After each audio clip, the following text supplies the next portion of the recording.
NCAAradio.com. Well, I'm expecting these 4 hours to fly by because there's a ton to react to. What a crazy weekend for the Sixers. A pretty good weekend for the Phillies, and a collapse for the Flyers. It's Kincade and Salciunas, 97.5 The Fanatic. This is Kincade and Salciunas. I have to worry about a draft pick from 3 years from now when this team is currently in a mode where they could be competitors. Hassan Reddick, the return is fairly even. I would have preferred to have him this year. Kincade and Salciunas. John Kincade, Andrew Salciunas. 97.5 The Fanatic and 97.5thefanatic.com. And a good Monday morning, Philadelphia. I'm Andrew Salciunas, along my man John Kincade. Johnny, week 4 of the Kincade and Salciunas. What's up, man? The experience. Yes, it is week 4, and we both are raring to go. We knew this weekend that today was going to be an easy show. We just didn't know what the storylines would be, and for the most part, pretty good weekend. Yeah, pretty good weekend. I mean, there were more wins than losses, but unfortunately, 2 of the losses, 2 out of the 3 came with one team, which is killing the chances of a Flyers playoff berth. So here's the deal. Normally, sports talk radio is what's the lead? What's the hard-hitting topic? Today's the day where we can react to 3 teams. The Sixers with 2 wins over the weekend. I know it was against the Grizzlies and the Spurs, 2 teams where you expected them to win, but you had Joel Embiid for only one of them. You knew he wasn't going to play in both games of the back-to-back, especially coming off of the injury. And the good sign is, look, he has now looked great in 3 games. Drops 30 the first night against the Grizzlies. I wanted him to play against the Spurs because I wanted him to go up against Wemby. And I think we all sort of thought that was the way it was going to go. But when I said it the other day, I was like, remember he scored 70 last time. Right. Yeah, but Maybe I they also don't thought want Wemby could be a factor. And look, the Sixers almost dropped it yesterday. But shout out to Tyrese Maxey. Connor, let's hear how it sounded. A couple of seconds left in the fourth quarter, down a bucket, and Maxey sends it to overtime. 0.7 to go. Sixers inbounding to the right in the offensive end, down 2, 111-109. Batum inbounding. Maxey cuts off an Oubre screen. He gets into the lane. He gets it. He lays it up and in. He ties the game. Time 9 to go. Spurs no out. Wembanyama flips it. Sixers pick it up. Batum for the win. He banked it, but no good. Overtime in San Antonio. Tyrese Maxey drops 52 points last night. Dude, in 54 minutes. That guy better have had beers or whatever waiting for him in the locker room yesterday. Well, he was going to dinner with mom and dad after. Yeah, I hope he didn't fall asleep at dinner. So I would imagine that you might. 54 minutes. That was unbelievable. And more importantly, it's you don't expect when Joel Embiid's out that Tyrese Maxey can just carry the franchise to huge success. But what he's shown you, 3 different nights, yes, he can put up 50. Yeah. He can put up, and he's one of those guys that can do that. That can, on a given night, he can do it. And more importantly, on the other nights, he's not crappy. Right. He's just a little more human. Yeah. Last night, they needed an inhuman effort.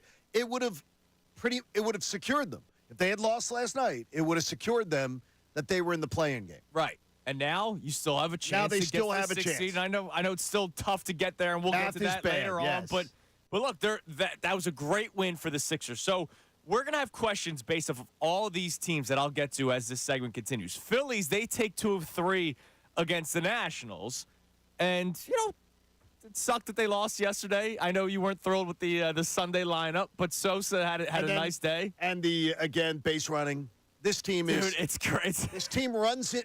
This team unbelievable. Gives up outs defensively, gives away outs on the base paths. I mean, it's unreal. They take outs away from themselves by they're a dumb base running team. Kyle Schwarber, what are you doing getting doubled up at first base?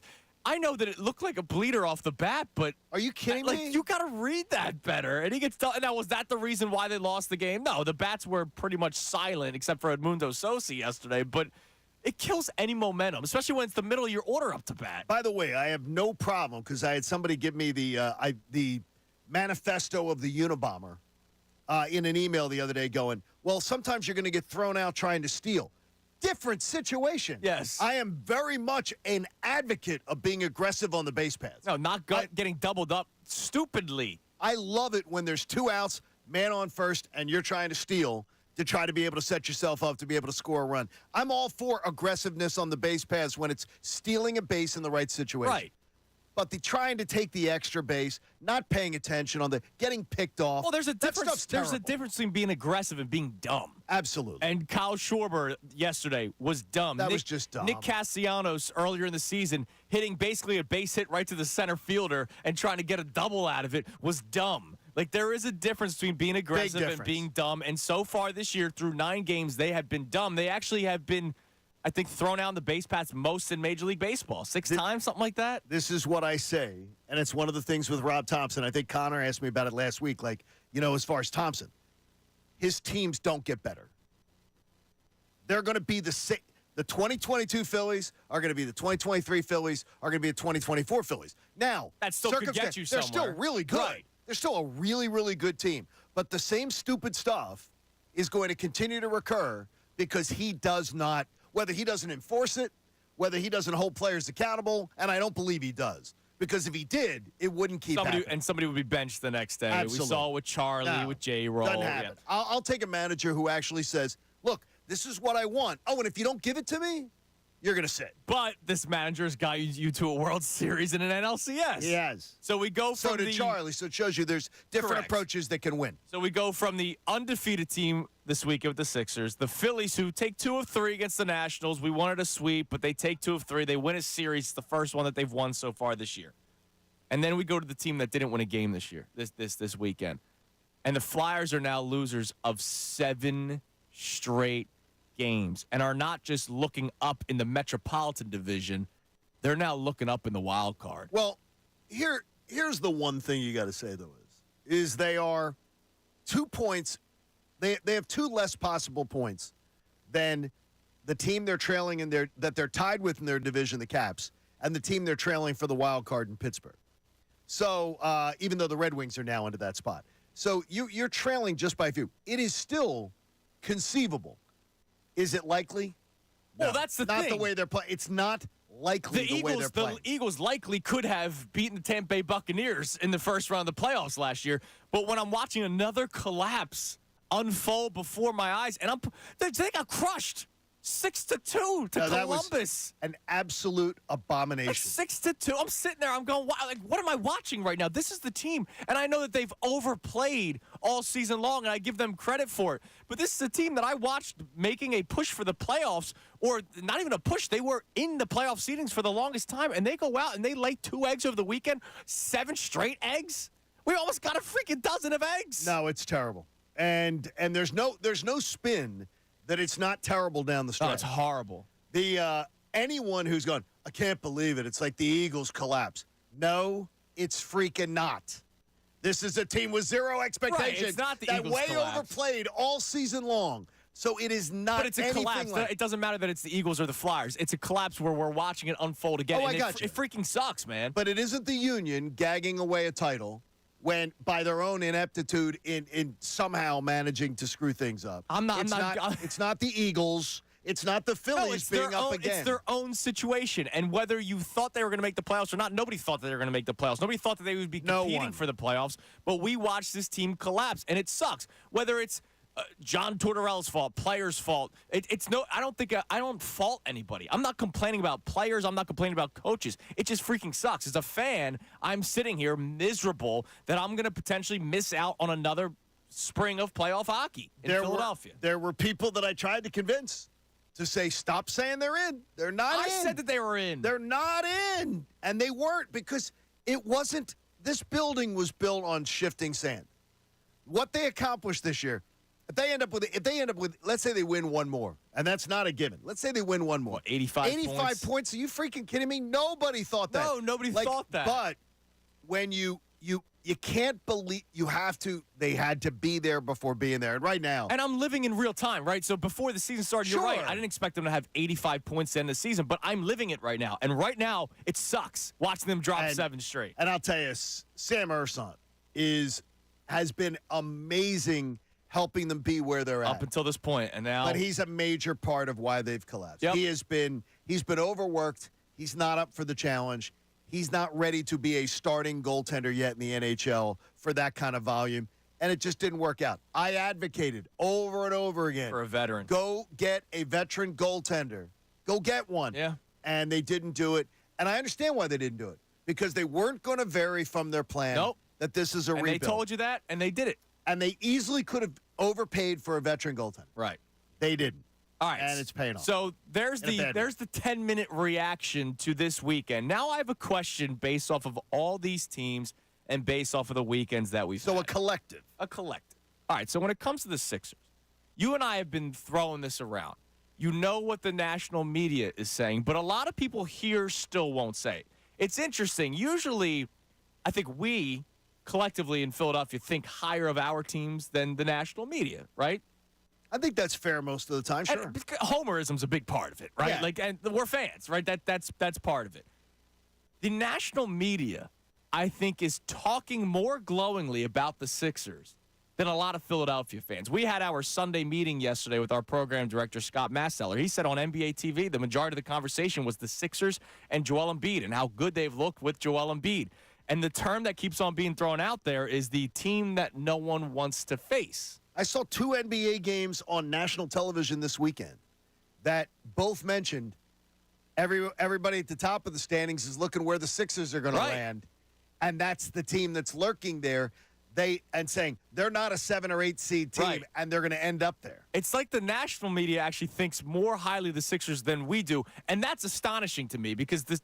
You know how we've talked about the Sixers over the last 5-6 years, collapses or not. We always think that this is the year, this is the year, this is the year. This was the first season I went into it where I didn't want to say any of that crap, right? I just wanted to see how the Sixers played out. And look, now the national media is talking about how the Sixers are very dominant. So I want to ask the audience today, and we'll run through it. Connor, good morning. Can we talk ourselves into that the Sixers are the team that no one wants to face, or have past experiences hurt you so much that you're not even going to go into that come playoff time? I think a lot of people are hurt. I think a lot of people have that, as you say, the PTSD scar of, I just don't want to buy in again and then have it and get kicked.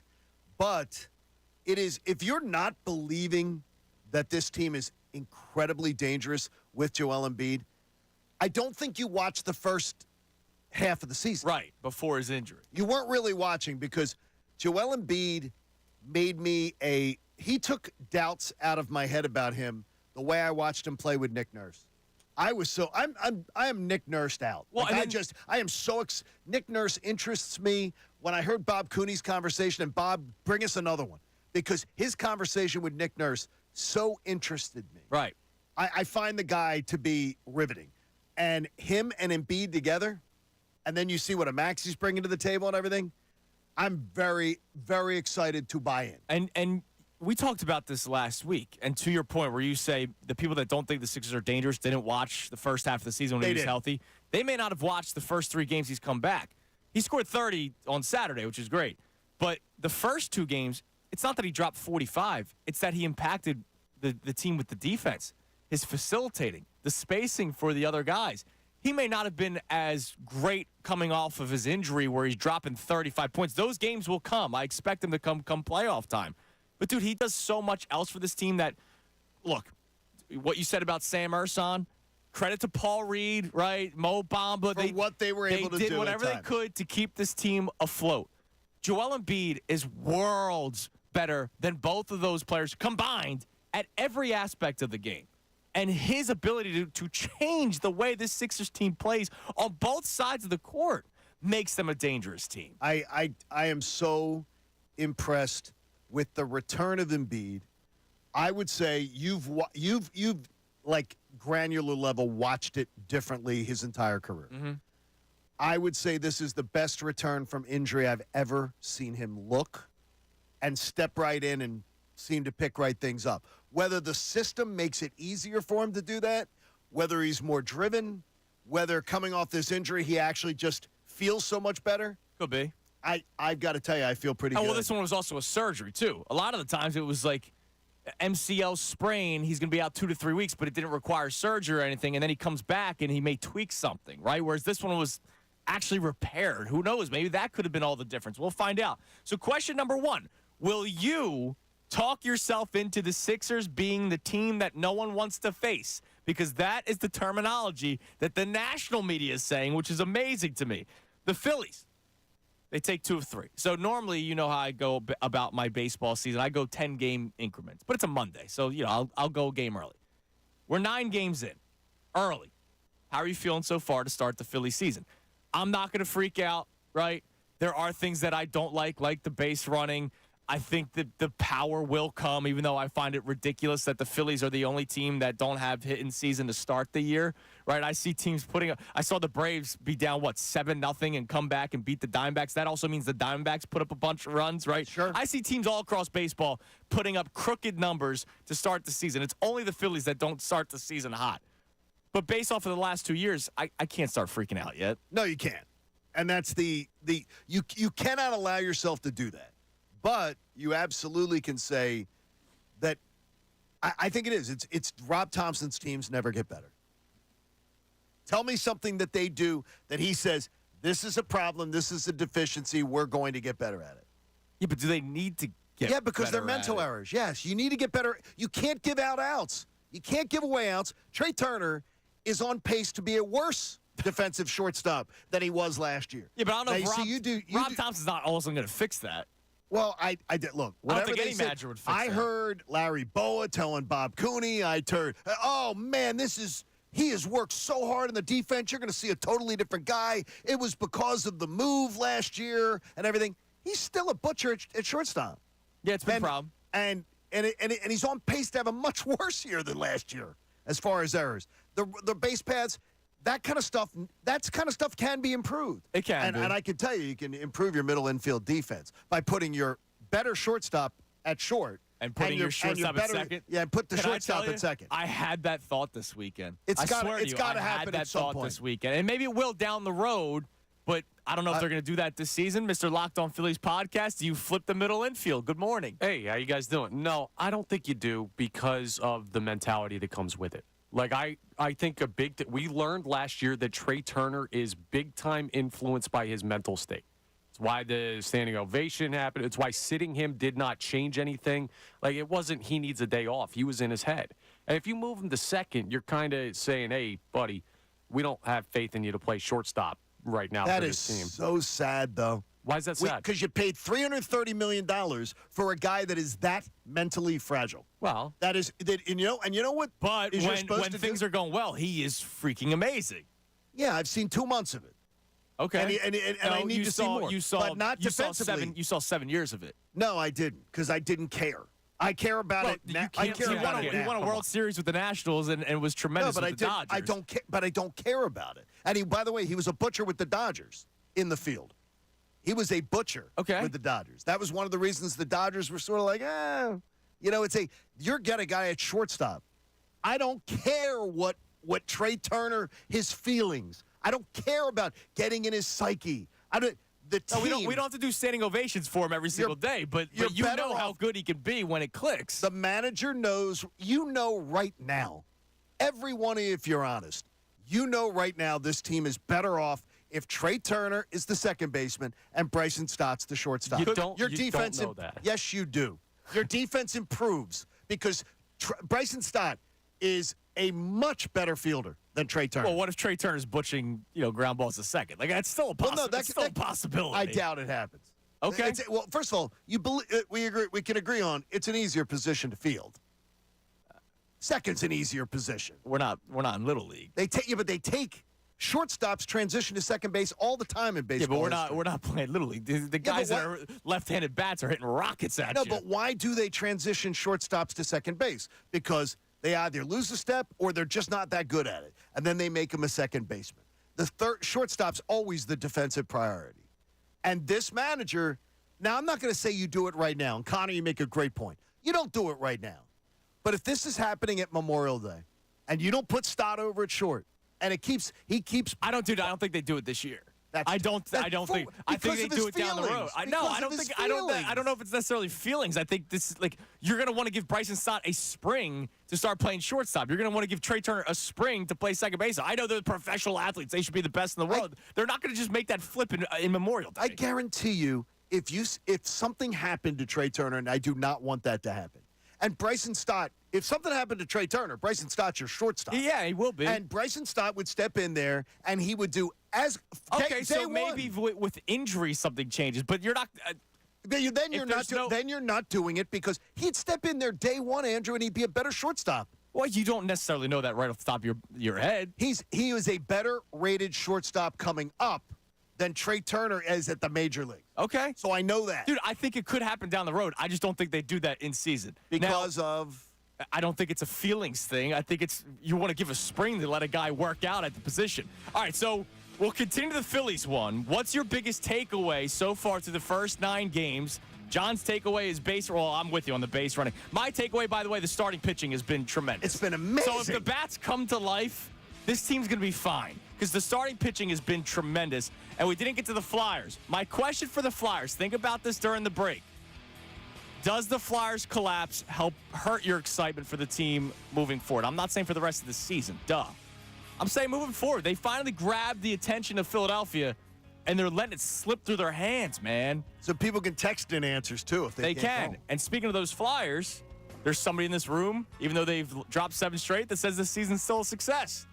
We'll talk about that next. Kincade Salciunas, 97.5 The Fanatic. Fanatic Sports Update. A new career I do not high think for the Eagles will draft a Maxey. linebacker in the first round. I do not think they will draft a cornerback in the first round. I think that they're going to find an edge rusher or an offensive lineman. I'll go offensive line first round, and I would say there's a chance you get 2 offensive linemen in their first 4 picks in the draft. The Eagles need to draft defense. Whatever position, corner, would be the most logical. Well, I don't read mock drafts because I think they're bogus up until the actual week of the draft. But I'll give you a name that I've had my eye on, Tyler Guyton. He's an offensive tackle out of Oklahoma. He's worked with Lane Johnson. Like, they're working during the offseason. He's a guy that can play right guard to start right away. And then eventually when Lane Johnson retires, like all the other guys are leaving, he could be his replacement. So Tyler Guyton, Oklahoma. One position I think the Eagles should go for is cornerback this draft. Darius Slay is getting up there in age. James Bradbury obviously was not very good last year. I think you have to draft a young corner to try to solidify that position. I would love for the Eagles to take a little-known defensive back out of Washington College, Connor Thomas, but I don't think he's really in shape anymore. So I'm going to go with a better defensive back. Give me Kool-Aid McKinstry. I think the Eagles need to take a cornerback or maybe a tackle to solidify the right tackle spot when Lane Johnson eventually leaves. I would also say that the Eagles should take a cornerback just to show that they need some more depth throughout the rest of the season, as the cornerback positions that we've seen throughout this year did not do that. So I'm going to go with cornerback. The Eagles should draft, and the draft's coming up at the end of the month, a linebacker. They always draft a linebacker. You know they're going to draft a linebacker. They're going to draft a good linebacker because it's Linebacker University with the Philadelphia Eagles. Hey, you on YouTube. What's up? He was talking to me. What are you yelling at the YouTube audience? Well, because they're always talking crap about us, so I might as well yell back at them. But you know what they are? They're very loyal. They're very, very loyal. Yeah, they're all so sweet. They are so sweet. And they all listen every single day, and they watch on YouTube, which is a blessing to us. And we love you, and we thank you for watching us every single morning. And most days we love them. Yeah. Some days we like you. Yeah, but not all days they love us or even like us. No, it depends. So the feeling's mutual. But thanks for watching. We appreciate it. Stay with us.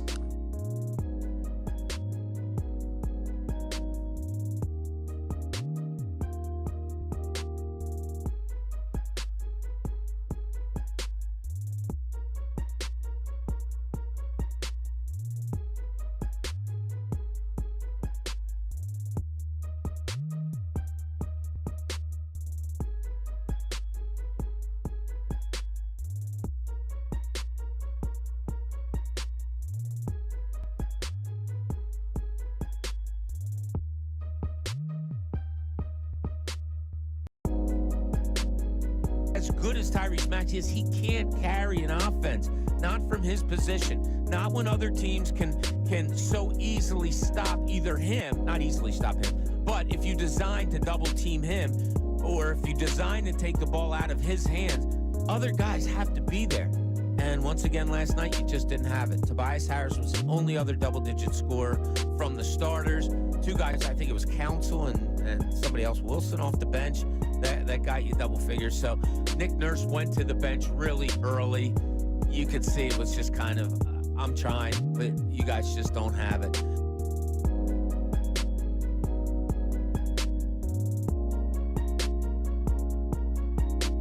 So we're all expecting Howie Roseman to make another move. But there are players you have to extend, number one. You got to account for the draft and the practice squad. How far into the cap are they? I don't know the number off my head. How far into the cap are they? I think it's high 20s or low 30s. Yes. Left. Again, there are going to be guys that you're going to want to extend. Devonta Smith is going to have to get a deal to pay your draft class, pay the practice squad, keep money for moves. You know, we're going to be talking later this summer, the end of the summer, before the final cut down. You're going to want them to trade for somebody or do something at that point in time. Again, yeah, they have some money, probably not as much as you think right now. And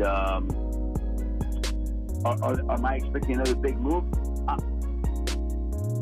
I think on the one hand they're always looking, but I think if you're looking for that high profile, there are no more of them available. Like that market's kind of shrunk up. Who do you want them to go add right now? Well, I do not want them to add Justin Simmons. If I'm hearing that they didn't want to pay Hassan Reddick, I sure as hell don't want to bring in another guy going in his early 30s and then pay him big money to come. Well, and based on what they've done, I don't think they would. Okay, good. That makes me feel better then. Yeah, I don't think they would, based on the logic with Hassan Reddick. You know, if Justin Simmons came in at a number of price, would they do that? Maybe. Yeah. Like, I'm making this up. What if it's a 1-year deal worth, I don't know, some friendly number? I'd do that. Oh, I absolutely would consider it. But the thing is, I wonder was a 1-year offer at a nice number considered to extend Hassan Reddick? Every deal I'm going to look at and say, could that deal have been done to keep Hassan Reddick here? But Reddick wanted a new deal. He wanted a new deal last season. Yes. Right? He did.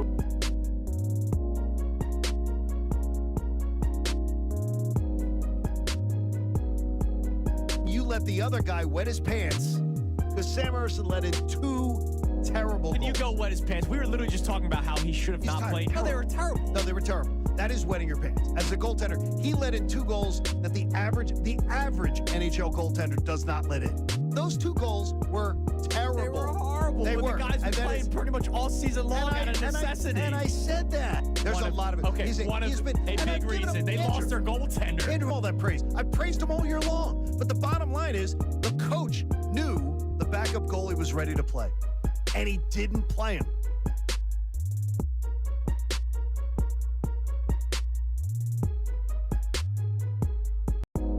What is it that Haley wants us to do? I don't know. The show's about to start again. Wait, is that Connor yelling for us to get back on? Guys, you know you got to come back from break. So just zip it. All right. Let's go. See you guys. Hey, you on YouTube. What's up? He was talking to me.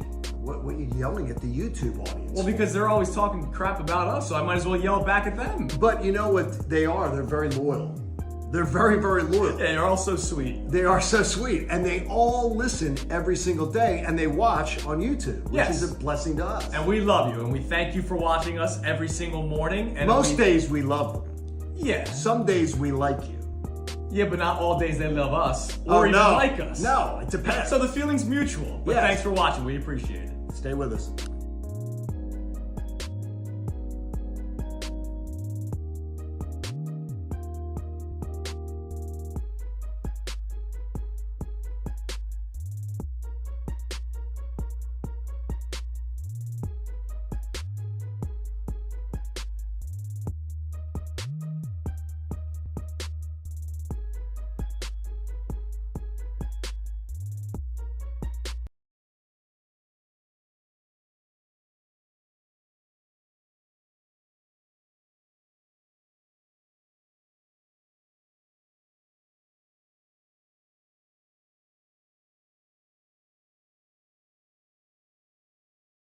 On this Monday morning, hope you all had a wonderful weekend. It was a beautiful Sunday once the sun came up. It was cold to start, but beautiful Sunday. Now we got a couple of nice days ahead of us, so I hope everybody enjoys their week. Hope everybody enjoyed their weekend, and I hope everybody enjoyed their sports this weekend except for the Flyers, because the Flyers dropped 2 games and have now lost 7 straight and are just crushing the hopes and dreams of Philadelphians everywhere. No joy in that. No, absolutely not. So we're going to be bouncing around a lot today.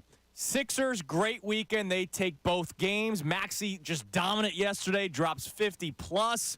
They go to double overtime. He plays 54 minutes. So our question with the Sixers, and we would love to hear from you on the text line and the phone lines at 610-632-0975. You can answer all three. You can answer one, two, you name it. The Sixers question. Can you talk yourself into the Sixers being the team, quote, that no one wants to face? And it's funny. We are normally the people saying that. Like the Sixers fans are normally the ones saying that. It's the national media saying it and not the Sixers fans, it seems. So it's cool that the national media actually thinks highly of the Sixers right now. Why? I don't know how you couldn't. And I mean, you could. The national media also knows the collapses of years past. Well, here's what I would also say, that you'd have to say it. The Sixers had 44 wins this morning. All right? Yes. They were 9 weeks without Joel Embiid. The Pacers wake up this morning with 45 wins. Yep. The Cavs, Knicks, and Magic wake up with 46. So if you know the NBA, you know the Sixers were without the MVP for 9 weeks. Yeah. And they are 2 wins behind the 3rd, 4th, 5th seeds and 1 win behind the 6th seed. You just have to That's hope. an incredible job by That's Nick amazing. Nurse and the Sixers. You just have to hope that you're not matched up with Boston in the first round. And Milwaukee, even though I do think they could make that a series, I would rather avoid Milwaukee if I could, but I don't know if they'll be able to. So we'll find out. So the question with the Sixers, are you ready to start talking yourself into the Sixers being the team that no one wants to face? The Phillies question, kind of open-ended. What's the biggest takeaway you've gotten so far through 9 games? I usually do 10-game increments, but through 9 games, John, you're talking about the base running, and I agree with you. It's been horrible. They lead the league in being in outs on the base paths. Lead the league. That's horrible. They run into outs. They give the other team gifts, both sides. Defensively, they do it. Offensively, they do it. Yeah. And it makes no sense to me. But your sunny side of the street point. Oh, dude, the pitching staff's been tremendous. Oh, the starting pitching's been great. Even yesterday, Christopher Sanchez, he battled. Yeah, he just gave a lot of hits. He didn't have his best stuff. Yeah. But he battled, and he stopped the bleeding. He didn't allow it to be a 3-4 run inning. Right. He kept on getting out of things. I'm impressed very much with him. It So that'll has be been. fun. The starting pitch has been great. Connor, I would love to hear from you. What's been your biggest takeaway so far through 9 games with the Phillies? They're as good as we think they can be, right? Like, I'm not worried at all about this team's ceiling. I think my biggest thing that I look at, right, is that they were 2 games above 500 coming out of April last year. Okay. Right now, they're 1 game below. They have a very easy schedule the rest of the month. As long as they're ahead of pace of the 90-win team last year, I think it's going to be a fine season. And they're keeping pace while not playing their best baseball. So I haven't seen anything that says the ceiling. It's just wild. Why is it this team? Why is this Phillies team? And I love the Phillies. I don't know. Why are they never playing their best baseball? Because when teams across the league are. Yeah, but teams just have those weird things. Teams all have different DNA. And for some reason, this collection of Phillies players, this organization as it currently stands, they're just kind of slow starters. And it's annoying, but if they're successful in spite of it historically, which we've seen over the past 2 seasons, then I'm not worried about anything. But again, and I think it very much plays to what Rob Thompson speaks against that narrative. He spoke against it in spring training. The idea that it's okay, this is just who we are. No, you want to win a division. And they said it. They all wanted to come out the gate hot. We want to come out hot. We want to win the division. And the Braves, suffering a lot more adversity to start the year, are managing to sweep the NL champs. I mean, they go out and they sweep the National League champions. They've already created a little bit of distance between the 2 teams. Well, hold on you a can't second. have it slip. I thought you don't look at the standings this early on. You can't have last year you were out of it by May 10th. I thought you literally said that you don't look at the standings until you like have May. said your Johnny As far as Memorial for Day. being a playoff team, it's not. But this team set a different expectation. This team said, "You do. You look at it. We're going to look at it." I mean, they were going to start out strong. I don't even know what the standings are. What are they? 2 back of the Braves? 3 back? I think they're 2.5. I don't even know. Well, they're 2.5 back. while you're playing- while the you're- Braves just lost their number 1 starter. They did, and I'll tell you a little more about that later. As far as whether you think that's Is it going to be the huge talk advantage about or it. not? But I imagine that it has to be an advantage if you lose your ace. Like if Zach Wheeler went down, we'd all be saying, "Oh my God, what are they going to do without Zach Wheeler?" we would. We absolutely would be saying So that. I imagine Would there it are be- people in Atlanta going, "Oh my God, we lost Spencer Strider, who could have won a Cy Young this year." They also know that they've done it before. And Yeah, can but do how it many times can you recreate? And more And importantly, you're talking they- about 2021 when they won the World Series. More importantly, they don't have to fabricate something about hitting season not becoming till June. No, I get that. Look, I make fun of it too. The fabrication of hitting season. I make fun of it too. Everybody else is hitting. But yes, there's still, you look around Major League Baseball. Every other contending team that people think can win a World Series. They're in the plus of the run differential. All of them. You're right. They're all doing it. But I'm not going to panic. I thought we don't look at standings. They told you to. We're doing W's and L's the first day. They're not asking me. They're not asking me that. This is what they told us. Rob Thompson said, "This is what we should expect. This is what we should be doing." I'm not telling you to look at the standings. Rob Thompson did. But it's been 9 games. Look, like at least wait till 18. Double the total they're at now. No. I'm telling you is that again. I believe this Phillies team is the same team they were in 2022 and 2023. That's a really good team, Yes, as Connor points very out. good team. When you win in the 90s and you go to an NLCS, you go to a World Series, you were a really, really good team. But this team told us they wanted more. Okay. They told us. Yes, they did. And hang on. And they might still do more, but it's been 9 games. I can't look at the 2.5 game lead and start panicking. You're not panicking. You're asking them to be held to a standard. I do hold that to they're a standard. They are not being held to a standard. I do hold them to a standard. I talked about how the base running's been horrible. The bat's going cold. You wait till I talk about Johan Rojas later today, and I start asking all you, how you guys feeling? So you're going to go to Johan Rojas. No, there's a million reasons why they're 4-5, but if they're 4-5, it's 9 games, dude. No, it's fine. You're the one who's saying panic. What I'm saying is, no, because of the fact that they said they were going to come out hot.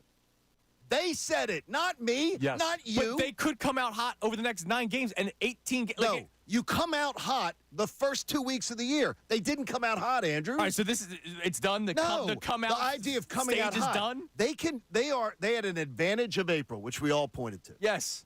They need in April to take advantage of April. It's April 8th. I got you. They need to take advantage of it. They are not. That needs to improve. And I did not expect to see the same things happening again and again Well, right. and again. The Turner struggles offensively are alarming. Nick Castellanos struggles offensively are alarming. Are they, though, to you? Are they alarming? They're not to me. They are because They're what I expect. I thought Trey Turner would be, like I said, an all-star. No, I said the Castellanos. Oh, the Castellanos. I don't find the Castellanos. I do not find the Castellanos. He was your team MVP last year. Yeah, I don't find it, though, as being something that's You're not alarming. surprised? No, I'm not Okay. surprised. I wish it wasn't, but hopefully he'll be all right.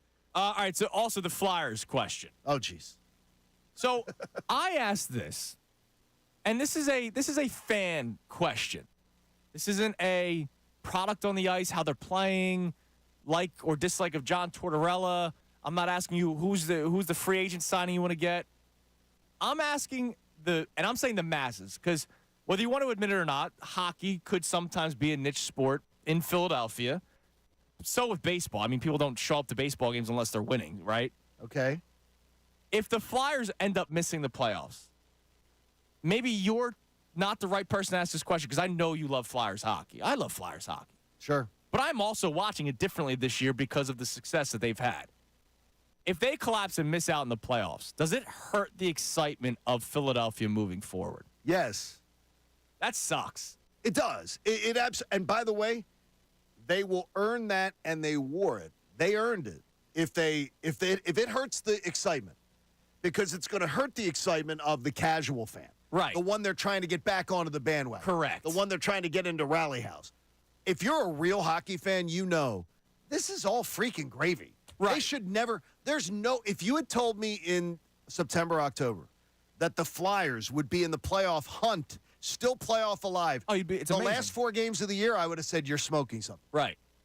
but So they're all I'm here, gonna which say is why you say it's still a successful season. By far, it's a successful. Of course, I don't think anyone could say it wasn't successful. But there will be people who will, because they just assumed this team was going to the playoffs, which was ridiculous. It was ridiculous 2 weeks ago. It was ridiculous a month ago. Why was it ridiculous 2 weeks ago? Dude, did you expect a 7-game losing streak? No, but after they got through the gauntlet and actually played well, to their credit. Brendan and Haley will attest. I would come out every single day going, I know you did. I'm hearing all the hosts saying, playoffs are back. We're going to go to the playoffs. And I went out to them every day and I said, I don't see it. I don't see this. They're absolutely a playoff team. I didn't see it. I was afraid to say it because. Yeah, but did you see a 7-game losing streak? I knew they were playing way over their heads. I know. I think we all knew. So then no. But did you expect a 7-game losing streak? I expected it not to be a lock they'd be in the playoffs. I wasn't expecting a month ago, 6 weeks ago. I was like, I'm looking at the schedule and going, I don't believe they are a playoff lock. You're looking at the schedule, but they actually got through the tough part of the schedule. Once they got through the tough part, I'll ask you, when they got through the gauntlet, how were you feeling? I felt a little better, but they were not playing. This team's been leaking oil for a while. Yes. And so I knew eventually the car breaks down and it's on the side of 76 and you got to call AAA. I saw it coming. But the car's breaking down against some of the worst teams in hockey, which and they is are. horrible. It is, but they are just out. And if you don't have competent goaltending, you got nothing. Right. So I wonder. And they do not have competent goaltending. So coming up next. So it definitely is going to hurt. Text line is open, 610-632-0975. Question 1 with the Sixers. Are you willing to talk yourself into them being the team that no one wants to face? The Phillies, what's your biggest takeaway through 9 games? The Flyers. Does this collapse hurt your excitement moving forward? And maybe we are talking more to the casual fan. I would think so, because the guy that spray painted "Let's Go Flyers," I don't know if that guy was a casual fan or a diehard, but I didn't see it for the last 5 years. People got excited about this team, and now they're completely collapsing, and they might miss the playoffs because of it. All right. Refreshing breath. It's Kincade and Salciunas. Also hear from Tyrese Maxey after his tremendous performance last night. You'll hear his smile coming through the radio. It's Kincade and Salciunas, 97.5 The Fanatic. 6'7" from Cameroon, number 21, Joel Embiid. Oubre bounces to Joel. Joel from 14 straight away. Bucket, it's good. Tie game. He's back. Getting guarded by Embiid. And Embiid stole the ball. He drives. Embiid goes up. Collision. Foul. The Sixers are ready to make their push. MVP, that's what they call him. He make the game easy for us. The games are here. 97.5 The Fanatic. How healthy he really is. He may be in serious pain. I love it. The college basketball national championship game is tonight. If you're interested, Connecticut, Purdue, you're going to want to download the BetPark Sportsbook and Casino app. You will absolutely love it because you can get in on all the action. I love the BetPark's app because I can bet on baseball, I can bet on basketball, I can bet on hockey too. And boy, I've taken a little bit of a bath in hockey. Let's say it's been a full-blown shower lately. You can live bet the tourney while you've been watching the games. You got the final game tonight, so why don't you finish it out? You can bet player performances in baseball, betting overs on hits. Who's going to get a home run tonight? New users, make your first winning $10 sports bet, and you're going to get $125 in sportsbook bonus back. You go to betparks.com to get the full terms and conditions. It is a fantastic way to connect yourself to the game. And with the playoffs coming around with the Sixers, you want to get in now. You'll love to play. You play to win. So if you bet Parks. You got to be 21 in Pennsylvania, Jersey, Ohio, or Maryland. Gambling problem. Call 1-800-GAMBLER. What's the number one reason most men don't seek medical help for their ED? Cost? Embarrassment? Or all the talk about needles and knives? At Forge Medical Group, we understand that nobody's a fan of sharp objects down there. That's why we offer focused wave therapy and radial shockwave therapy, which use acoustic pressure waves to open existing blood vessels and stimulate the growth of new ones, with absolutely no cutting, slicing, stitches, needles, or injections. While radial shockwave therapy is known for treating superficial tissue and focused wave therapy is used for deep tissue issues, we found using a combination of the two therapies at once is much more effective than using one or the other by itself. Guys, don't spend another night on the sidelines. Call today about the winning lineup at Forge Medical Group. Appointments fill up fast, so call 610-632-8181 now or visit forgemedicalgroup.com. That's forgemedicalgroup.com. For the ones who work hard to ensure their crew can always go the extra mile, and the ones who get in early so everyone can go home on time, there's Grainger, offering professional-grade supplies backed by product experts so you can quickly and easily find what you need. Plus, you can count on access to a committed team ready to go the extra mile for you. Call, click Grainger.com, or just stop by. Grainger, for the ones who get it done. Sometimes I struggle to get to sleep. My body stopped for the day, but my mind is still running. So I take ZzzQuil. ZzzQuil, the world's #1 sleep aid brand, has a range of non-habit-forming products to fit you and your family's needs. Invest in a great night's sleep for the best you tomorrow. I'm awake and ready to take on anything. Better days start with ZzzQuil nights. Explore our products at ZzzQuil.com. Use as directed. Keep out of reach of children. When the temperature goes up and your AC goes down, you'll do whatever it takes to get it up and running again. Bryant Heating and Air Conditioning is celebrating 120 years of innovation, all while keeping you cool for a price that won't make you sweat. With limited time financing offers and rebates up to $650, there's never been a better time to call your local Bryant Heating and Air Conditioning contractor. Visit nopaybryant.com to find a pro near you. Bryant, whatever it takes. This is Len Lundy of Lundy Law. When we say we hope you are never involved in an accident, we mean it.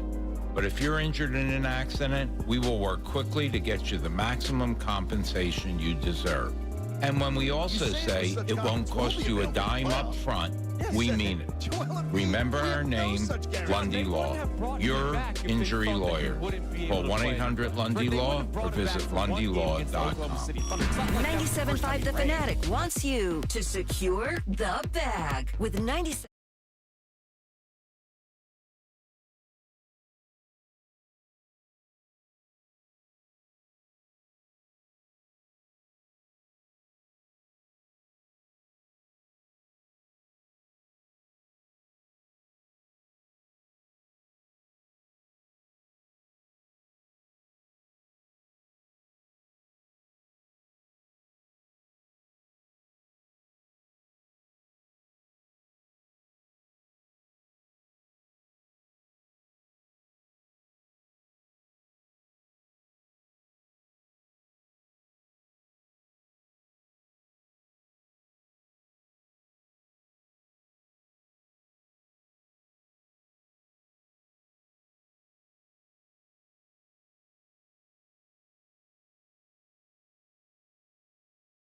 Up and good. The Sixers lead 131-126. They extend their lead. Carlson with the dish. Batum with another clutch three. 1:20 to go. Spurs ball.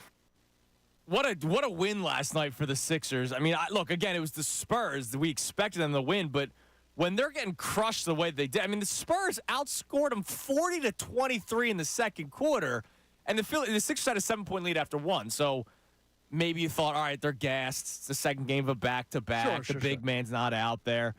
And then they outscore them by 7 in the fourth to force overtime. Maxey with the layup right at the end of the quarter.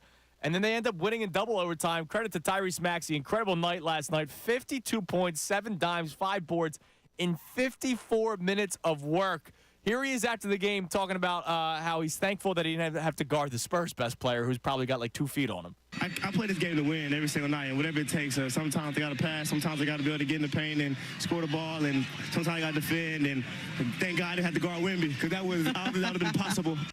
And then he talked about not having Embiid yesterday, but how the night before helped him out for last night. And you know what's funny? Last night, I'm so thankful that Joel Embiid played. I was able to just kind of give him the ball and kind of just float around for like 25 minutes, so I didn't have to put too much stress on him. So you're fresher tonight. Oh, I'm ready to go. We can go another 48 if we have to. Let's get it on. How do you not root for Tyrese Maxey? There is. You hear the smile when you're listening to that. The best thing about it, though, is he elevates every single other person with his energy. Yes. His energy is infectious. I think Connor's one of those people. I don't toss a lot of compliments Connor's way sometimes. Connor's one of those people.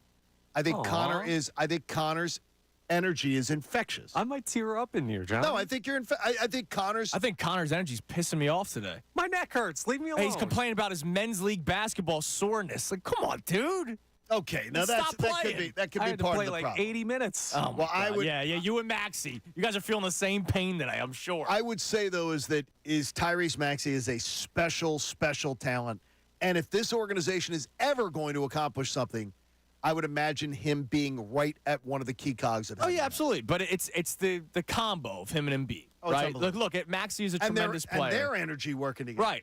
When I say if Embiid's not on this team, they're a playing team. It's not a disrespect. I don't want to be disrespectful to Tyrese Maxey. I just think there's limitations. I think, look, he can drop 52 without him last night. He can. He was tremendous last night. But I think over a course of 82 games, the two of them work well together. They work so well together that you actually start thinking, all right, maybe there's something here as long as they put the right pieces around them. I look at the Eastern Conference playoff picture and just say, how did the Magic, Knicks, Cavs, Pacers not bury the Sixers?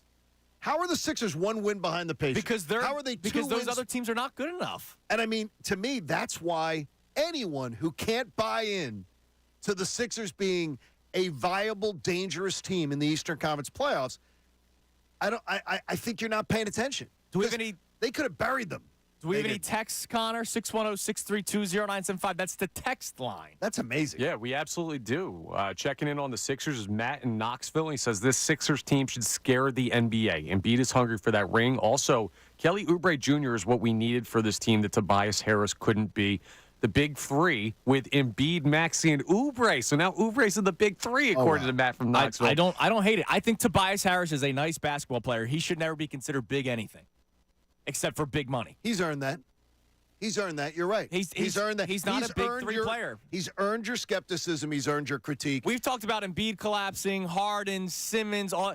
Tobias Harris has also been a problem. Now, look, and this isn't a Johan Rojas thing, right? Tobias Harris is a big part of this basketball team and is a big part of the reason why you have not done anything over the 5 years. He's a stats compiler.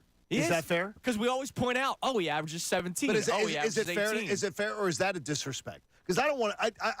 I don't like the hosts who disrespect. Just blatantly will just disrespect. Oh, he stinks. Like, is not. He doesn't stink. No, he's he a doesn't stats stink. compiler. I think he's a 20-point-a-game scorer on a lot of teams in the NBA. I just don't think he has ever fit with any of the teams that they have had here, and that's a problem. And, I don't think you're wrong. And so I don't disagree with that big three. Now, I think we say it because of how we feel about Tobias Harris. Like, Kelly Oubre should also never be considered a big anything, right? Like, I would agree with that. He should not be considered a big three. But to his point, and remember, I brought this up with Amy last Friday on the first Friday. Kelly Oubre, and I said this the day they signed him. He hadn't even played a game yet at the Sixers. Kelly Oubre is the first wing player on the Sixers that could create a shot and score in a long, long time. And she pointed out since Andre Iguodala. But she's right. I mean, now, that broke my heart. Now, the process is a big part of it, right? Like the process, Yes. You had bad teams. But post-process, obviously Jimmy Butler could create a shot, but he was a two-guard. He wasn't like a wing player. He was a guy that actually had the ball in his hands a lot because Ben Simmons kind of ran away from him, and they took it out of Ben's hands. They haven't had a wing player post-process. Kelly Oubre is that first guy. Okay, that's a scary thought. And especially because that's the direction of the NBA. It's guard play and it's wing players. And the Sixers finally have guard play with Tyrese Maxey. They didn't have a wing player. Are we all in agreement that Kelly Oubre needs to be here next year? Yes. Yeah. Yes. I'm absolutely in. I don't want him ever called part of a big anything. Though. No, he does You not. and I are No, the same he shouldn't thing. be a big anything. But he's a big piece. How about that? He's a big piece. And here's something big I love. bench piece. And here's Ryan something, Howard, baby. Here's something I love about him too is that he does not appear to shy away from the moment. No, he'll take shots. And you need that there. if you're going to go somewhere. We've seen players in this town shy away. No, you want guys to be unconscious. So I'm whether all they're in. making or missing. Now, what's the text we have on the Phils, Connor? Yeah, so Frank in Philly checks in early with us and says 9 games into the season and we're in panic mode. The Phillies played in a monsoon last week, 40-degree weather, and we're 4-5. We just won our last series 2 out of 3, and Atlanta just lost their best pitcher.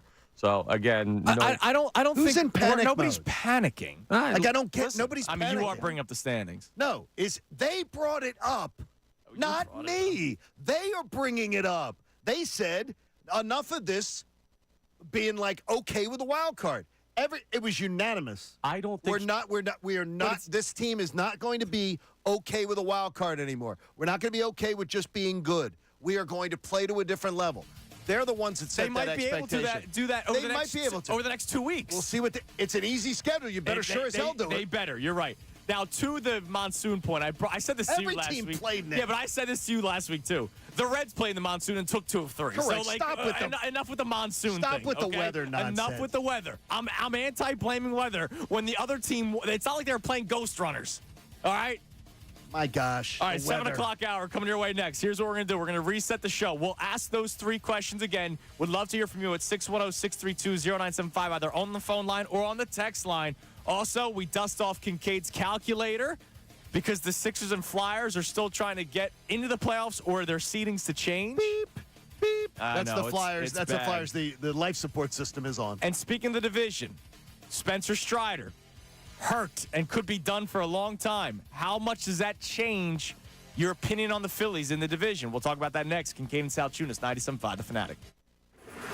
Hey, you on YouTube. Sixers outlast the Spurs. I'm Connor Thomas, and last night the Sixers because they're always took down talking the crap Spurs about in us, a so I might as well yell back at them. double-overtime But you know thriller. what Took they are? everything They're very had loyal. and everything They're for very, Thomas very Maxey. loyal. They They're also 52 sweet. points in They the are minors, so his sweet, and they career high all for the listen young point every guard. single The day, Sixers and they are now in watch sole on possession YouTube. of the Yes, it's a 7th blessing seed. They're to one us. game And we back love of the you. Indiana Thank you Pacers for the watching 6th us seed. every single They'll play morning. at home And at most Wells days Fargo we Center love tomorrow night Yeah, some against the days we Detroit like- Pistons as they try to Yeah, continue but not to all improve days that they seeding love ahead of us. the Or playoffs. you like us. The Phillies took it two depends. break So the from the Phillies Nationals mutual. over the Yeah, weekend. thanks for watching. We Unfortunately, lost the appreciate series Stay with ender us. yesterday on a quiet offensive day for the team. They'll start a series with the Cardinals in St. Louis tonight. First pitch of that game is at 7:45 p.m. Spencer Turnbull will make his second start for the Philadelphia Phillies.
As good as Tyrese Maxey is, he can't carry an offense. Not from his position. Not when other teams can so easily stop either him, not easily stop him, but if you design to double team him, or if you design to take the ball out of his hands, other guys have to be there. And once again, last night, you just didn't have it. Tobias Harris was the only other double-digit scorer from the starters. 2 guys, I think it was Council and somebody else, Wilson, off the bench. That got you double figures. So Nick Nurse went to the bench really early. You could see it was just kind of, I'm trying, but you guys just don't have it.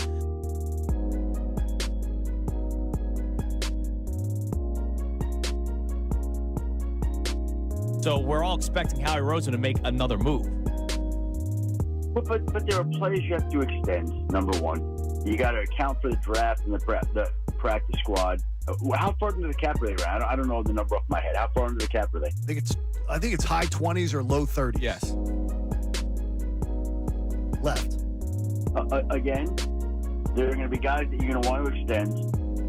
Devonta Smith is going to have to get a deal to pay your draft class, pay the practice squad, keep money for moves.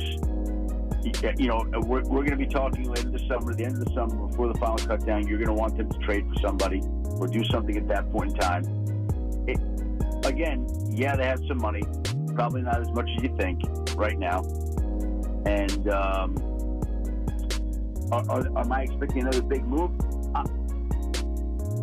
I think on the one hand they're always looking, but I think if you're looking for that high profile, there are no more of them available. Like that market's kind of shrunk up.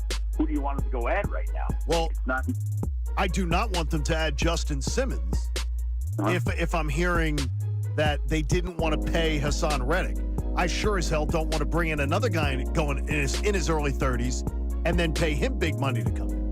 Well, and based on what they've done, I don't think they would. Okay, good. That makes me feel better then. Yeah, I don't think they would, based on the logic with Hassan Reddick. You know, if Justin Simmons came in at a number of price, would they do that? Maybe. Yeah. Like, I'm making this up. What if it's a 1-year deal worth, I don't know, some friendly number? I'd do that. Oh, I absolutely would consider it. But the thing is, I wonder was a 1-year offer at a nice number considered to extend Hassan Reddick? Every deal I'm going to look at and say, could that deal have been done to keep Hassan Reddick here? But Reddick wanted a new deal. He wanted a new deal last season. Yes. Right? He did.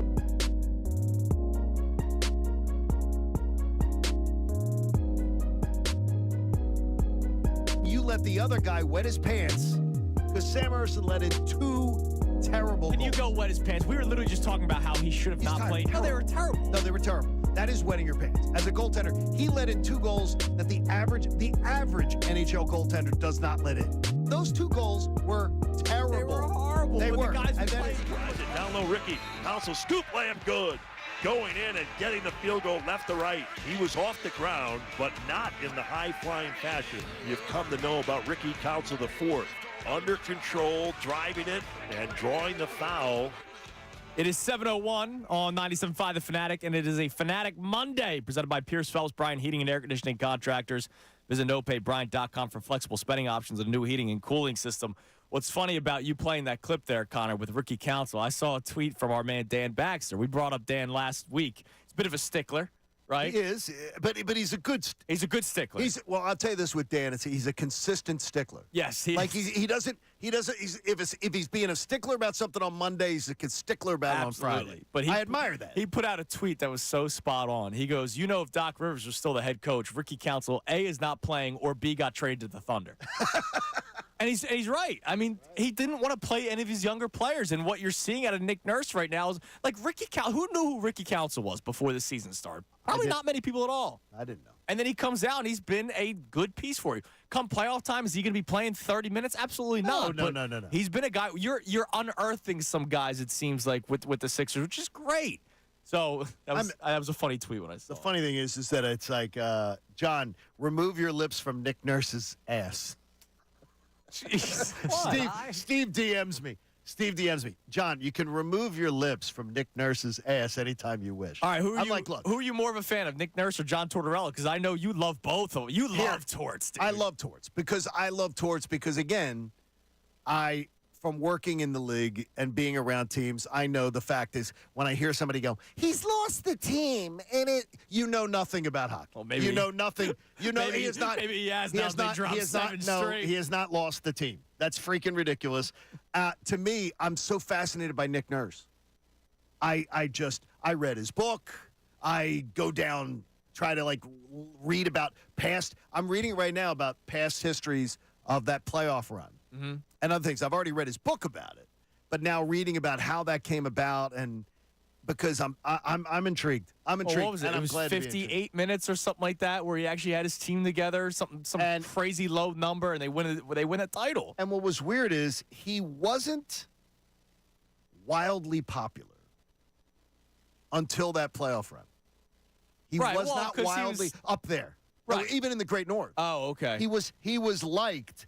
but there was a lot of conflicting opinion Well, remember about him. Dwayne Casey, they were the 1 seed almost every single year, and Correct. they weren't winning. And then here comes this guy with his hat, And with his double N hat, and then they win the championship. And You know, good for him. and that happens in sports, Right. You know, I mean, It it does. happened. John Gruden did it after Tony Dungy. Right. I truly believe Tony Dungy built that Absolutely. championship. Oh my God, yeah. And then John Gruden pushed it across the finish line. Right. And credit to John Gruden for that. But still, how about this? I have a big crush on Nick Nurse. Okay. I love John Tortorella. So you're married to Torts, but your affairs with Nick Nurse. That's what we're Yeah, I finding don't want out to be here. a cheating husband, but I'd consider it in that case, that All right. scenario. So here's what we're talking about. It's a big weekend in Philadelphia sports that we're reacting to. The Sixers winning both their games against the Grizzlies and the Spurs, which keeps the 6th seed alive. So we'll get to Kincaid's calculator in a minute. The Flyers dropped both games of the weekend. They've now lost 7 straight. They're now looking up not only in the Metropolitan Division, but also in the wild card, which just sucks. Like we're watching it collapse, in front of our eyes again, right? We just saw it with the Eagles. Now we got to deal with it with the Flyers. And I know 2 totally different situations. Eagles had Super Bowl expectations. Flyers, you didn't even expect to make the playoffs, but the fact that they're here now, I'm living in the moment, it sucks. And the Phillies, they take 2 of 3 against the Nationals. Base running blunders continue yesterday. So our questions based off of each team. The Sixers, and you can climb it on the text line, 610-632-0975. The Sixers, are you ready to tell yourself that the Sixers are the team that no one wants to face? Don't hear it from us. You're hearing it from the national media. John watched 2 national televised basketball games this weekend where the Sixers weren't playing, and they were talking about the Sixers being that team to watch out for. Our boss, Scott Masteller, was watching NBA TV over the weekend. They were talking about the Sixers being that dangerous team. And what they kept saying was the idea is that all the other teams, they have no resumes in the playoffs. Except for Boston. Boston does. So you got to avoid the 8 seed. Right. You cannot be the 8 seed. And I know Cooney will say, forget about it, bring on the Celtics. No. You hope that you avoid the Celtics and someone else knocks them off for you. Or you don't want to be you get a playoff series under your belt first because this team needs more time to play with one another. Well, if you're the 8, you don't get the chance Right, to exactly. win. That's so why you have to be. You get can't be 7. the 8. You must be in that other one. You can't be in the 4-5 either. Yep. So and they have no chance to finish 5th anyway. The Phillies question, through 9 games, what's your biggest takeaway so far? And for me, it's starting pitching's been tremendous. The starting pitch has been so good. And really good. When the bats eventually come to play, whenever that is. When is hitting season? Right, when it's Can you hitting look at season the in map Philadelphia. Yeah, I'll look at the Farmer's Almanac. The Phillies, when the bats come to life, I think we'll be in a good spot. Now, we have to talk about this. The Spencer Strider injury is huge for Atlanta. Oh, it's huge. It's huge. And we don't know yet if it's Tommy John, but no, it's what, MCL?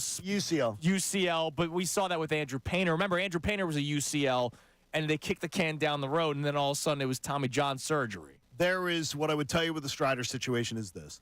A doctor I really trust says you don't get the second opinion and see it change. Right. He said, you can't give me where the esteemed doctor goes here. He says the only thing that changes if people try to kick the can down the road. Right. They're not kicking the can down the road with Spencer Strider. No, they want him back as soon as possible. And this will be his second.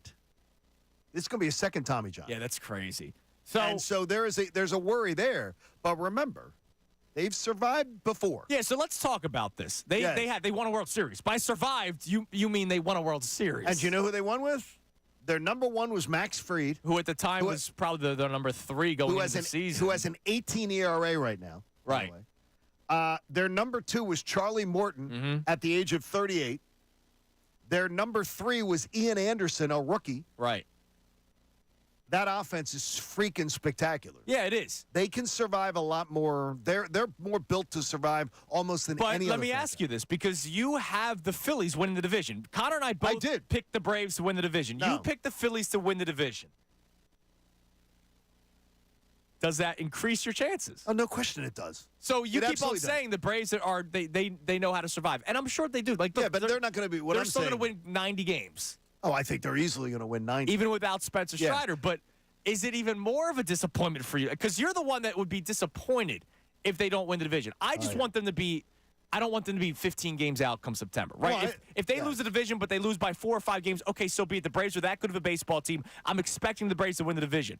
But for you, who has the Phillies winning the division, if they don't win the division and the Braves lose Spencer Strider, whether they're built to survive no Spencer Strider or not, I would imagine you're going to be pretty pissed off come the end of the season. Well, no, but what I have to do, though, is I have to be realistic and say the last 2 years, remember, the Phillies made the playoffs with the idea that they lost Bryce Harper for 2 months. Okay. So I have to look at it as sometimes we don't know what's going to happen to the Phillies yet. And history tells me something's going to happen to the Phillies. Whatever it is, you're going to need more than those 5 pitchers. So something's going to happen. You're going to lose a bullpen arm. You're going to lose a critical guy out of your lineup. You're hoping that none of that happens.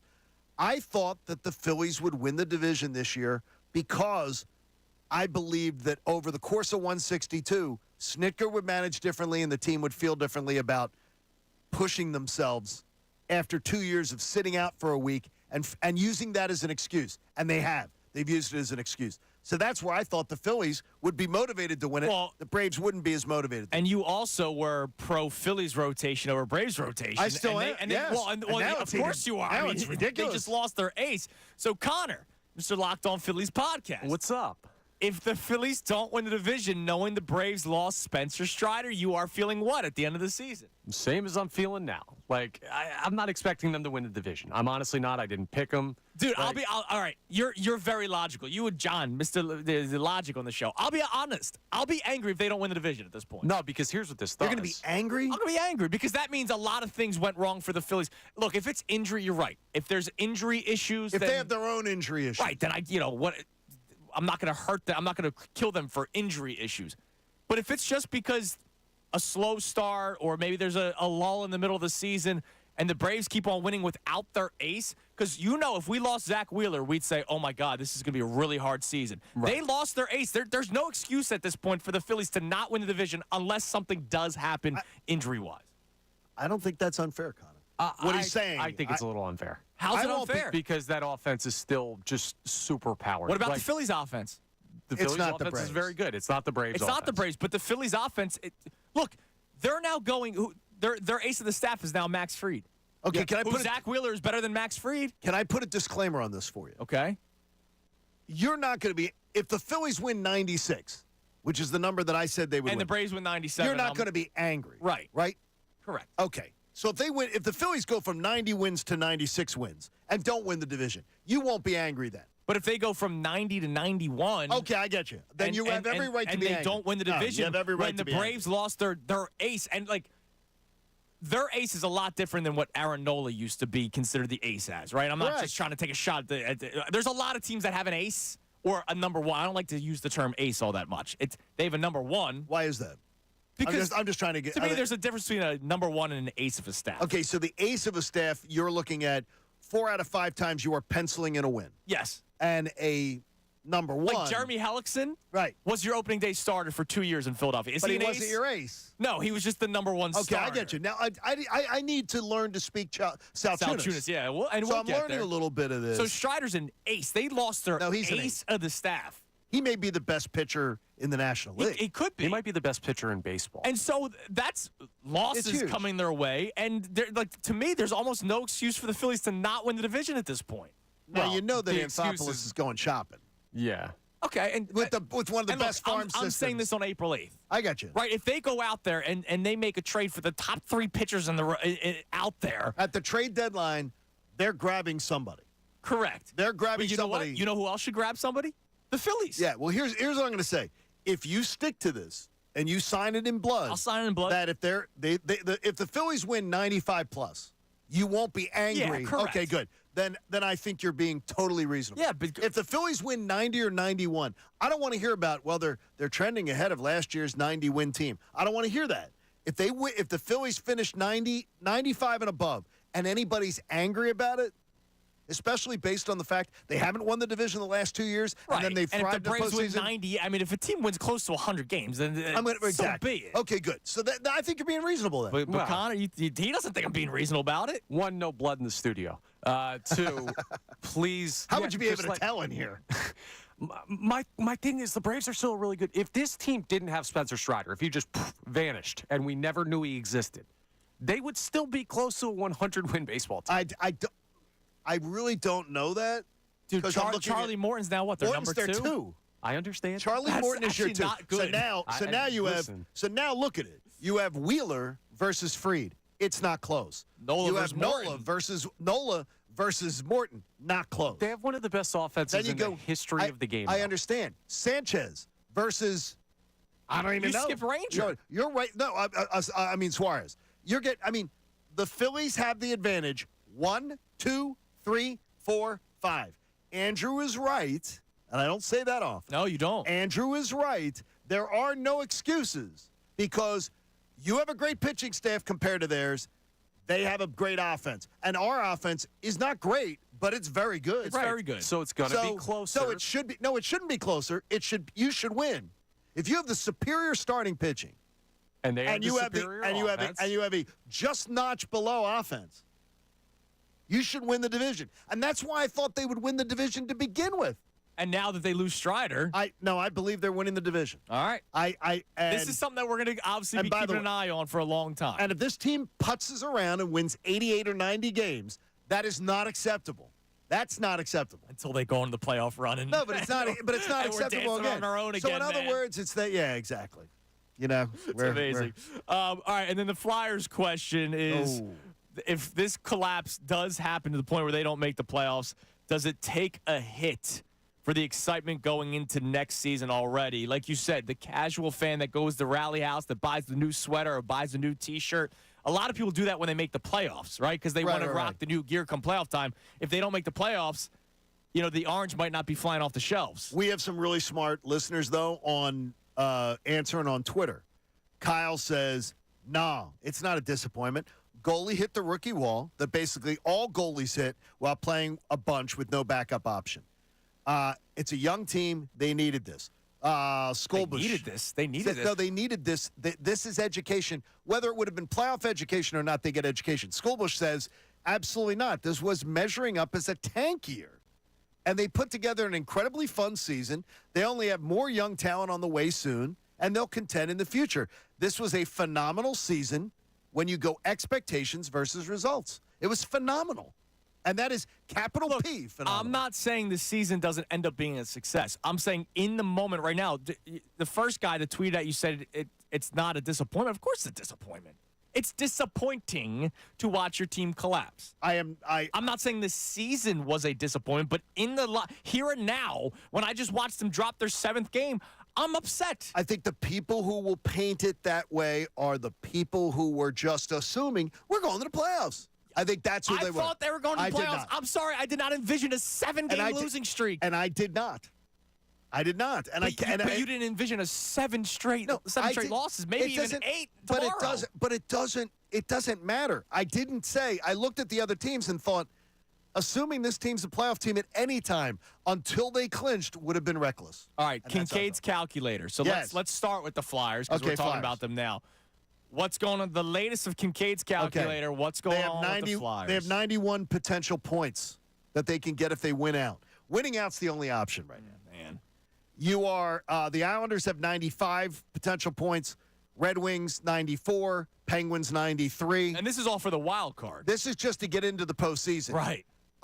Any loss, I believe, is the death knell in the Flyers season. Oh, so that's an easy Kincaid's calculator. What you're saying is the 8th straight loss could be the death if they lose tomorrow night at Montreal, which they shouldn't, a Montreal Canadiens team. Yeah, but they also shouldn't have lost to the Blue Jackets. Right, exactly. But tomorrow night, I believe that would be the final nail in the coffin. Oh, by the way, Montreal beat them a week ago, right. 2 weeks ago, 4-1, and they beat them in dominant fashion. Now you want it for the Sixers. Yes. All right. The magic numbers to eliminate the Sixers from being ahead of them. For the Cavaliers and the Knicks, the magic number's 1. Yeah, the Knicks have 4 games left. The Knicks are currently the 4 seed. The Cavs are currently the 5th seed. So they have a magic number of 1 over the Sixers. If they win any of their remaining games, they absolutely would eliminate the Sixers from catching them. The Magic, the 3 seed, has a magic number of 2. but they're intriguing. They're the 3 seed right now. They could drop all the way to the play-in tournament because the Magic has a magic number of 2 over the Sixers. They're at the Rockets tomorrow night, even though the Rockets were eliminated last night, so that's dangerous. They're at the Bucks. Then they're at the Sixers on Friday night. Sixers could control that. By the end of Friday night's game, if they would lose to the Rockets and Bucks, the Sixers and Pacers could leave that game. The Sixers and Magic could leave Friday night with a Sixers win, tied. All the Sixers would have to do is beat the Nets to be ahead of them. Wow. That's amazing. That is, amazing. But you need to see the Magic lose Tuesday and Wednesday night to the Rockets and the Bucks on the road. It's very conceivable that could happen. It is possible. So the Heat, if the Heat, who is currently the 8th seed, if the Heat win their last 4 games, they are guaranteed to be ahead of the Sixers. Right, because they have won the season conference series. record. Yep. No, they're split. Conference record. They Okay. split, and so then it goes, since they're not in the same division, it goes to conference record. They would be ahead of the Sixers in the conference. So if the Heat win out, the Sixers are going to be the 8th seed, most likely. So basically, one more loss for the Flyers. Season's pretty much over, and the Sixers still have a chance, slim chance to get to the 6th seed. If the Sixers lose a game, they're in the 7-8 game. Right. I don't see. First off, I don't see any math that gets them to out of the play-in tournament. All right. Well, let's hope it's the 7th seed so that they can host the play-in game and win the play-in game. Yes. And then they take on the Bucks in the first round and not the Boston Celtics. 1 Miami loss, 3 Sixers wins at home, which they should be able to do. Sixers will host the play-in game, and it'll be Miami. All right, coming up next, I want to dive back into this Phillies thing. Okay. So Connor's looking at it very logically because the last 2 years, it doesn't really matter. They don't have to win the division. They could make the run in the playoffs. I know me saying that I would be angry if they don't win the division at this point because the Braves lose their best pitcher. I know you disagree with me from a logic standpoint. I know there's probably a Phillies fan in his car right now going, "You idiot, you hot take guy, they're fine." I want to talk about, you talked about, John, how the Phillies are held to a different standard than other teams in this city. Oh, gosh, yes. Sunshine and lollipops. At what point does that change when teams around them are losing players and there's not many excuses left? We'll talk about that next because I see an excuse from one of our callers. It's Kincade Salciunas, 97.5 The Fanatic. Fanatic Sports Update. You on YouTube. What's up? He was talking to me. What are you yelling at the YouTube audience? Well, because they're always talking crap about us, so I might as well yell back at them. But you know what they are? They're very loyal. They're very, very loyal. Yeah, they're all so sweet. They are so sweet. And they all listen every single day, and they watch on YouTube, which is a blessing to us. And we love you, and we thank you for watching us every single morning. And most days we love them. Yeah. Some days we like you.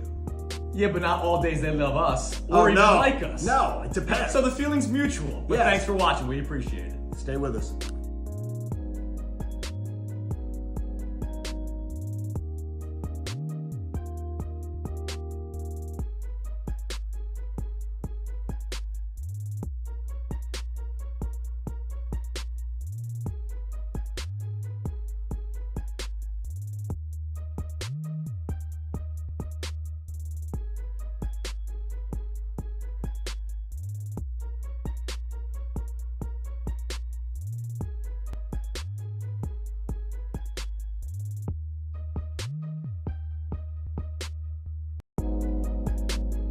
As good as Tyrese Maxey is, he can't carry an offense. Not from his position. Not when other teams can so easily stop either him, not easily stop him, but if you design to double team him, or if you design to take the ball out of his hands, other guys have to be there. And once again last night, you just didn't have it. Tobias Harris was the only other double-digit scorer from the starters. 2 guys, I think it was Council and somebody else, Wilson off the bench. That got you double figures. So Nick Nurse went to the bench really early. You could see it was just kind of, I'm trying, but you guys just don't have it.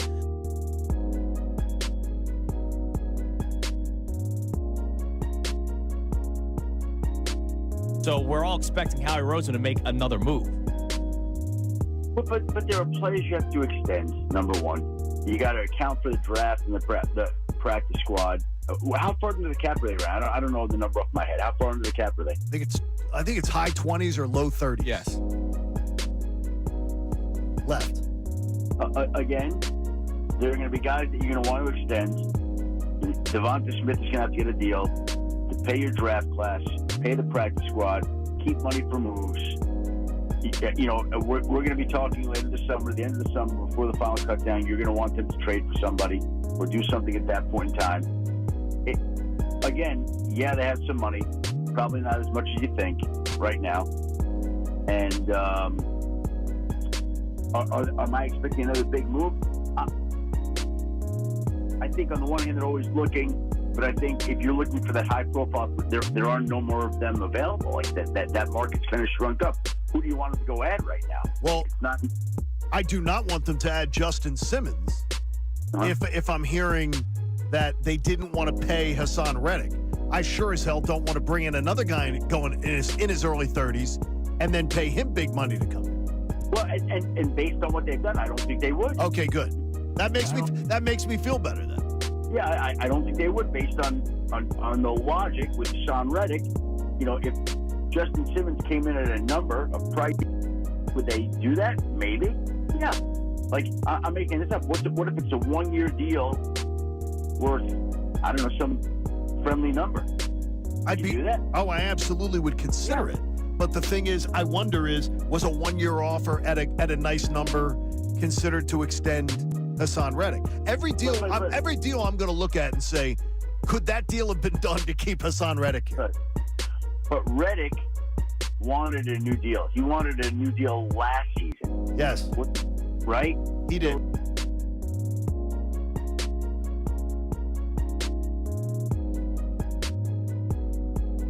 You let the other guy wet his pants because Sam Emerson let in 2 terrible Can goals. you go wet his pants? We were literally just talking about how he should have not played. No, they were terrible. No, they were terrible. That is wetting your pants. As a goaltender, he let in 2 goals that the average NHL goaltender does not let in. Those 2 goals were terrible. They were horrible. They were. The guys were playing pretty much all season long out of necessity. And I said that. There's a lot of it. Okay, a big reason. They lost their goaltender. Andrew, all that praise. I praised him all year long. But the bottom line is the coach knew the backup goalie was ready to play.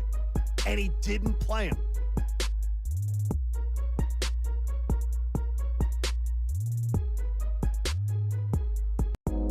What is it that Haley wants us to do? I don't know. The show's about to start again. Wait, is that Connor yelling for us to get back on? Guys, you know you got to come back from break.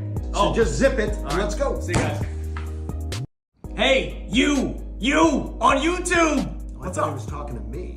What are you yelling at the YouTube audience? Well, because they're always talking crap about us, so I might as well yell back at them. But you know what they are? They're very loyal. They're very, very loyal. They're all so sweet. They are so sweet. And they all listen every single day, and they watch on YouTube, which is a blessing to us. And we love you, and we thank you for watching us every single morning. And most days we love them. Yeah. Some days we like you. Yeah, but not all days they love us or even like us. No, it depends. So the feeling's mutual. But thanks for watching. We appreciate it. Stay with us.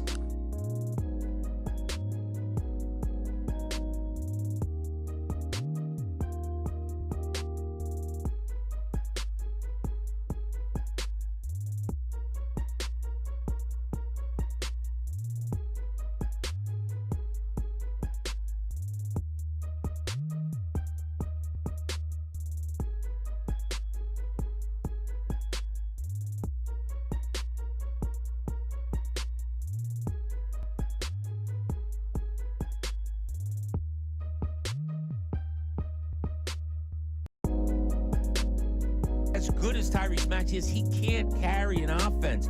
Not from his position. Not when other teams can so easily stop either him, not easily stop him, but if you design to double team him, or if you design to take the ball out of his hands, other guys have to be there. And once again, last night, you just didn't have it. Tobias Harris was the only other double-digit scorer from the starters. 2 guys, I think it was Council and somebody else, Wilson, off the bench. That got you double figures. So Nick Nurse went to the bench really early. You could see it was just kind of, I'm trying, but you guys just don't have it.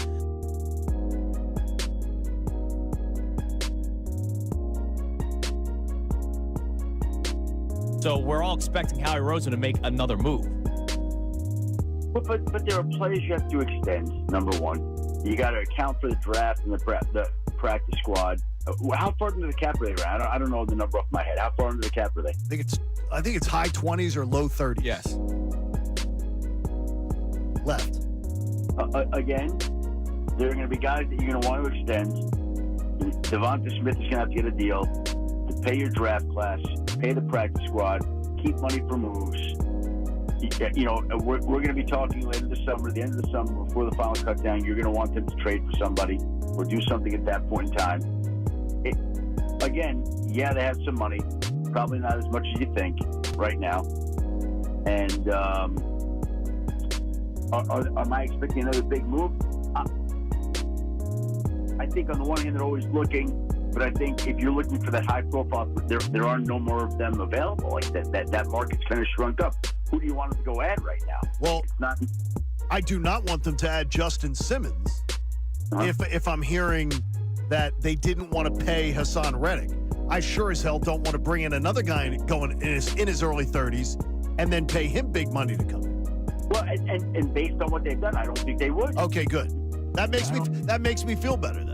Yeah, I don't think they would, based on the logic with Hassan Reddick. You know, if Justin Simmons came in at a number of price, would they do that? Maybe. Yeah. Like, I'm making this up. What if it's a 1-year deal worth, I don't know, some friendly number? Do that? Oh, I absolutely would consider it. But the thing is, I wonder was a 1-year offer at a nice number considered to extend Hassan Reddick? Every deal I'm going to look at and say, could that deal have been done to keep Hassan Reddick here? But Reddick wanted a new deal. He wanted a new deal last season. Yes. Right? He did.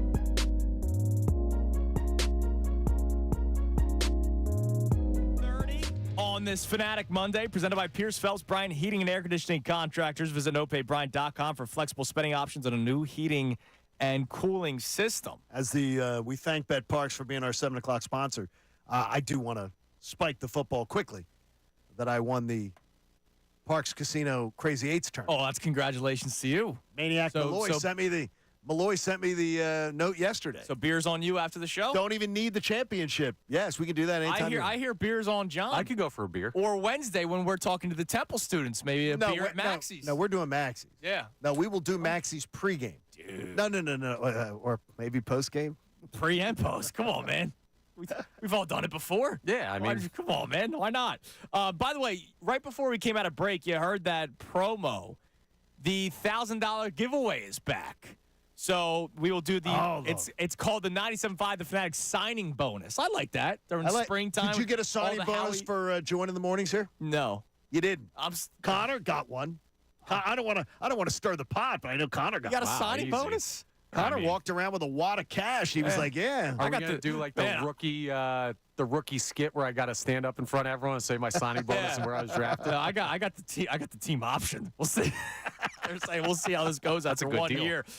Joe Bell makes Dave Dombrowski look like a cupcake. So coming up at 8 o'clock, we'll be doing the $1,000 bonus, signing bonus. And, of course, we'll be doing it throughout the entire show. Do we have the times? Because I know it's 8 o'clock with us. Is it 10, noon, and 4 like it normally is? Yes. All right, so 10 o'clock with Bob Cooney, noon with Bob Cooney, 4 o'clock with the best show ever. It's all presented by Rand Spear, the accident lawyer, demand Rand for justice. So our first $1,000 giveaway coming up in about 28 minutes at 8 o'clock. So I had a question going into the break that I teased that I want to ask you guys. So we talked about, John, you talked about, and I agree with you, that the Phillies are held to a much different standard.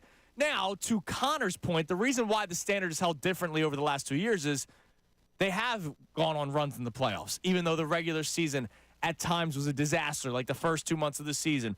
During the season, there's been moments where you're scratching your head or you're frustrated by base running. All these things are true, but to Connor's point, come playoff time, they've locked in. They've beaten the Braves twice in 4 games. They were 1 win away from getting back to the World Series last year. They were in the World Series the year before that. But at some point, as I've said multiple times, I can't continue to just rely on the Braves losing to the Phillies and the Dodgers choking on the other side of the bracket in the National League. Like, at some point, the Dodgers will figure it out. At some point, the Braves would figure it out. And I would like for the Phillies to maybe host the first 2 games of the series in the 5-game series instead of always having to go and stealing Game 1, which is what they have done the last 2 years to their credit. Arrested Wheeler-Nola combination at home on the bump. That sounds incredible. Sounds right? fantastic. 5-game series sounds great. So I know for a fact, and we haven't gotten a call on it yet or a text on it yet. So, Connor, you can let me know if there are texts on it, and we're going to get to the phones in a second because I know Jeff in D.C. thinks differently. When I say with Spencer Strider's injury that I will be angry that if the Phillies don't win the division, unless the Braves still win like 100 games, right? I know there's probably people going, oh, why are you saying that? You just hate to hate. Look at what they've done the last 2 years. Well, first off, nobody loves to love more than you. I love the Phillies. I love the Phillies. You dude. love the Phillies. So that is ridiculous if anybody would accuse you of that. Correct.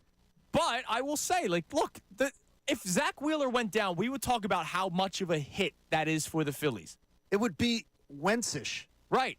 So if Spencer Strider goes down, why shouldn't we say, oh, wow, the division is up for grabs more so than what I may have believed before the season started? You know this answer, though.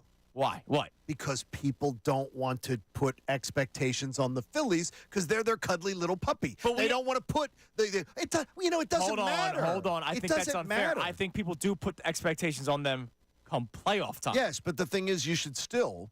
They said you should have expectations on them. Harper, Schwarber, others, Turner said it in spring training. Spring training, yeah. They said to put the expectations on them. Rob Thompson said it. Dave Dombrowski said it. So if you're not putting it on, it's because you don't want to admit that your team is not achieving where they should be. And I wonder, there's probably a player in the Phillies clubhouse going, oh, man, the Braves lost Strider? Correct. They are. And they all should going be. like that. And they should be. And by the way, neither one of us, because I know you guys are big baseball guys. You are seam heads, both of you. Yes. Nobody is dancing on the grave of Strider. No. I mean, to me, first of all, he's a great young man. But I also, though, I love seeing the stars of baseball. I don't like seeing guys injured because I always think my team's getting the next one. Well, he's a weirdo, but he's a weirdo who's incredible to watch. Yeah, pitch, I don't like him. No, you don't like him because he's a Brave. But you admire the hell out of him. No, I don't like the IPA looking tight mustache, pant guy.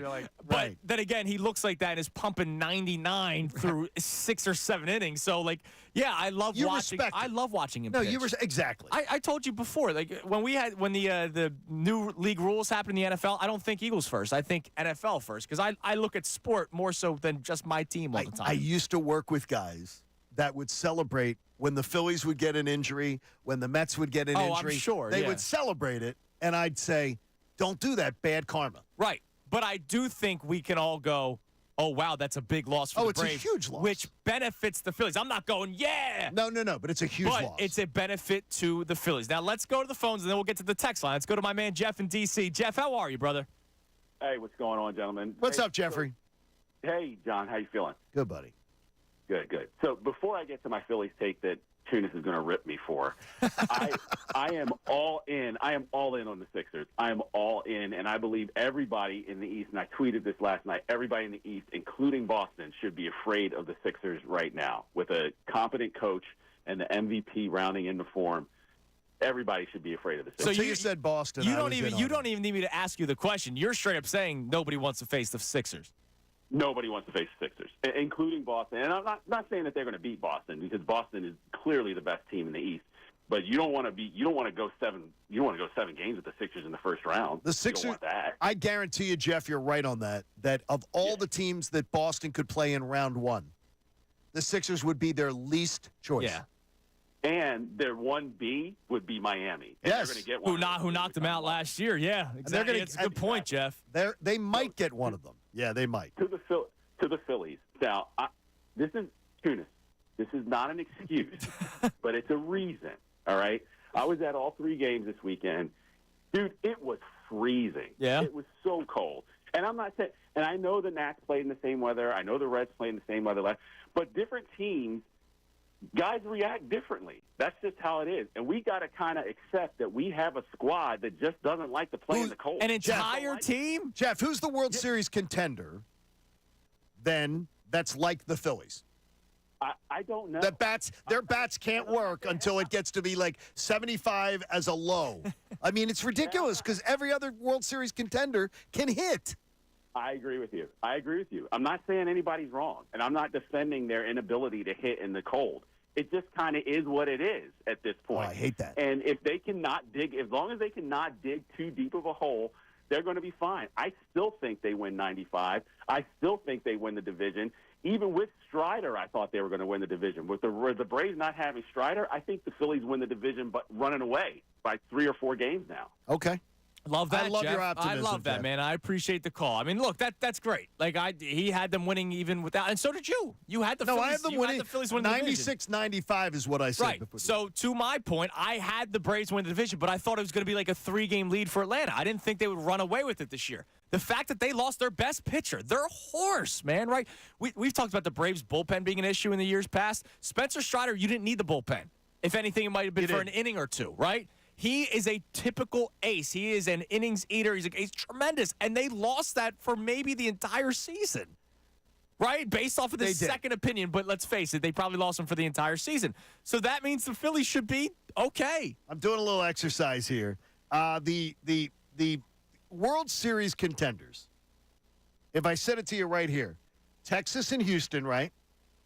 Are Texas and Houston. Sure. Yeah, but what? They'd be the Yankees, Orioles, maybe? Well, Yankees, to Jeff's Orioles? point, he mentioned the cold weather in D.C., in Okay. Houston, and Texas. You're not really dealing with that. But I will tell you, the New York Yankees, who are 8-2, they're playing in New York. And I don't think the New York weather's all that much different than Philadelphia right now. No, but I think Jeff makes a good point, though, with like the individuals are different. What temperature is the studio in there right now for you guys? Cold, and it feels great. We like it cold. And mine is all the way up. I turn the thermostat as high as possible every morning. I don't know, man. Like You're not swinging a bat in there. That's not. You're talking on the radio. That's not my point. Individuals handle things differently. And you know what? Weather affects teams differently. And for the Phillies, that has been the excuse for the last 2 years for why they're not really hitting until Memorial Day. And that is bogus. That is ridiculous. And that is an excuse that should not be tolerated. And I'm going to say Rob Thompson says so. Others say so. By the way. Hold on. Let me say something. Yes.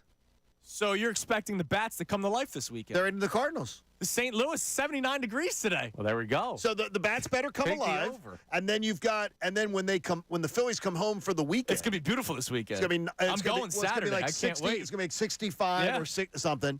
Pirates, then the Rockies, so it's getting warmer there. Then by the time you go to Chicago and everything, you're going to be fine. Dude, they better rate. I'm so tired of this weather the next 3 excuse. games. If you're telling me they play better in warm weather when it's going to be 79 and sunny over the next 3 days in St. Louis, they better mash the ball, okay? Their best month is June for a reason. Yeah, because it's an excuse. Well, it's not. It's factual. Philadelphia June is St. Louis April. So let's say they better come to play this weekend. All right, we'll continue this conversation. I know we have texts and on the Sixers and Phillies. You can text in at 610-632-0975. Also want to thank our YouTube audience for joining us this morning. We love you, YouTube. Coming up next, Eagles related. Maybe not Eagles related, but there was a player that may be on the way out at some point. Uh-oh. A big-name player who definitely loves Philadelphia. Uh-oh. I'll tell you who that is next. It's Kincade Salciunas, 97.5 The Fanatic. The real inside. You on YouTube. What's up? I was talking to me. What are you yelling at the YouTube audience? Well, because they're always talking crap about us, so I might as well yell back at them. But you know what they are? They're very loyal. They're very, very loyal. Yeah, they're all so sweet. They are so sweet. And they all listen every single day, and they watch on YouTube, which is a blessing to us. And we love you, and we thank you for watching us every single morning. And most days we love them. Yeah. Some days we like you. Yeah, but not all days they love us or even like us. No, it depends. So the feeling's mutual. But thanks for watching. We appreciate it. Stay with us.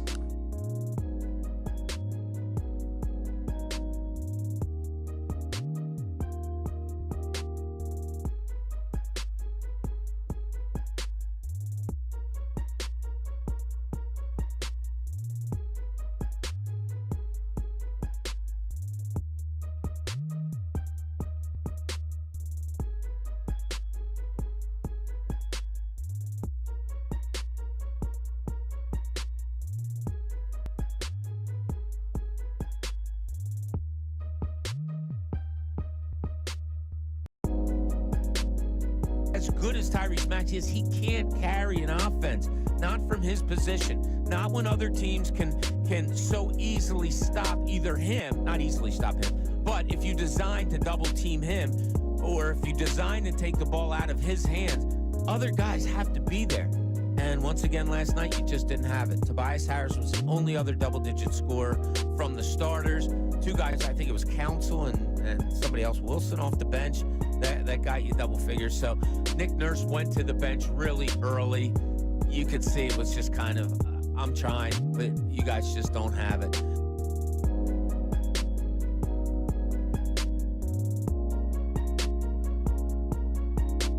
So we're all expecting Howie Roseman to make another move. But there are players you have to extend, number one. You got to account for the draft and the practice squad. How far into the cap are they? I don't know the number off my head. How far into the cap are they? I think it's high 20s or low 30s. Yes. Left. Again, there are going to be guys that you're going to want to extend. Devonta Smith is going to have to get a deal to pay your draft class, pay the practice squad, keep money for moves. You know, we're going to be talking later this summer, at the end of the summer, before the final cut down. You're going to want them to trade for somebody or do something at that point in time. Again, yeah, they have some money, probably not as much as you think right now. And am I expecting another big move? I think on the one hand, they're always looking. But I think if you're looking for that high profile, there are no more of them available. Like that market's kind of shrunk up. Who do you want them to go add right now? Well, I do not want them to add Justin Simmons. If I'm hearing that they didn't want to pay Hassan Reddick, I sure as hell don't want to bring in another guy going in his early 30s and then pay him big money to come in. Well, and based on what they've done, I don't think they would. Okay, good. That makes me feel better then. Yeah, I don't think they would, based on the logic with Hassan Reddick. You know, if Justin Simmons came in at a number, a price, would they do that? Maybe. Yeah. Like, I'm making this up. What if it's a 1-year deal worth, I don't know, some friendly number? Would you do that? Oh, I absolutely would consider it. But the thing is, I wonder was a 1-year offer at a nice number considered to extend Hassan Reddick? Every deal I'm going to look at and say, could that deal have been done to keep Hassan Reddick here? But Reddick wanted a new deal. He wanted a new deal last season. Yes. Right? He did.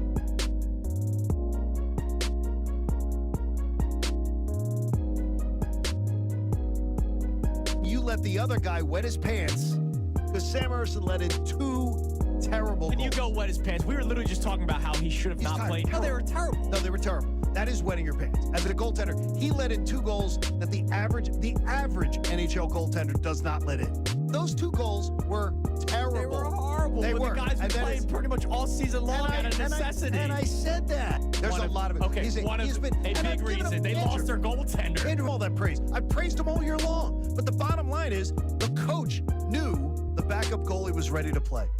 And he didn't play him.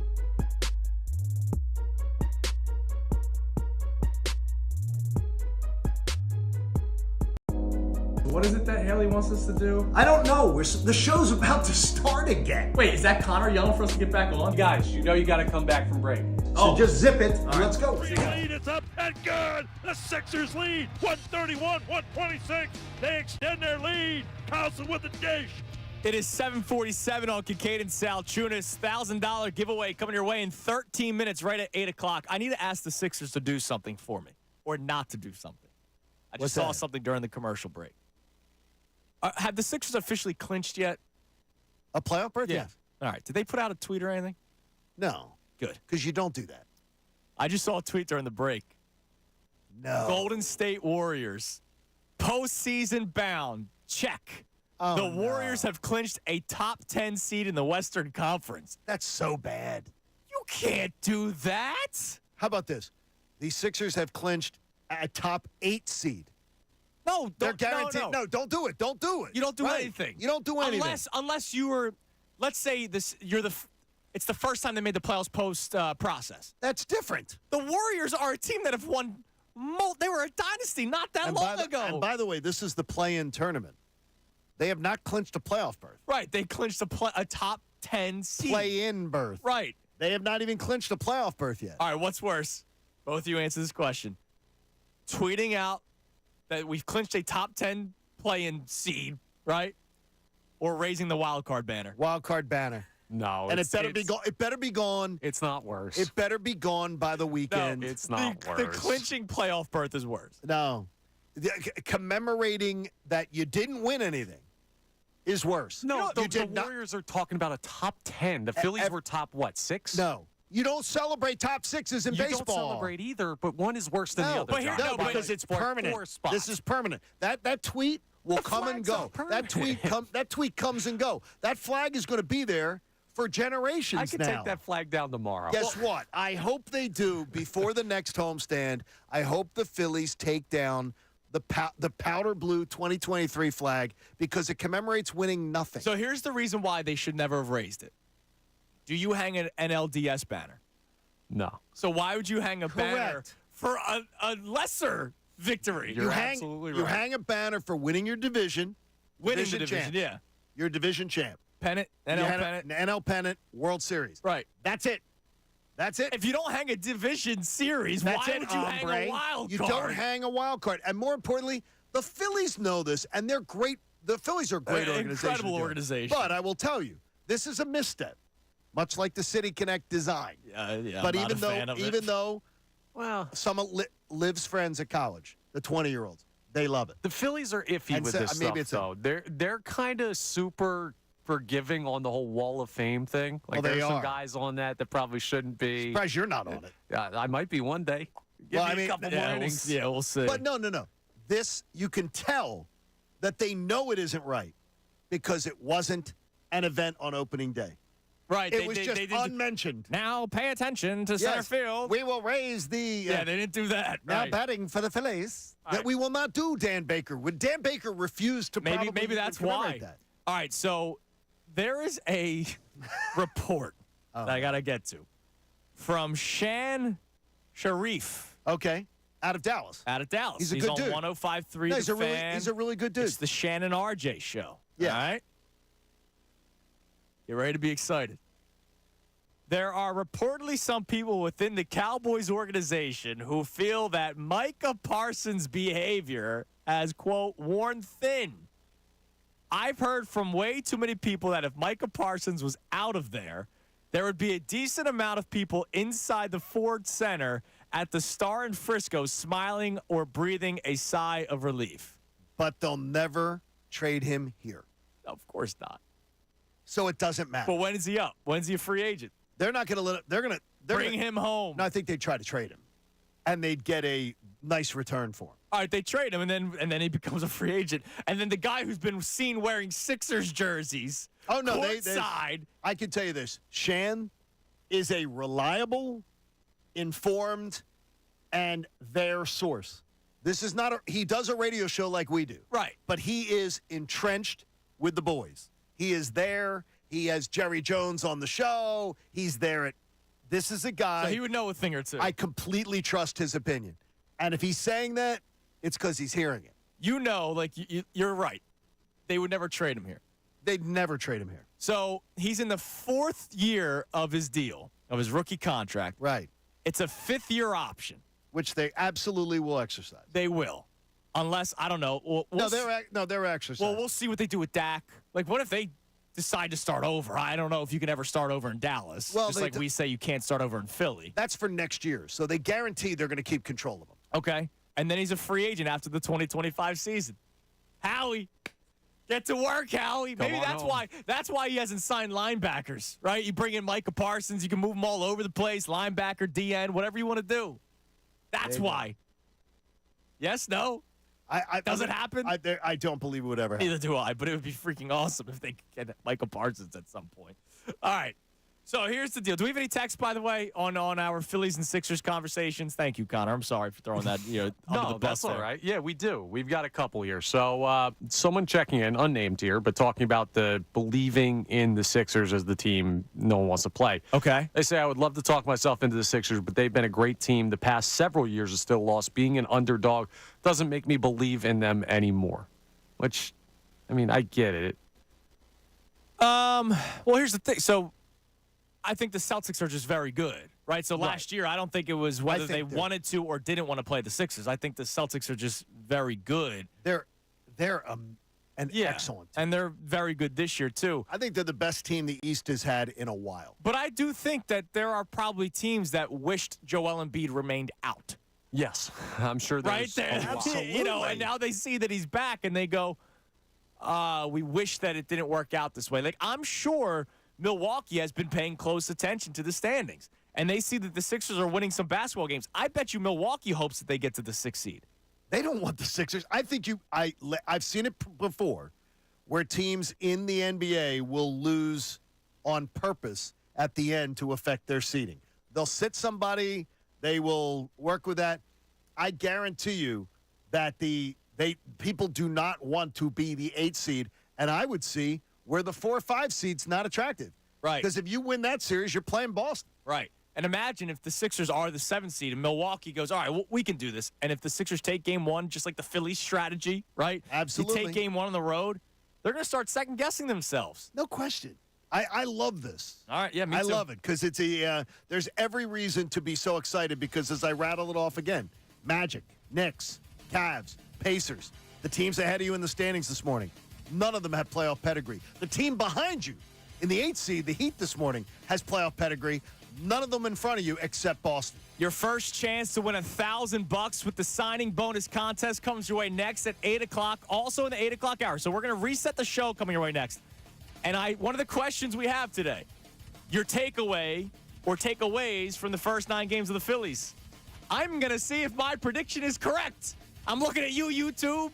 I'm talking to you, callers. Andrew, you're a hater. I'm going to see where we're at with my prediction through just 9 games.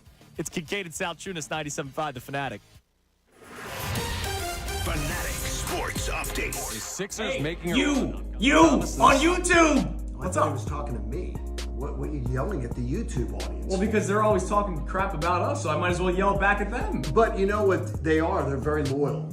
They're very, very loyal. Yeah, they're all so sweet. They are so sweet. And they all listen every single day, and they watch on YouTube, which is a blessing to us. And we love you, and we thank you for watching us every single morning. And most days we love them. Yeah. Some days we like you.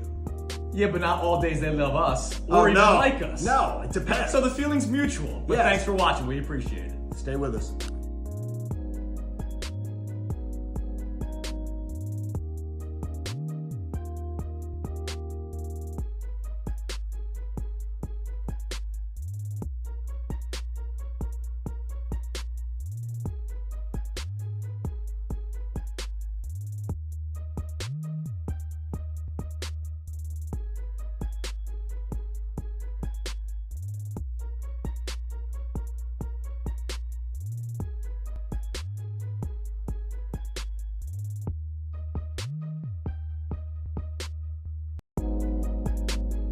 As good as Tyrese Maxey is, he can't carry an offense. Not from his position. Not when other teams can so easily stop either him, not easily stop him, but if you design to double team him, or if you design to take the ball out of his hands, other guys have to be there. And once again last night, you just didn't have it. Tobias Harris was the only other double-digit scorer from the starters. 2 guys, I think it was Council and somebody else, Wilson, off the bench.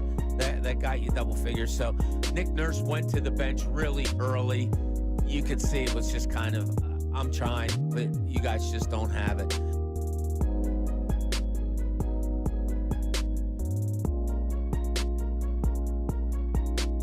So we're all expecting Howie Roseman to make another move.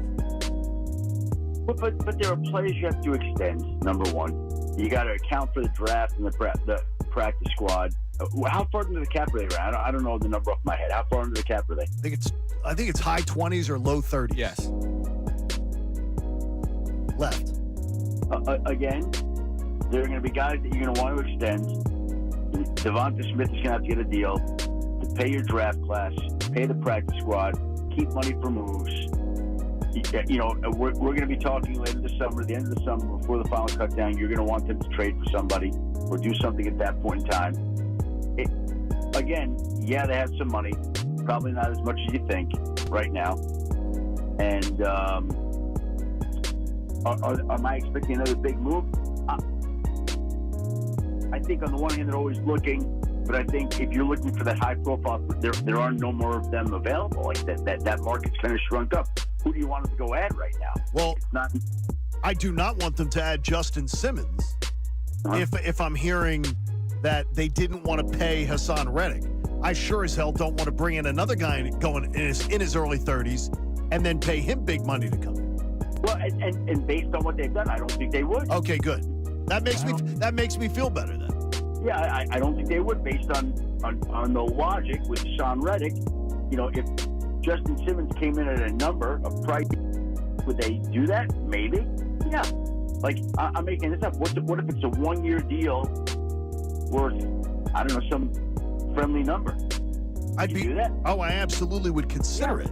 But the thing is, I wonder was a 1-year offer at a nice number considered to extend Hassan Reddick? Every deal I'm going to look at and say, could that deal have been done to keep Hassan Reddick here? But Reddick wanted a new deal. He wanted a new deal last season. Yes. Right? He did.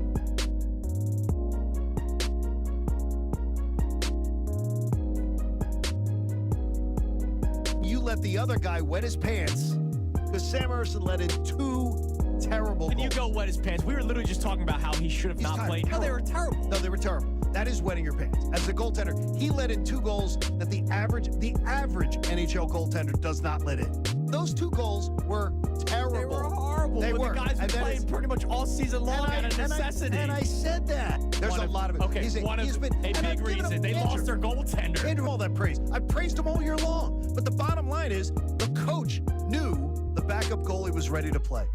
And he didn't play him.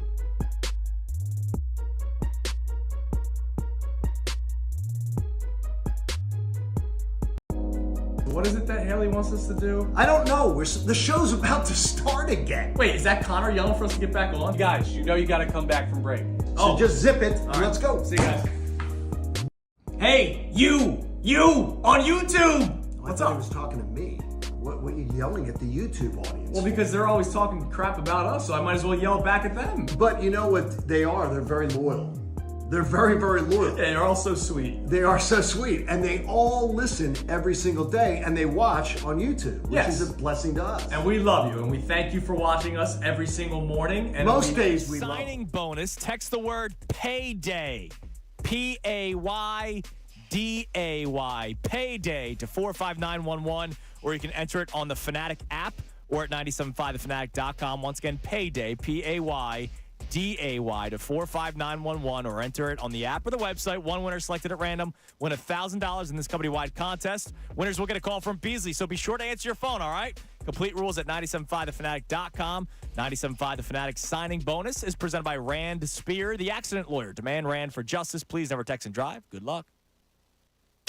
This is Kincade Salciunas, Philadelphia Sports Talk. 97.5 The Fanatic. It is 8:02 on this Monday morning. Coming your way up at 8:05 will be today's headlines with Connor Thomas. Looking forward to that. Here's what we've talked about today. We've been reacting to the Sixers, Phillies, and Flyers weekends that we watched. And we have questions for all of them that we'll remind you of after today's headlines. But the reaction is to a great weekend for the Sixers, where the Sixers win both of their games. I know it was just the Grizzlies or Spurs, but you need to start mounting up wins if you want to still win that 6th spot. We did Kincaid's calculator. The 6th seed is still very hard to get, but possible. How about the most likely team that you could grab the 6th seed from would potentially be the Magic? Who are, what, 3rd right now or 4th? They're 3rd this morning. Yeah. But the they Magic, surpassed the Cavs. If you want to catch the Magic, they must lose Tuesday night at the Rockets, Wednesday night at the Bucks.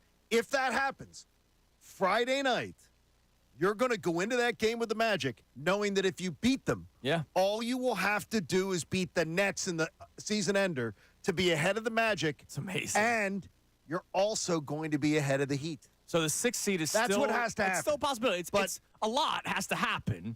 They have to lose at Houston and at Milwaukee back-to-back nights. I don't see, because the Cavs and the Knicks, They only have to win one of their remaining – Knicks, one of their remaining 4 games, eliminates the Sixers from passing them.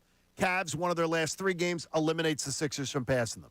So if you can see – if the Magic lose to the Rockets and the Bucks, the Sixers will be in absolute great position to get out of the play-in tournament. Unbelievable, which is great. wild. I mean, think about when we were saying before the Thunder game, you know, they'll probably lose the one to the Thunder, and they might drop this one here, they might drop that one there. No, they've won every single game since Joel Embiid's come back. And, oh, by the way, the teams around them, the Pacers have now lost games, right? They lost to the Heat. They beat the Heat.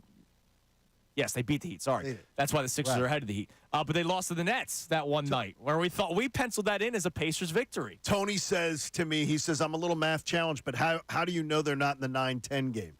The 9th and 10th seeds, Bulls and Hawks, cannot catch the Sixers.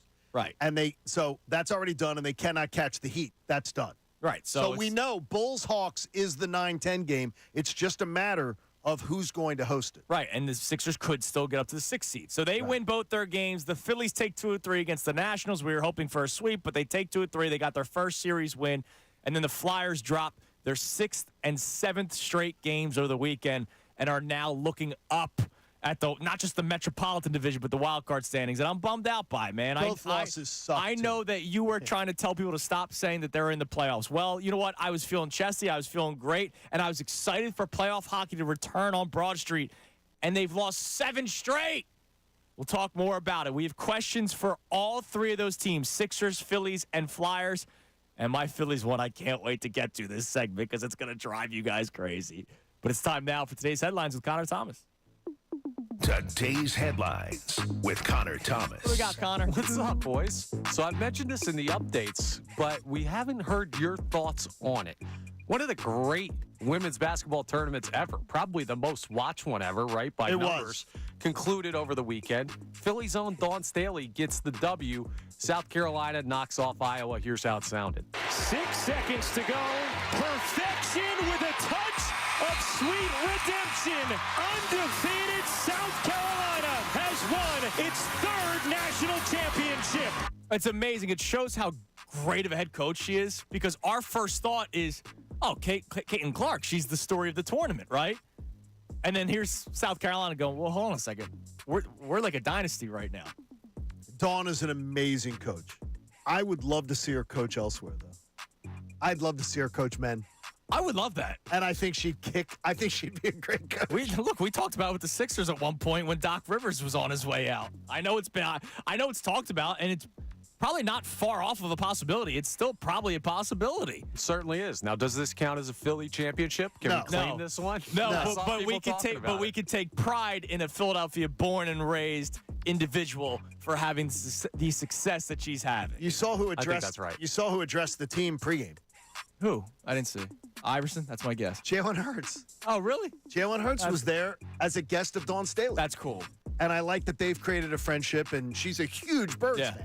Yeah. And Temple proud. But we're so happy. I know, by the way, we kind of talked about this last week. Did you see the numbers that the UConn-LSU game got, or UConn-Iowa game got? Amazing. Or, UConn. LSU-Iowa game. It was 14.5 million people. Highest ever. The LSU-Iowa game. No, it was the highest women's game ever. Yeah. It was the highest college basketball game ever on ESPN. It was higher than any men's game that has ever been on ESPN. It was higher than World Series and NBA Finals games from last year. That's incredible. So that's an incredible story. And let's see, can there be that next? Do you think it carries over? Yeah, look, I do not. Caitlin Clark is a big draw. Let's see if that carries over next. Look, you say you do not, but I'm sorry, I don't know the women's college basketball landscape. There might be a player that I just don't know about. Yeah, there may be, but it's not a sport that I follow. I don't follow the MLS. Like there's sports that I just don't follow enough. But once it becomes a big story, you start paying attention to it. So there could be. We'll find out. We should see. But Caitlin Clark was a big draw for that. The fact that the women now have the highest rated college basketball game ever on ESPN.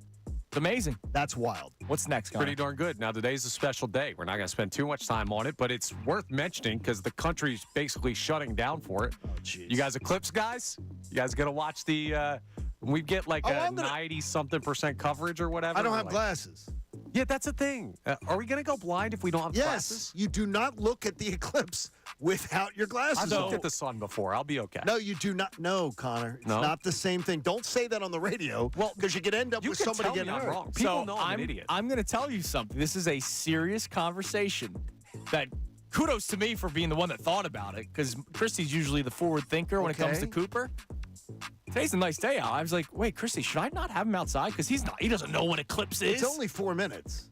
Right, but he could look up at the... No, well, then don't have him, then, unless you have the glasses. Which we don't. Do not look up during the eclipse. No, but should I keep him inside? Because he's 2. He doesn't know Wait a minute. Eclipse. You know when the eclipse is going to be. Keep him inside for those 5 That's what I'm minutes, saying. and then go back I out. should do that, Yeah, right? just bird box him. But, Just go ahead but and blindfold the kid. if you're a school, if you're a school and you're closing early, if you're doing something like that, you're being idiotic. Dude, I saw a sign. You know how everything's digital now on the highway, right? The buckle up. The Jersey has great signs about buckling up and all that kind of stuff.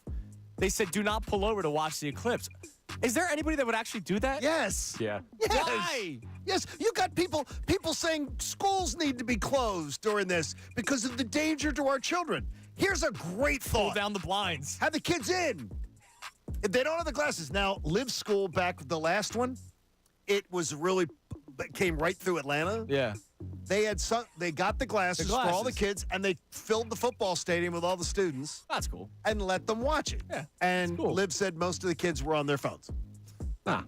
So nobody gave a damn anyway. Happy Eclipse Day. Happy Eclipse What's Day. next, Connor? And then last we have a little bit from you guys earlier on the Phillies. They brought it up, not me. They are bringing it up. They said enough of this being like okay with a wild card. It was unanimous. I don't think we are not. This team is not going to be okay with a wild card anymore. We're not going to be okay with just being good. We are going to play to a different level. They're the ones that set that expectation. They might be able to do that over the next 2 weeks. We'll see it's an easy schedule. You better as hell do it. They better. You're right. I agree with you. Go ahead, Connor. What's your take on this? Here's the thing, right? I don't think they told the fan base. They did. I can show you quotes. No, you're not understanding. All right, they told the media, which is the media is the voice of the fans, or not the voice of the fans. God forbid I say that because the evil media, but they get the information from the players. I think they're telling the team. Sometimes I say stuff to you guys that I want the listeners to hear. Sometimes I say stuff to the listeners that I want you guys to hear. I think that what they're saying by saying that is not, the fan base needs to hold higher expectations. I think Rob Thompson is trying to urge his team to say, I know it's worked, but I want to push you guys to compete for the division. I don't think we need to take that as the fan base needs to interact with this team differently. I think he's trying to make sure they're not complacent with just the wild card works. Did Connor just admit that he's not real to either us or to the listeners? That's not it. And more you just said I'll say things to you guys that I won't say to the audience. Framing is important. Would any Eagles fan be okay with all you got to do is get in? No. No. So stop setting a low bar for the 4th highest payroll in baseball, and a team that should be able to compete with the Braves team without Strider should be able to beat them. Right. If the Cowboys, let's say Dak Prescott got hurt, what would we be saying? We'd be saying, all you need to do is get in. It's okay if we finish behind them. Win the division. Absolutely. Yeah, and that's because where one and done's different. And that's where the Phillies are treated differently because they're warm and cuddly. They're like a puppy. But where you're going, I think, a little too far is your reaction through 9 games. My reaction is standard. I'm seeing the same things through 9 games. They assured us. I heard Larry Boa glowing on opening day with Bob Cooney. Yep. Oh, they worked so hard on their defense. Trey Turner's he'll be back to being a very good defensive player because he's worked hard. He's on pace to be worse. Now it's early. Well, yeah, you do 10 games. I do 16. All right, I do 10. So today, hopefully they win and they're 5-5. And then what if their next 10 they go 7-3? That'd be great. That'd be great. When it happens, then you celebrate that. You celebrate what you see. Baseball's immediacy. We have to talk about what happened yesterday. What happened today? So it is not overreacting. It's what we do for a living. We talk about what we saw. Yes. And if you went to a bad dinner last night or a bad movie or a bad thing, you talk about it the next day. It's the same thing with sports. But you're calling it a bad dinner. They've played 5.5% of the season. They have. You're calling it a bad dinner because you had one bad potato on the side of a full meal. No, what I'm saying is that once again, you are starting a season where you are not going out. You didn't come out hot out of the gun, which is what they all did talk about. Yeah, but what is coming out hot at the start of the season? For me, it's the first month. It's not the first 9 games. Coming out hot is not being 4-5. Yeah, but it's not whether the Pirates came out hot, right? They stink. Whether you want to keep pushing the bar back and say, well, it's not that. It's 20 games. It's 25 games. They wanted to start out hot. This isn't the way they wanted to start. And by the way, April was a huge opportunity. It still is. Can't wait to see how it works. Well, it's a huge opportunity, but don't forget the first 3 games were against the Braves. Yeah, absolutely. And now, by the way, the Braves, who just swept the National League champions, who then have the Astros coming up, the Rangers coming up. Yeah, we'll see how they play. While the Phillies have an easy April, they have a hard April. We'll see if you fall behind them again, and they played a chunk of their schedule that was tougher. Without their best pitcher? No, I hear you, brutal. which is why I will be upset if the Phillies don't win the division, unless the Braves win 100 games. And, right. And you preface that with if the Phillies win 95, you're fine. So here's the questions that we have for you. We've been talking about all 3 teams that were in action this past weekend. I'm going to start with the Phillies one. Uh-oh. You have a fiendish look on your face. I just want to know if my prediction is coming true even sooner than I expected. Okay, go on. Johan Rojas, Connor, is batting, I believe my numbers are correct here, .045. Yeah, that sounds right. Is that accurate? Sounds right. All right, now you two guys are give him 2 months. Yes. And I believe you two guys to say that because as much as we are fans, we are also radio people, and we're supposed to be more level-headed and less biased. Even though we're never level-headed. No, we're allowed to be biased. No, we are. But there's no rule. But if a guy is struggling, or if a team is struggling, we're supposed to point it out. Like you pointed out, the Eagles were struggling despite their 10-1 record, right? Yes. You weren't doing it to be a hater. It's just you look at it through a different lens. I look at things through a different lens. Connor looks at things through a different lens. I know how this city is, and I thought it was beautiful that the city, it seemed like probably 80% was all on board with the give Johan Rojas time. And I said, baloney. The second he starts struggling, despite, what's the record, right? Despite all that kind of stuff. If you look at the batting average of a specific player on the team, and you see not 150, not even 50, .045. Has the tenor of the city of Philadelphia changed? I believe yes. The tenor's changed? Where are you hearing the tenor change? I see a lot of complaints on social media. Don't give me your percentiles of how many people are doing We're talking about the most people aren't there. Johnny, there's plenty of people on social media, and there's plenty who are upset about Rojas. There are plenty. If you're talking about less than 20% of the population, yes, there are plenty. All right, then the people that you talk to on the streets, is everybody still supportive of Johan Rojas? I know what I'm going to tell you is, if you're talking about Johan Rojas, please talk about Castellanos and Turner before you talk about Rojas. To that point. Because he needs time, and they told you he needs time. To that point, I have seen Castellanos put together an all-star season. I have seen Trey Turner put together all-star seasons. I have seen Johan Rojas hit 300 in limited at-bats last year. Once there was tape, get completely exposed in the playoffs. Originally, the plan from the managers, they told you the second the season ended that there was a chance that he would start the season in AAA to give him time to work on his swing. They then decided, you know what, screw that. He's Reed Blankenship. We're just going to give him the job without any sort of competition, even though there might be better options out there or there might be a smarter plan. Johan Rojas so far has been a huge minus offensively. I thought that he should have started AAA, not because I think he stinks, not because I don't think he's got a future in Major League Baseball. I would rather have him worked on his swing in the minors than on the major leagues. And you've heard it from other people. Even I think Larry even said it to Bob Cooney. Batting against AAA pitchers is not preparing you for Major League pitching. It doesn't. I know so more it doesn't. importantly, I'm talking about working on his swing. But he has a skill set that benefits Wheeler, Nola, Suarez, and all of them because he is the best defensive option, arguably in the National League, if not baseball, in center field. And how has that skill set been enough to surpass his major struggles offensively? If you're talking about 9 freaking games, yes. Well, here's the other thing. All right, let me bring this up because you talk about the skill set, right? Everybody talks about how he's the greatest center fielder in Major League Baseball, which, look, I'm not. And when he's not in, we've seen games already affected by Marsh not being able to get the balls. Right. Yesterday, Pache made a couple of great plays early on. And then that one, Rojas catches that ball. All right, but let me ask you this question. Because he is such a net negative, you agree that he's a net negative offensively? Absolutely. When he's not even batting .50? No, it's bad. He has to get pinch hit for in the 6th inning at times. He does. So, all right, so you got 6 innings of him defensively? 5 if they're the home Depends team on the game. or the road team? No, it depends on the game. Am I up 5-1? Or am I down 5-1? Am I down 5-3 or am I up 6-3? If I'm up 6-3, staying in center field. I don't have to pinch hit for him. But I've seen it. He's already been pinch hit for what, 2 or 3 times this season? That's fine because For the 9 Phillies are games. trailing.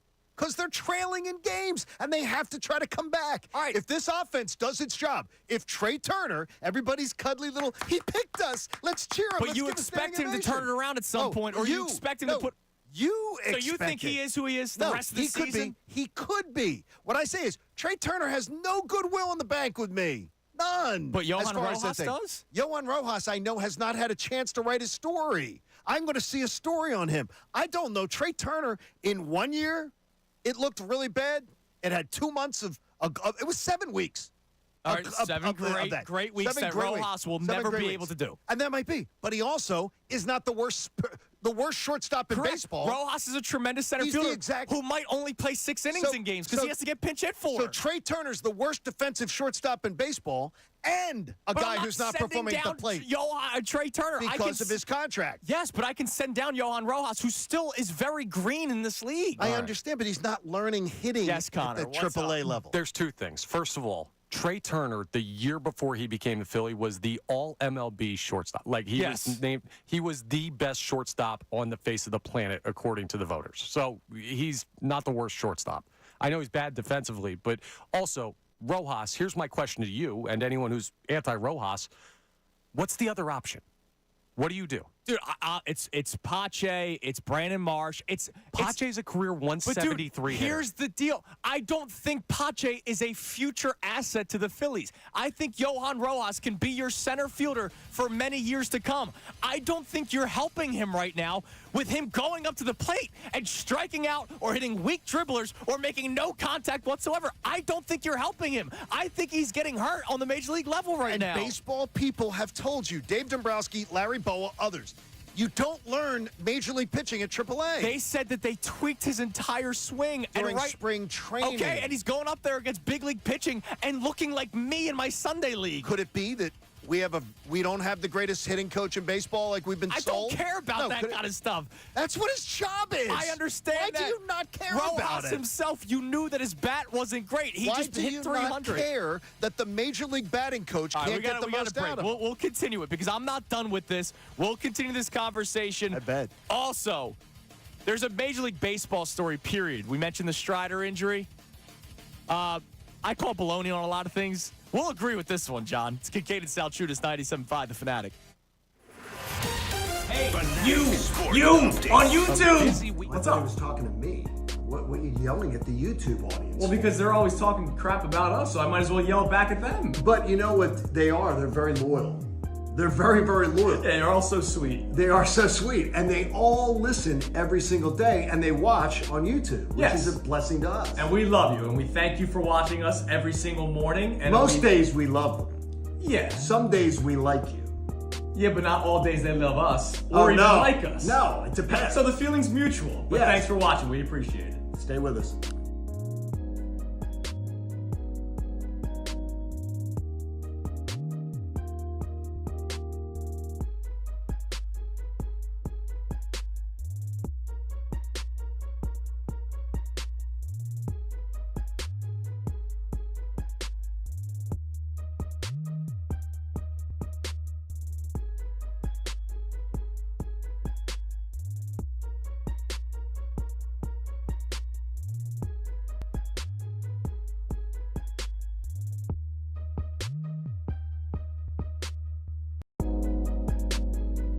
good as Tyrese Maxey is, he can't carry an offense. Not from his position. Not when other teams can so easily stop either him, not easily stop him, but if you design to double team him, or if you design to take the ball out of his hands, other guys have to be there.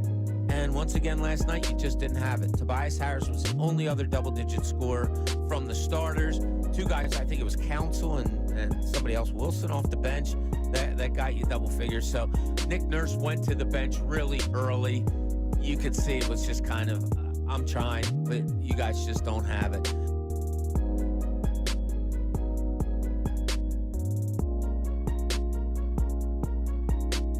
So we're all expecting Howie Roseman to make another move.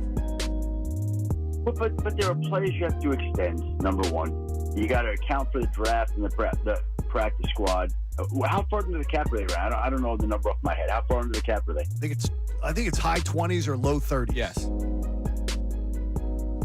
Left.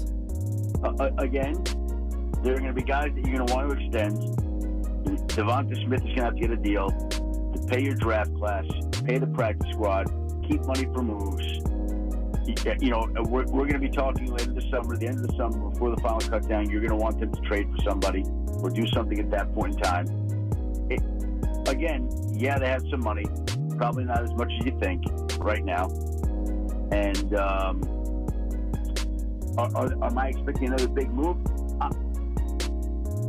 I think on the one hand, they're always looking. But I think if you're looking for that high profile, there are no more of them available. Like that market's kind of shrunk up.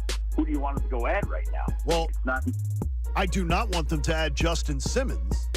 If I'm hearing that they didn't want to pay Hassan Reddick, I sure as hell don't want to bring in another guy going in his early 30s and then pay him big money to come. Well, and based on what they've done, I don't think they would. Okay, good. That makes me feel better then. Yeah, I don't think they would, based on the logic with Hassan Reddick. You know, if Justin Simmons came in at a number, a price, would they do that? Maybe. Yeah. Like, I'm making this up. What if it's a 1-year deal worth, I don't know, some friendly number? I'd do that. Oh, I absolutely would consider it. But the thing is, I wonder was a 1-year offer at a nice number considered to extend Hassan Reddick? Every deal I'm going to look at and say, could that deal have been done to keep Hassan Reddick here?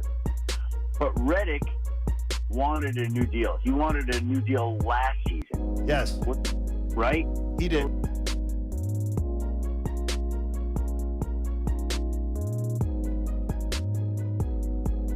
You let the other guy wet his pants because Sam Emerson let in 2 terrible goals. You go wet his pants. We were literally just talking about how he should have not played. No, they were terrible. No, they were terrible. That is wetting your pants. As a goaltender, he let in 2 goals that the average NHL goaltender does not let in. Those 2 goals were terrible. They were horrible. They were. The guys were playing pretty much all season long out of necessity. And I said that. There's a lot of it. Okay, a big reason. They lost their goaltender. Andrew, all that praise. I praised him all year long. But the bottom line is the coach knew the backup goalie was ready to play. And he didn't play him.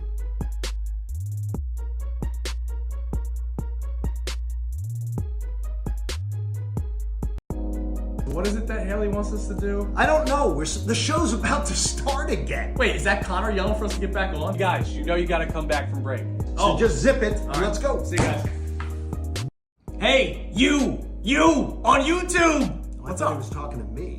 What are you yelling at the YouTube audience? Well, because they're always talking crap about us, so I might as well yell back at them. But you know what they are? They're very loyal.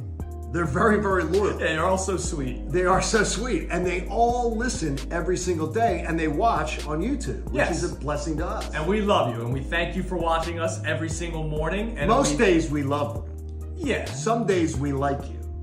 Yeah, but not all days they love us or even like us. No, it depends. So the feeling's mutual. But thanks for watching. We appreciate it. Stay with us.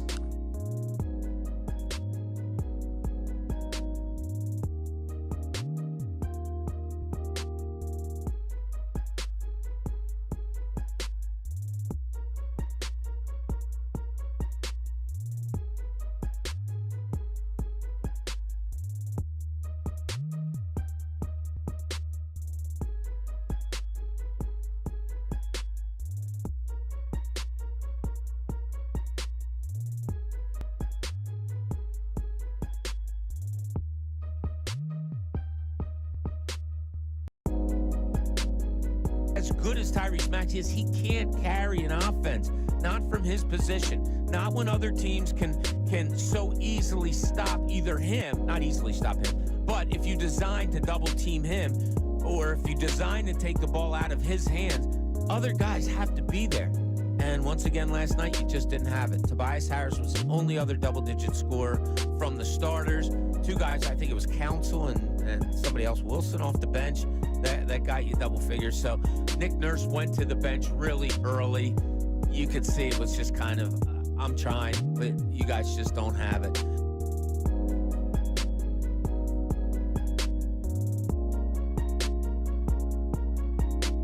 So we're all expecting Howie Roseman to make another move. But there are players you have to extend, number one. You got to account for the draft and the practice squad. How far into the cap are they? I don't know the number off my head. How far into the cap are they? I think it's high 20s or low 30s. Yes. Left. Again, there are going to be guys that you're going to want to extend. Devonta Smith is going to have to get a deal to pay your draft class, pay the practice squad, keep money for moves. You know, we're going to be talking later this summer, the end of the summer, before the final cut down. You're going to want them to trade for somebody or do something at that point in time. Again, yeah, they have some money, probably not as much as you think right now. And am I expecting another big move? I think on the one hand, they're always looking, but I think if you're looking for that high profile, there are no more of them available. Like that market's kind of shrunk up. Who do you want them to go add right now? Well, I do not want them to add Justin Simmons. If I'm hearing that they didn't want to pay Hassan Reddick, I sure as hell don't want to bring in another guy going in his early 30s and then pay him big money to come in. Well, and based on what they've done, I don't think they would. Okay, good. That makes me feel better then. Yeah, I don't think they would, based on the logic with Hassan Reddick. You know, if Justin Simmons came in at a number of price, would they do that? Maybe. Yeah. Like, I'm making this up. What if it's a 1-year deal worth, I don't know, some friendly number? I'd do that. Oh, I absolutely would consider it. But the thing is, I wonder was a 1-year offer at a nice number considered to extend Hassan Reddick? Every deal. Fanatic Monday, presented by Pierce Phelps Bryant Heating and Air Conditioning Contractors. Visit nopayBryant.com for flexible spending options and a new heating and cooling system. Connor, I'm going to have you do something that John Kincade does not like. I'm going to have you put up a poll momentarily, okay? You know I love the poll questions. Well, depending on whether they're skewed or not. Yeah, they are skewed. So I'm going to have you put up a poll momentarily, but I want to talk to you guys about Avelo Airlines. You just heard that they're our 8 o'clock sponsor. And they're the best. We're doing an incredible contest right now, all right? You would just be lazy if you don't do it at this point, how great this contest is. If you go to 975thefanatic.com and you go to the contest page, you can nominate someone who you think deserves to go on vacation to win 2 round trips on Avelo Airlines. So for them and a guest, could be your child's teacher, local firefighter, police officer, nurse, doctor. Yes. You name it. Could be John Kincade. And John will fly out when we do W's and L's. Yeah, I'm definitely flying it. No, we've already scheduled that around my vacation.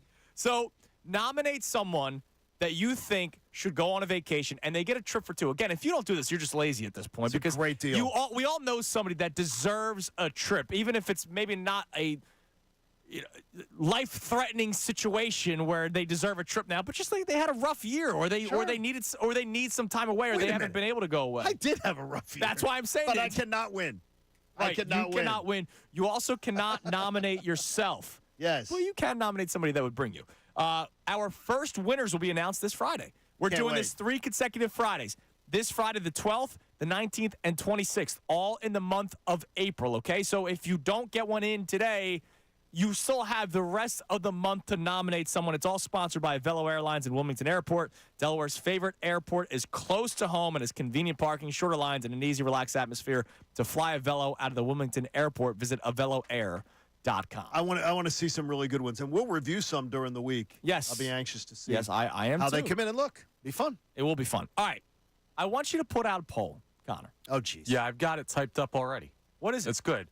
You want it on Rojas, right? Yes. Does Johan Rojas, an outstanding center fielder and a future generational defender, deserve the tiniest bit of slack from the fan base? Is that good enough for you? No, I think that, and I don't see that as skewed. That's slightly skewed. What would you like it to be? I want you to ask and word it so that it's not skewed, so that it's to John's liking. But I want to know, for the people that were willing to give Rojas time, yes, are they still giving him time? I think that's a fair question. Or Very have fair. have they flipped?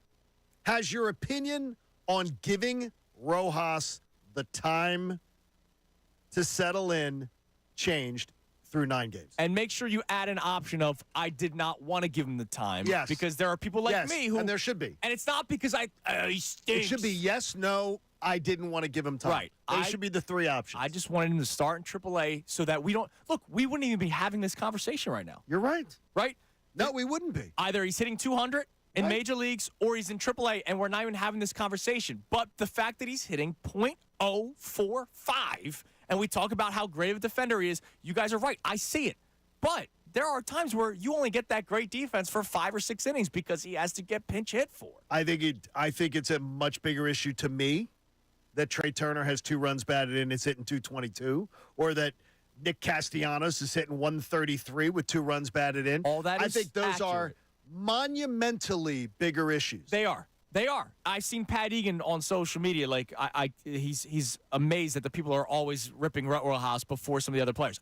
You guys are all right in saying that, but I believe that Trey Turner can kick it into another gear. We have seen it. Bryson Stott needs to too, by the way. And you know what? I've seen all these guys before, right? Like it's not like Bryce Harper is a one-time thing. Trey Turner wasn't a one-time thing. Nick Castellanos wasn't a one-time thing. Johan Rojas hit 300 to his credit last year. 150 at-bats. And then when it came to the playoffs, and it's a lot different, and there was probably film on how they could pitch against Rojas, he could not hit the baseball. No.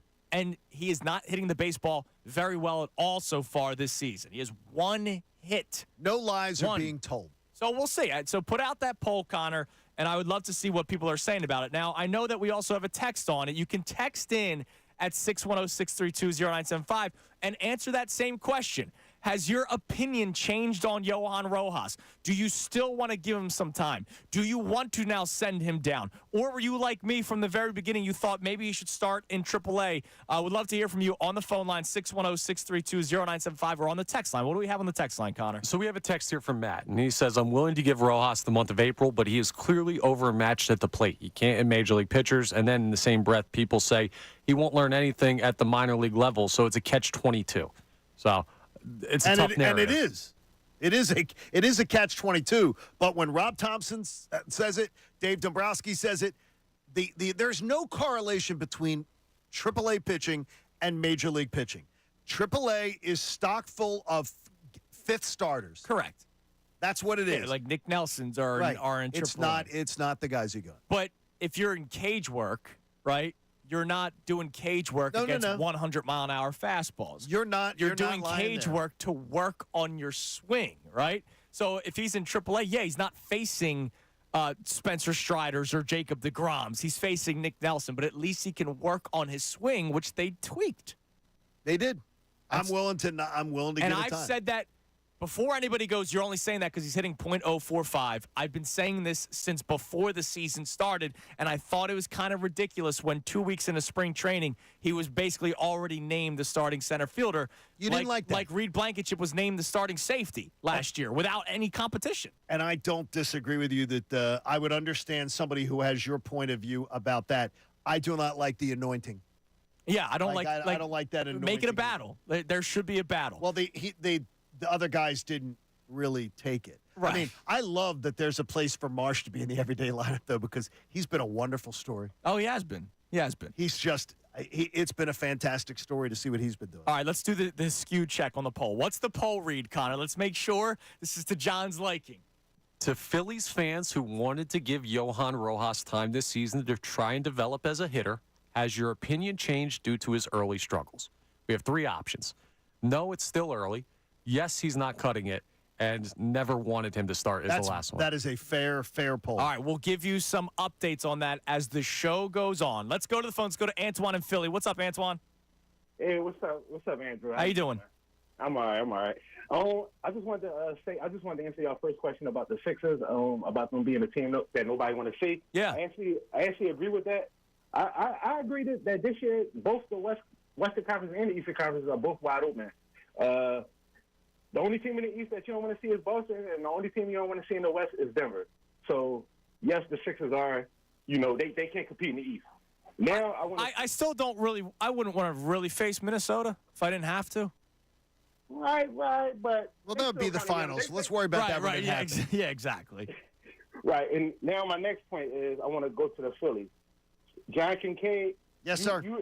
You are speaking the gospel, brother. I agree with you hands down, man. This city is giving this team, like you said, they like a puppy. Like they are. It's like, aren't they cute? They're like the cute puppy. Right, and we sitting here talking about Johan Rojas when, like you said, Trey Turner only got 2 RBIs right now. Like, when are we going to start holding these guys? Because Trey chose us, and we have to give him plenty of time. We have to give him let's give him got to give him hugs because we got to make sure he feels right in the head. It's not hitting season yet, John. And you can't move him. You can't move him from short to second because he can continue to be a butcher at one of the most important defensive spots because that might affect his psyche. Because it's his feelings. Come on, man. He's making over $300 million, man. Come on, man. You got it, dude. Antoine. Antoine. Look, I feel like we're boys now. We appreciate the call, man. We appreciate the call. We're boys now. We really Listen, there are a lot of excuses for the Phillies. And I agree with you. Like the whole our man Jeff right away. It's cold out there. It's cold for a lot of teams in Major League Baseball right now, and there are a lot of teams in Major League Baseball that don't have a specific time of year called hitting season. But the thing is, it's not even just this Phillies team. Charlie Manuel was saying it back in the 08, 09 days, right? I don't get it. I think Philadelphia is the only city in the United States of America that has hitting season. I think it's fair. I think it's fair because I don't know anybody else who would go to that lame We're the only excuse. Ones, man. It's such a lame excuse. I get it. It really is. I get it when when it's warmer out, the ball flies. That's for every team. But right, exactly. And there are a lot of teams that are not having issues to start the year. It's amazing. Just drives me crazy. All right, so here's what we're going to do. Coming your way next, we'll start updating you on the Twitter poll, the non-skewed poll. That thing's straight and narrow. Right? John's happy about that. I think it is. I think Connor showed that one semester at Oxford paid off. Also, we didn't get to it because the Rojas conversation spilled over into this last segment. There is an issue in Major League Baseball with starting pitchers, premier starting pitchers getting hurt. I think the excuses and the reasoning behind it is ridiculous. And John and I agree on this one. I think Connor agrees on this one. And I think the MLB Players Association needs to just chill out a little bit. And a lot of national media people need to chill out a little bit. And maybe some of the players, too. It's a shame. Look, they're the ones that are getting hurt. Absolutely. But I think the excuses are kind of crazy. It's Kincade and Salciunas, 97.5, The Fanatic. I do not think the Eagles will draft a linebacker in the first round. I do not think they will draft a cornerback in the first round. I think that they're going to find an edge rusher or an offensive lineman. I'll go offensive line first round, and I would say there's a chance you get 2 offensive linemen in their first 4 picks in the draft. The Eagles need to draft defense. Whatever position, corner, would be the most logical. Well, I don't read mock drafts because I think they're bogus up until the actual week of the draft. But I'll give you a name that I've had my eye on, Tyler Guyton. He's an offensive tackle out of Oklahoma. He's worked with Lane Johnson. Like, they're working during the offseason. He's a guy that can play right guard to start right away. And then eventually when Lane Johnson retires, like all the other guys are leaving, he could be his replacement. So Tyler Guyton, Oklahoma. One position I think the Eagles should go for is cornerback this draft. Darius Slay is getting up there in age. James Bradbury obviously was not very good last year. I think you have to draft a young corner to try to solidify that position. I would love for the Eagles to take a little-known defensive back out of Washington College, Connor Thomas, but I don't think he's really in shape anymore. So I'm going to go with a better defensive back. Give me Kool-Aid McKinstry. I think the Eagles need to take a cornerback or maybe a tackle to solidify the right tackle spot when Lane Johnson eventually leaves. I would also say that the Eagles should take a cornerback just to show that they need some more depth throughout the rest of the season, as the cornerback positions that we've seen throughout this year did not do that. So I'm going to go with cornerback. The Eagles should draft, and the draft's coming up at the end of the month, a linebacker. They always draft a linebacker. You know they're going to draft a linebacker. They're going to draft a good linebacker because it's Linebacker University with the Philadelphia Eagles. I do not think the Eagles will draft a linebacker in the first round. I do not think they will draft a cornerback in the first round. I think that they're going to find an edge rusher or an offensive lineman. I'll go offensive line first round, and I would say there's a chance you get 2 offensive linemen in their first 4 picks in the draft. The Eagles need to draft defense. Whatever position, corner, would be the most logical. Well, I don't read mock drafts because I think they're bogus up until the actual week of the draft. But I'll give you a name that I've had my eye on, Tyler Guyton. He's an offensive tackle out of Oklahoma. He's worked with Lane Johnson. Like, they're working during the offseason. He's a guy that can play right guard to start right away. And then eventually when Lane Johnson retires, like all the other guys are leaving, he could be his replacement. So Tyler Guyton, Oklahoma. One position I think the Eagles should go for is cornerback this draft. Darius Slay is getting up there in age. James Bradbury obviously was not very good last year. I think you have to draft a young corner to try to solidify that position. I would love for the Eagles to take a little-known defensive back out of Washington College, Connor Thomas, but I don't think he's really in shape anymore. So I'm going to go with a better defensive back. Give me Kool-Aid McKinstry. I think the Eagles need to take a cornerback or maybe a tackle to solidify the right tackle spot when Lane Johnson eventually leaves. I would also say that the Eagles should take a cornerback just to show that they need some more depth throughout the rest of the season, as the cornerback positions that we've seen throughout this year did not do that. So I'm going to go with cornerback. The Eagles should draft, and the draft's coming up at the end of the month, a linebacker. They always draft a linebacker. You know they're going to draft a linebacker. They're going to draft a good linebacker because it's Linebacker University with the Philadelphia Eagles. I do not think the Eagles will draft a linebacker in the first round. I do not think they will draft a cornerback in the first round. I think that they're going to find an edge rusher or an offensive. Hey, you on YouTube. What's up? He was talking to me. What are you yelling at the YouTube audience? Well, because they're always talking crap about us, so I might as well yell back at them. But you know what they are? They're very loyal. They're very, very loyal. Yeah, they're all so sweet. They are so sweet. And they all listen every single day, and they watch on YouTube, which is a blessing to us. And we love you, and we thank you for watching us every single morning. And most days we love them. Yeah. Some days we like you. Yeah, but not all days they love us or even like us. No, it depends. So the feeling's mutual. But thanks for watching. We appreciate it. Stay with us.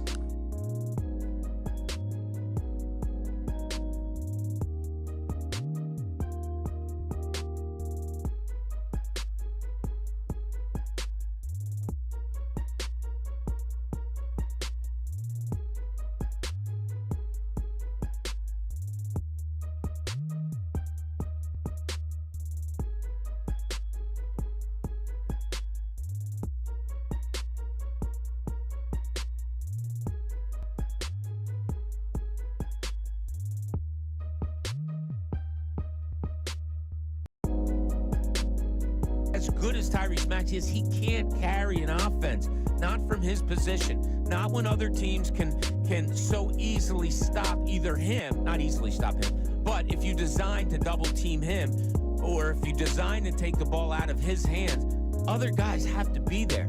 And once again last night, you just didn't have it. Tobias Harris was the only other double-digit scorer from the starters. 2 guys, I think it was Council and somebody else, Wilson off the bench. That got you double figures. So performance.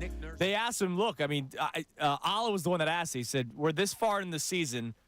You're playing the second game of back-to-back, and you go out there in 54 minutes, and you look fresh. Here he is talking about the reason why he was a little bit more fresh yesterday. Hey, you know what's funny? Last night, I'm so thankful that Joel Embiid played. I was able to just kind of give him the ball, kind of just float around for like 25 minutes, so I didn't have to put too much stress on him. So you're fresher tonight? Oh, I'm ready to go. We can go another 48 if we have to. Let's get it on. So he was more fresh because of how Embiid played 2 nights ago, and also to Tyrese Maxey's credit. He knew the big man was out. He knew that they needed to pull out that win if they want to still try to get to that 6th seed. And he goes, I got this, guys. He had 30 in the third quarter. He was so... By the third quarter. He was so jazzed up last night. It was awesome. And you could hear the smile. Awesome. You can hear the smile through the radio, right? Which is just awesome. And he goes out there and drops 52 in a big win that keeps their chances alive at getting to the 6th seed. I know it's a long shot, but the chances are still alive. It is really, though, math is really bad. Yeah, but look. But you never know. It's been a fun couple of days, and it's fun to talk about the possibilities, right? And honestly, as long as they win the 7-8 game, I don't give a damn. Yeah, as long as you're the 7th seed, as long as you're the 7th seed, and you're not playing Boston in round 1. I'm all ready for a series against Doc Rivers. Let's do it. I want to see another choke job out of Doc. Absolutely up for that. All right. Plus, I think their team dysfunction. I think Milwaukee is. They've been playing less than 500 ball, I believe. Yeah. So they are. Doc Rivers did not solve the issues in Milwaukee that were playing good basketball before they fired their head coach. Which is just ridiculous. It was, It's unbelievable the way they did that. It was basically the Steve Nash effect, whereas remember Durant, and Irving, and Harden all got tired of him. Yeah, they weren't listening to him. And they fired him. But in that case, the Nets weren't really winning. The Bucks were playing were great doing basketball. well. They fired their head coach. All right, in baseball, Spencer Strider's out. Shane Bieber, who's a tremendous pitcher, he's done for the season, Tommy John surgery. And his numbers were great, by the way, and he still is having it. Yeah, incredible. So there's a lot of talk about how the pitch clock is part of the reason to blame for the injuries for starting pitchers. Before the pitch clock, it was the removal of the sticky substances. Oh, yeah. Right? And who was it? Glasnow came right out. I think it was Glasnow because he got hurt the first game post-banning of sticky stuff. And he blamed the banning of the sticky stuff because he had to grip the ball harder. And because he was gripping the ball harder, it messed up his tendons, and that led to him having – look, it could be accurate. I don't know. What I know and what you agree with, John, and what Connor agrees with, and what I believe Dr. James Andrews agrees with is the way kids are coming up now pitching nonstop. I said yesterday, I retweeted something from Dr. Andrews, and I've had the opportunity to. By the way, the premier doctor of sports. Well, he's the guy who is the champion of it. Yes. Is that he is the most sought after guy to get it done with. Correct. He said it over and over again. I blame the pitcher's dad. The fact that gung-ho dad that took him through travel ball, 150 games a year, he said, we have children that are playing more games a year than major league players in some situations. And they think that that's a good thing to do. Jeff Francoeur, the entire thing, we had Jeff on a couple weeks ago. Yeah. The entire issue of his podcast is to talk to athletes and people in sports about having a balanced life when it comes to sports. That's the whole underlying theme of it. Right. He talks to every great athlete, and he goes, what'd you play growing up? Oh, I played soccer. I played this. I played that. Why is Embiid so great with his feet? Played soccer. He's played volleyball. You have other sports. These gung-ho dads that are like, my kid has to have the monogram bat bag and 150 games a year, and they have to have a private hitting coach and everything. The players in the major leagues will tell you, don't do that. Let your kid be a kid. Yeah. And Dr. Andrews flat out says it. These kids are doing damage to their elbows when they're young. Well, and that's the other thing. So I've talked about this a lot, and I stand by it. Look, I was not allowed to throw curveball until I was like 13 years old. Right. Right, Connor? Yeah, they taught you the safety Connor, curve. Connor will be the first to tell you that he pitched collegiately, but I'll tell the people that you pitched collegiately. So you pitched in college. Yeah. When was the first time you were really throwing curveballs? Oh, man. 12? Right. 13? If you watch the Little League World Series, these kids are throwing curveballs. They're throwing sliders. And you know what's crazy about it is the guys who are doing the games, Carl Ravitch and the crew, they're not commenting on the damage that it's doing to these kids' arms. Wait, they're talking about the velocity. They're not talking about the fact that the kids shouldn't be doing this. Right. And they're doing it. And if you're watching Major League Baseball, they're talking about velocity and how exciting it is and all that kind of stuff. And I saw something over the weekend after the Bieber and Strider news came out. Terrible news on Bieber too. There was a guy, I forget who it was, but there was a guy that talked about how the rotation has changed. He had back-to-back photos. Verlander throws over the top, and then a reliever who starts his arm like almost crooked. And it's the snap motion, which is creating more extra torque. And that does. More velocity. Well, that torque and velocity, it might work for a reliever who's pitching, maybe 3 innings a week? Maybe 60 pitches a week at the most. Whereas it's different when a guy's throwing 100 pitches a game every 5 days, so literally twice within a week, over the course of 162 games. It's leading to injuries for these premier pitchers. And let's face it, the premier pitchers are the ones that are throwing 98, 99, right? Right. Yes. God bless Jamie Moyer, who won a World Series with the Phillies. He wasn't an ace of a staff, right? What did they say, Jamie? Right. Jamie even said about himself, Wouldn't break a pane of glass. Right, exactly. It's the guys that are throwing 100 miles an hour are the guys that are having this Tommy John stuff. Yes. And look, it's not, stop blaming a pitch clock. I don't think it's pitch clock. I think that's crazy. It's ridiculous. And Major League Baseball Players Association is trying to blame the pitch clock. And they are, because they hate the pitch clock. And it's been great. It's been great for baseball. It's been great for baseball. And now you could say, well, injuries aren't great for baseball, but I don't think the injuries are stemming from pitch clocks or banning of. I didn't use sticky stuff when I was a kid. Now I'm not in the major leagues, but when do you start using sticky stuff? Maybe in high school? Yeah, probably college. Here's the thing. I buy that a lot more than I buy the pitch clock. Just because the feel and the grip and everything, they've said the baseballs have changed a lot. And Ricky says that for a fact. So maybe that is part of it, but I don't know. I don't think Shane Bieber I don't think he messed up his arm because of pitch clock or sticky stuff. No. Now, I don't have the exact science behind it. I don't. I know this is that there's change in mentality in today's day and age. And I got to observe the great Leo Mazzoni work with Maddox, Glavine, and Smoltz through their entire primes and watch how they threw more than any pitchers in the league between starts. He believed they threw more, but they threw smart. Yes. And he also says these guys spending all their time lifting in the gym and everything like that. He goes, he would tell them in spring training, you're not auditioning for the beach. Well, Spencer Strider's jacked. Maybe that's part of the reason why, too. Sure it is. It could be part of the reason. All right. Too much. In the 9 o'clock hour, we'll reset the show. I also have a question.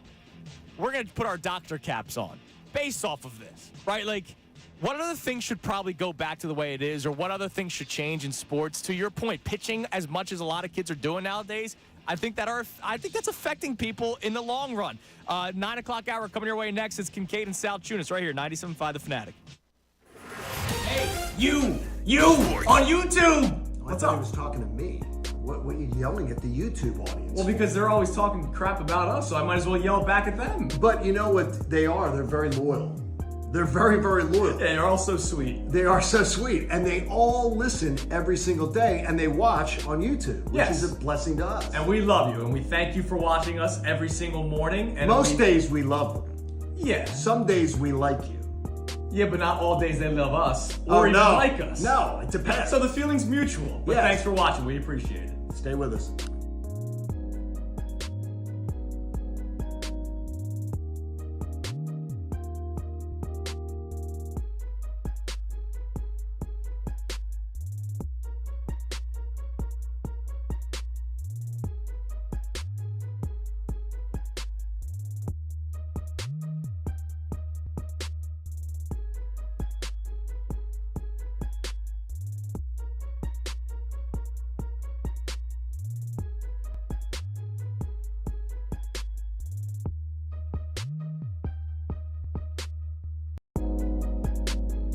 As good as Tyrese Maxey is, he can't carry an offense. Not from his position. Not when other teams can so easily stop either him, not easily stop him, but if you design to double team him, or if you design to take the ball out of his hands, other guys have to be there.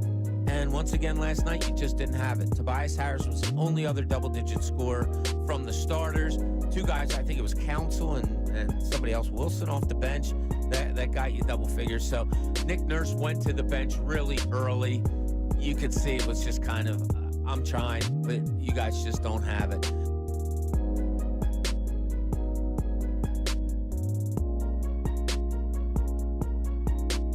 So we're all expecting Howie Roseman to make another move. But there are players you have to extend, number one. You got to account for the draft and the practice squad. How far into the cap are they? I don't know the number off my head. How far into the cap are they? I think it's high 20s or low 30s. Yes. Left. Again, there are going to be guys that you're going to want to extend. Devonta Smith is going to have to get a deal to pay your draft class, pay the practice squad, keep money for moves. You know, we're going to be talking later this summer, the end of the summer, before the final cut down. You're going to want them to trade for somebody or do something at that point in time. Again, yeah, they have some money. Probably not as much as you think right now. And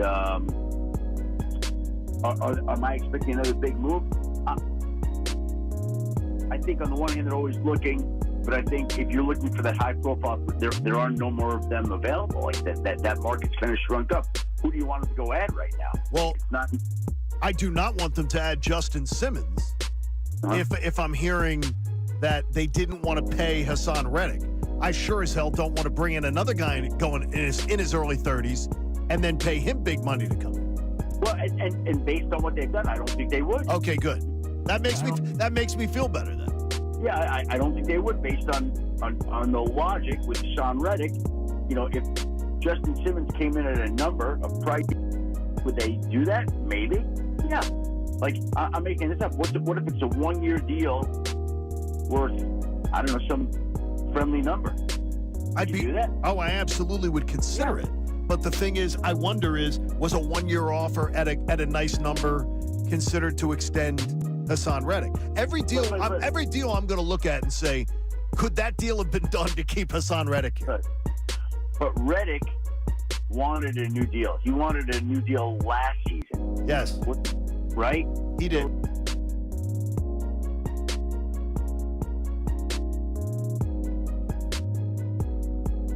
You let the other guy wet his pants because Sam Emerson let in 2 terrible And goals. you go wet his pants. We were literally just talking about how he should have not played. No, they were terrible. No, they were terrible. That is wetting your pants. As a goaltender, he let in 2 goals that the average NHL goaltender does not let in. Those 2 goals were terrible. They were horrible. They were. The guys were playing pretty much all season long out of necessity. And I said that. There's a lot of it. Okay, a big reason. They lost their goaltender. Andrew, all that praise. I praised him all year long. But the bottom line is the coach knew the backup goalie was ready to play. And he didn't play him.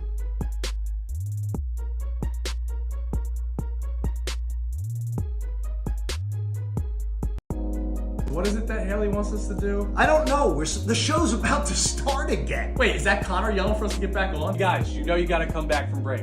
So just zip it. All right. Let's go. See you guys. Hey, you on YouTube. I thought he was talking to me. What are you yelling at the YouTube audience? Well, because they're always talking crap about us, so I might as well yell back at them. But you know what they are? They're very loyal.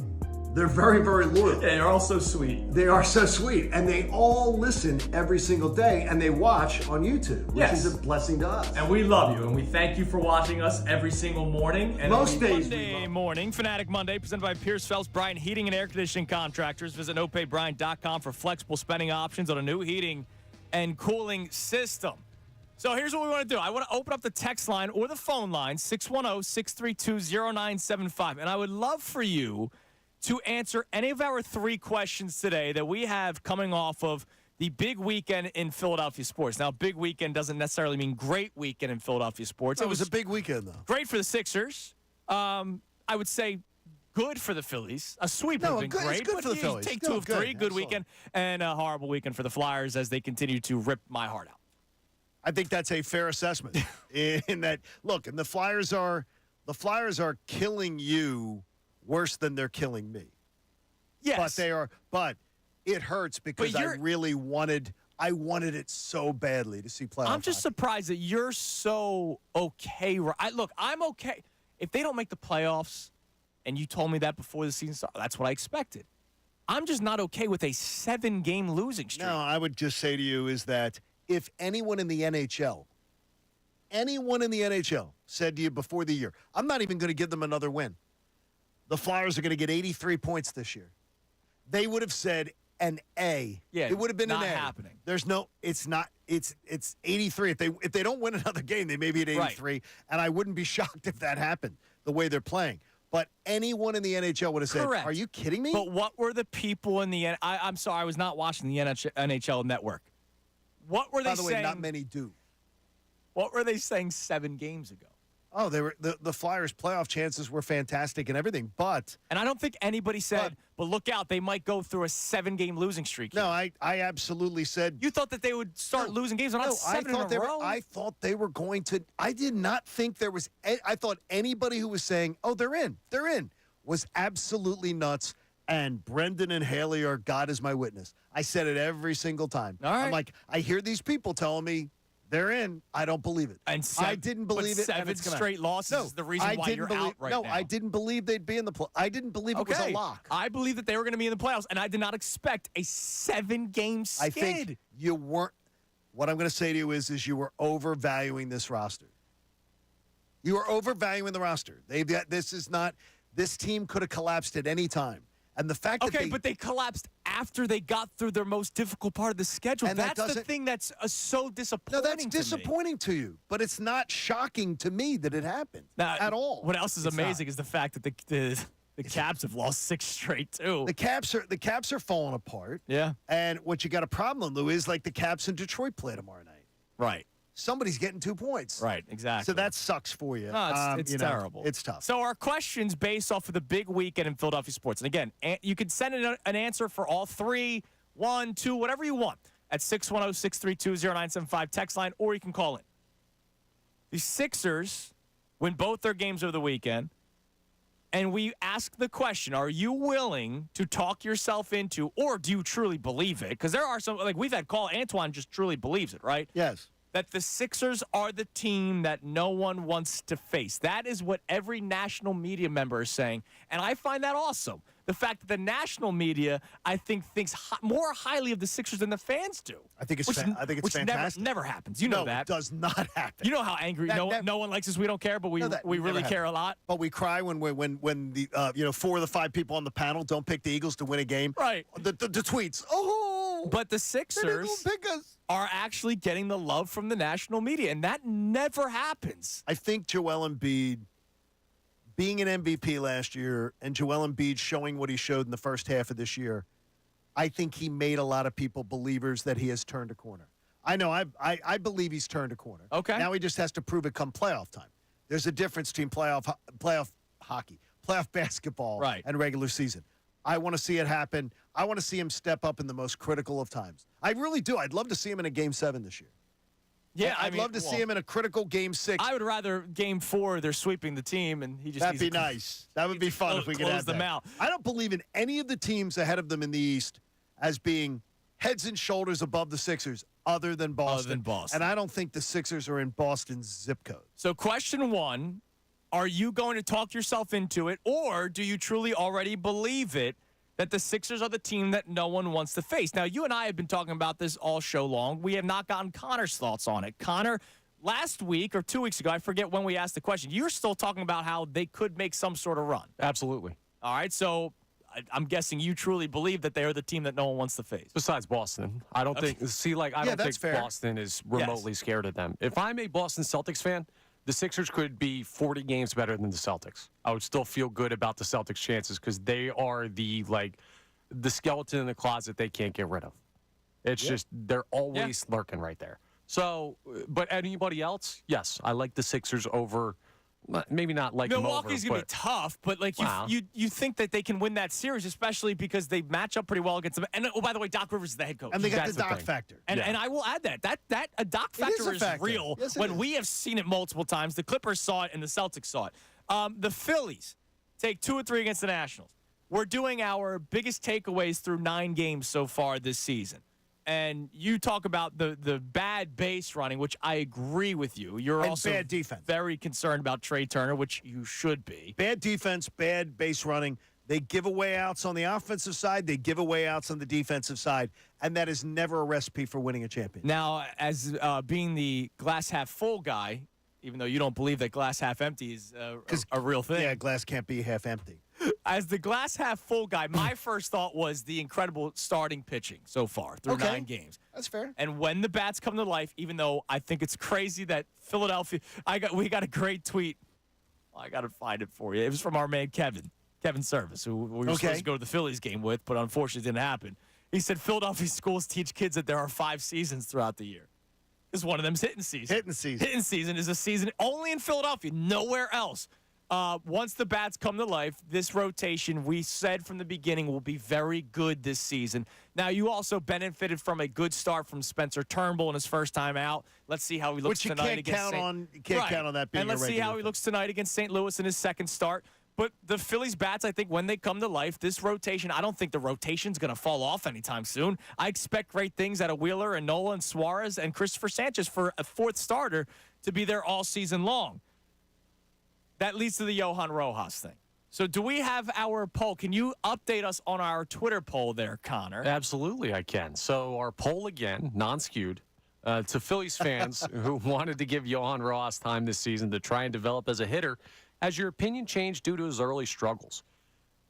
39% of people are saying, no, it's still early. That's leading our poll. Okay. But 36% are saying, yes, he's not cutting it. And 25% are saying they never wanted him to start. So that is, 61% of people that are either anti from the get-go or saying he's not cutting it. No, only 25% were anti from the get-go. No, that they're saying either. Oh, okay. Yeah, those two are both negative. Yes. So 61% of the fan base are negative on Rojas right now. But not.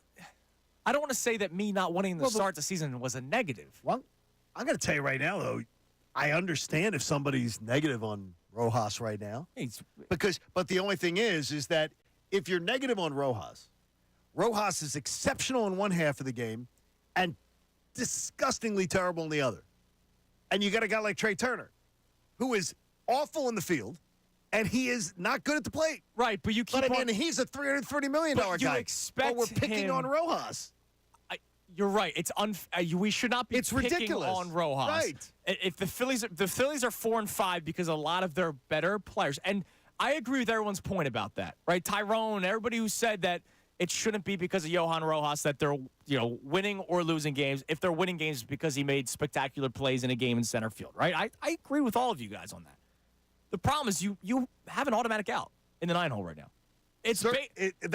You are not unfair it's as with if saying that. where the universal DH does not exist, right? It's as if Aaron Nola is once again hitting. Well, if Aaron Nola is the world's fastest pitcher. You are so, nothing you were saying there is a lie, but he is exceptional on the defensive side. You're right. Which saves, and by the way, you see it. When he's not in there, you see balls drop in the outfield that don't drop when he's out there. It's just, if he hit 200, he's your everyday starting center fielder. You're right. You're not even thinking twice. You pencil him in.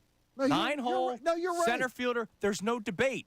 But the fact that he's not even hitting 50. No, it's absolutely. He's 1 for 22. But again, 9 games. 9 games.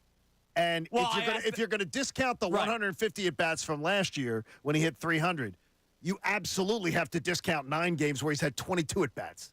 Yeah, but 22 at bats. I thought this coming into the season. Now that I think it would be 1 for 22. But he's had 22 at bats. When it gets to the number when he's had 100 at bats, 120, I think it's a much more fair sample size to be ripping. And by the way, his approach to the plate looks terrible. Oh, it's awful. And that is exactly what a batting coach is supposed to be helping you with. Right.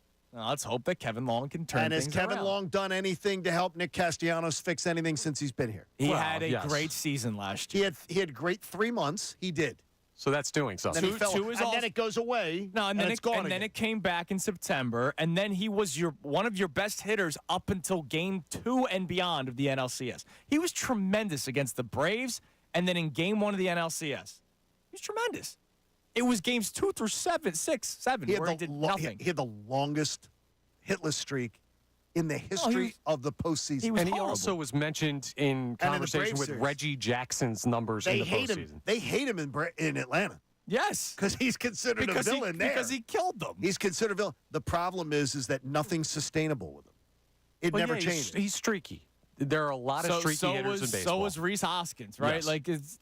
I don't think Rhys Hoskins ever, to me, looked as unproductive and as bad because Rhys Hoskins would walk. He would walk, yes. And he would whereas walk. Castellanos will swing at pitches low and away, but and all again, that kind of stuff. I'm not giving up on Castellanos, but I think there's a reason why the Phillies couldn't trade him. Right. And that's the reason. And my question, the reason why we're even bringing up the Rojas thing is through 9 games, I wanted to see if my prediction was correct. Now, you guys are still giving him time and patience. That's beautiful. I love that you guys are doing that. I'm sure Tyrone is still doing that. But I know, or my guess was, that a lot of people would eventually flip. and I didn't think it would take until what? What were we giving him till May or end of May? I was giving him the Memorial Day. Till I was Memorial giving him Day. 50 games. And I said there's no way people would wait that long. And, And you did say that. And we're already finding out. What was it? 35% of people saying yes, they already want to change it. Yeah, because they want to go to Christian Pache. They want to go to Pache or Marsh and let this kid, Marsh, who is your center fielder of the future. And then your center field position gets distinct. If you put Marsh there in center field, it is distinctly weaker. Now, the only question is if Marsh... Your pitchers aren't going to be happy with that. If Marsh goes to center... Well, no, Pache would be your center fielder. Unless you go Marsh in center and Whit Merrifield in left. Merrifield. Because Pache has not proven he can hit major league pitching. And I'm not advocating for Whit Merrifield. Because we did not bring Whit Merrifield in to be an everyday. I am not advocating for that move. He's got to play second at points. Right. If you don't like Trey Turner's defense, maybe he plays shortstop at points. Maybe he plays second and plays shortstop on off days. And then if you send down Rojas, you'll probably call up like a Weston Wilson. Oh, who no. will play some. He'll play some left field for you. I've already seen this movie. I don't need to see it. He hit a home run. He's a quad. He's a quad A player. You're correct. He's the kind of guys that populate AAA. Right. Or as we've said, but that red dress was very memorable. As you said, Connor, if we get to the trade deadline and center field's still an issue, you expect them to make a move. Exactly. And if that's anyone fair. believes this team's going to be out of things by the trade deadline, you're insane. So. And we agree on that incentive. Yeah, so. My biggest beef, and I said this during the offseason, my biggest beef was the fact that they did not want to go after a guy like Jorge Soler because, we already have Rojas and Pache and Marsh. And I know he's only hitting 240 to start the season. Yeah, but I'll take Soler. I would take Soler. I also advocated for it. I would have had him start in left field immediately. I would have no problem if he gave me Soler, Marsh, Pache as a Marsh and Pache as a platoon. Rojas comes up later, but you didn't do it. I also it just to me there were guys out there that I thought could easily have helped the Phillies that they didn't go for. They just didn't believe it that it was necessary. Adam Duvall's another one. I would have loved to have had Adam Duvall here. Just have him on the team, and when he plays, he'll probably be productive. He's a competent left fielder. Right. He's not great, but he's a competent left fielder. But having him in your lineup would help you out. Absolutely. Now we'll get to the text line in a second because our first two questions: do you believe, or are you talking yourself into the Sixers being the team that no one wants to face? That's what the national media are saying. The Phillies. What is your biggest takeaway through 9 games so far? And with the Flyers. Does the Flyers collapse hurt your excitement for next season? Let's say they collapse to the point where they don't make the playoffs, which you said one more loss pretty much puts the nail in the coffin. I think the Flyers are must sweep their 4 games. And if they don't, they're probably out of the playoffs. I think they're out. And the way they collapse, look, it's not the Eagles. The Eagles, no. Everybody's there every year for the Eagles. The Flyers were getting back into the forefront of people's minds, right? I talked about, I loved that people were upset about Sean Couturier getting scratched weeks ago, right? Because that means people all of a sudden cared. Even though they may have been incorrect with their opinion on the scratching of Sean Couturier, they finally showed that they cared, which is a good sign. When a fan base is no longer apathetic about you, that's a good sign. When there's outrage or full-on positive vibes, that means people care. But if they collapse and don't make the playoffs, are people running to the stores to buy Flyers gear this offseason, getting prepared for next season? The casuals are not. The casual fans are not.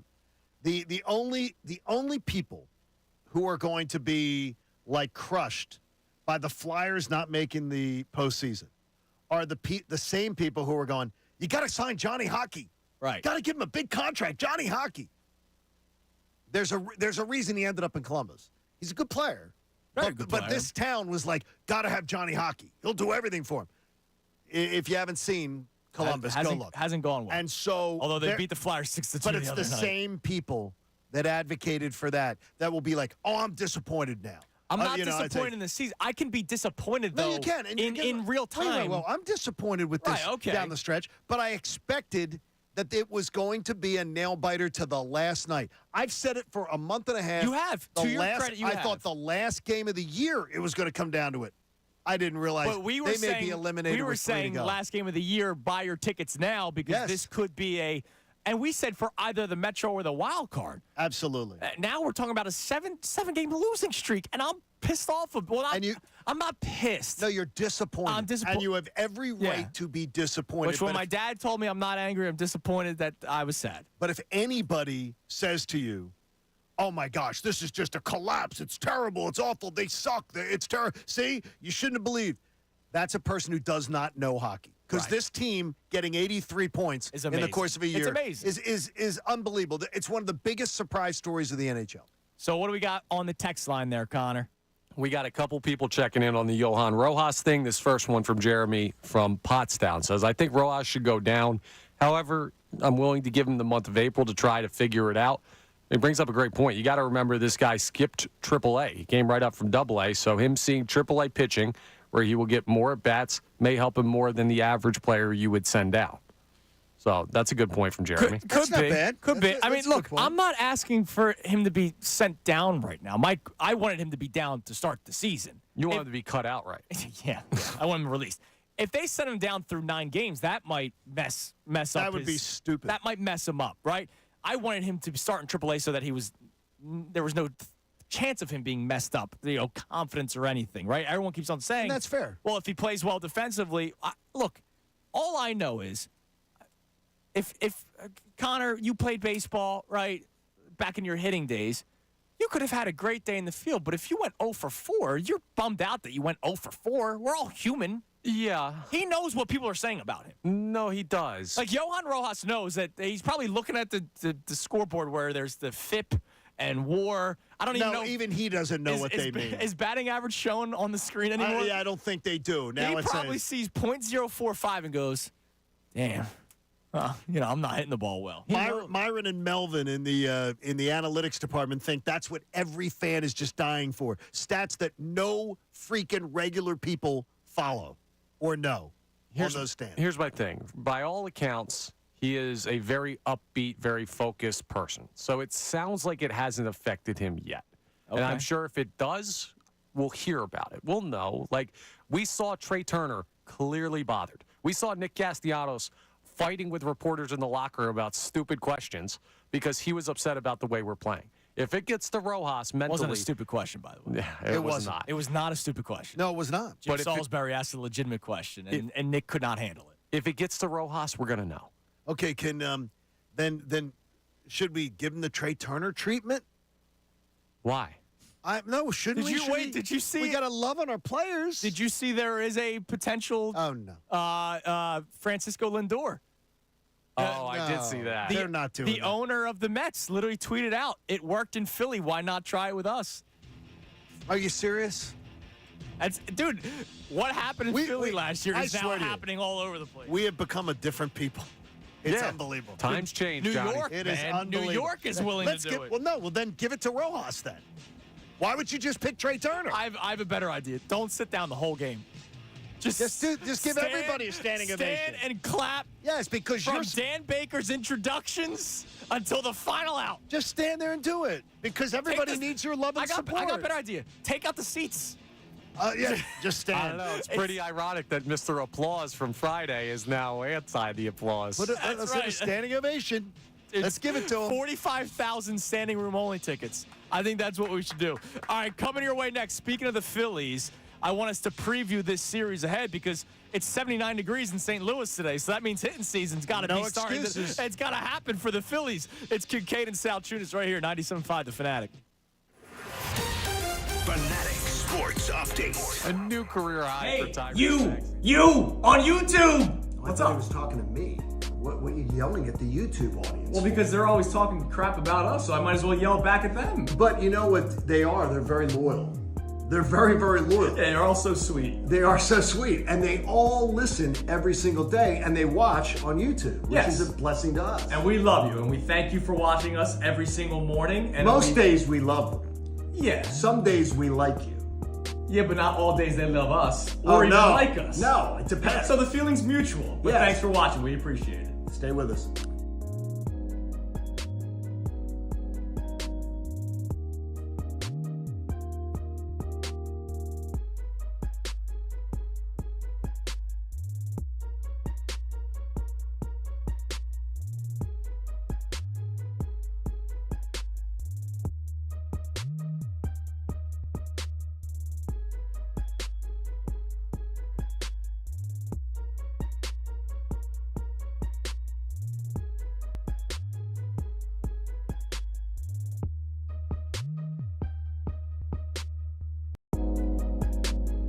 As good as Tyrese Maxey is, he can't carry an offense. Not from his position. Not when other teams can so easily stop either him, not easily stop him, but if you design to double team him, or if you design to take the ball out of his hands, other guys have to be there. And once again last night, you just didn't have it. Tobias Harris was the only other double-digit scorer from the starters. Two guys, I think it was Council and somebody else, Wilson off the bench, that got you double figures. So Nick Nurse went to the bench really early. You could see it was just kind of, I'm trying, but you guys just don't have it.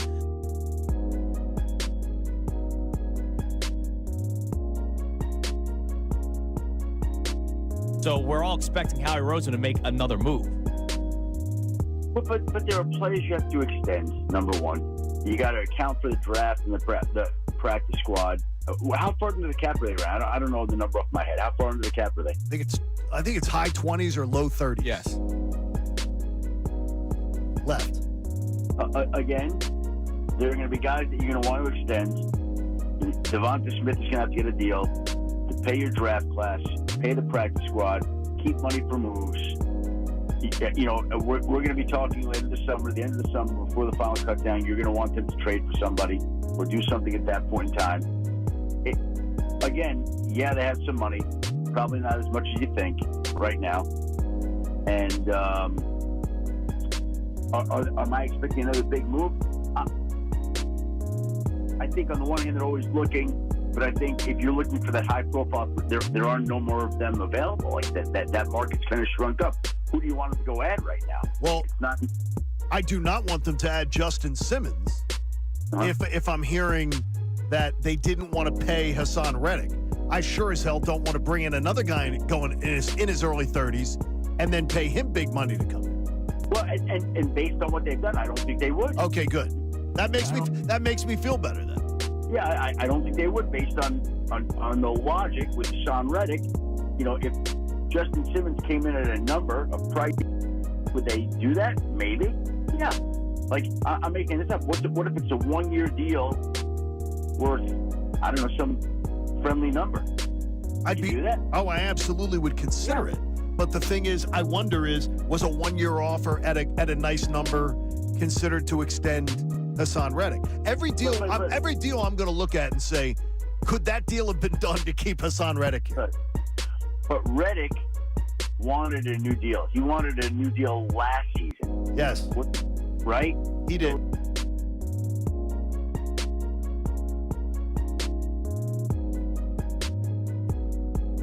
You let the other guy wet his pants because Sam Emerson let in 2 terrible And goals. you go wet his pants. We were literally just talking about how he should have not played. No, they were terrible. No, they were terrible. That is wetting your pants. As a goaltender, he let in 2 goals that the average NHL goaltender does not let in. Those 2 goals were terrible. They were horrible. They were. The guys were playing pretty much all season long out of necessity. And I said that. There's a lot of it. Okay, a big reason. They lost their goaltender. Andrew, all that praise. I praised him all year long. But the bottom line is the coach knew the backup goalie was ready to play. And he didn't play him.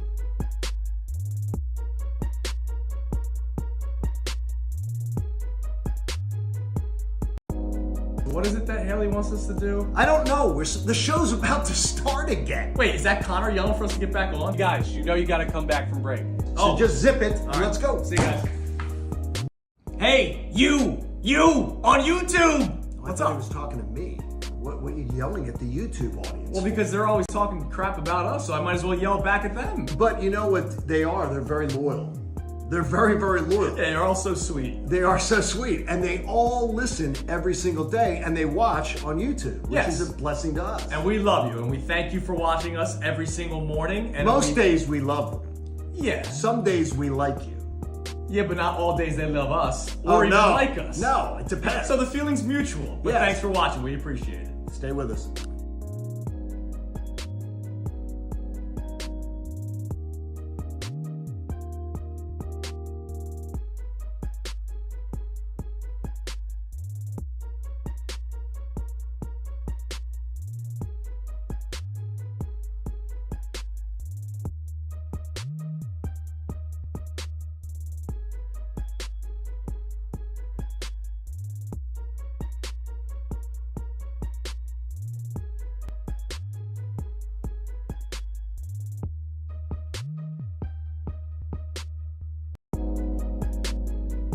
good as Tyrese Maxey is, he can't carry an offense. Not from his position. Not when other teams can so easily stop either him, not easily stop him, but if you design to double team him, or if you design to take the ball out of his hands, other guys have to be there. And once again, last night, you just didn't have it. Tobias Harris was the only other double-digit scorer from the starters. Two guys, I think it was Council and somebody else, Wilson, off the bench. That got you double figures. So Nick Nurse went to the bench really early. You could see it was just kind of, I'm trying, but you guys just don't have it.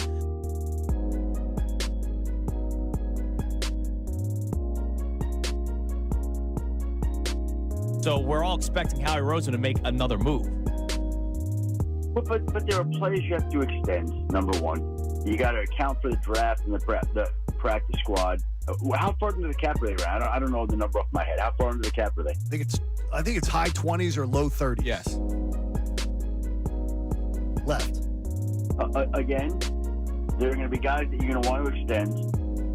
Devonta Smith is going to have to get a deal to pay your draft class, pay the practice squad, keep money for moves. You know, we're going to be talking later this summer, the end of the summer, before the final cut down. You're going to want them to trade for somebody or do something at that point in time. Again, yeah, they have some money, probably not as much as you think right now. And am I expecting another big move? I think on the one hand they're always looking, but I think if you're looking for that high profile, there are no more of them available. Like that market's kind of shrunk up. Who do you want them to go add right now? Well, I do not want them to add Justin Simmons. If I'm hearing that they didn't want to pay Hassan Reddick, I sure as hell don't want to bring in another guy going in his early 30s and then pay him big money to come in. Well, and based on what they've done, I don't think they would. Okay, good. That makes me feel better then. Yeah, I don't think they would, based on the logic with Hassan Reddick. You know, if Justin Simmons came in at a number of price, would they do right there? Sounded out. God. 3.5. Dude, Coop didn't sleep last night. That's my excuse. There's a NoPayBryant.com for flexible spending options, a new heating and cooling system. This kid is driving me up a wall. He's you know how every parent says, like, my kid's the best kid? I will never say that, but my kid freaking rules. And you love your kid. Love him to death. Yes, you do. He just doesn't sleep. Now, I don't know. I wouldn't want to trade anything. Like I wouldn't want to go, oh, I'd rather him sleep, but take away his laugh. Or I'd rather him sleep, take away his ability to eat well. Nothing. No. But, like, God. Sleep's important. Just freaking sleep, dude. I don't understand it. 11:30 last night. He went to bed at 9. 11:30, woke up, and he downstairs. He's basically just taking naps. And we were up all night. Don't look to me for sympathy. I have a potential serious neck injury in here that you guys won't give me any sympathy about. Because you're a weekend warrior. But Andrew loses an hour of sleep, and all of a sudden. No. 0 sleep, period. End of story. He didn't get any sleep. I did not sleep. I have been up. It's like 11:30. And you don't sound agitated at all. My thoughts and prayers are with you. I'm agitated to Johan Rojas not being able to hit a major league fastball.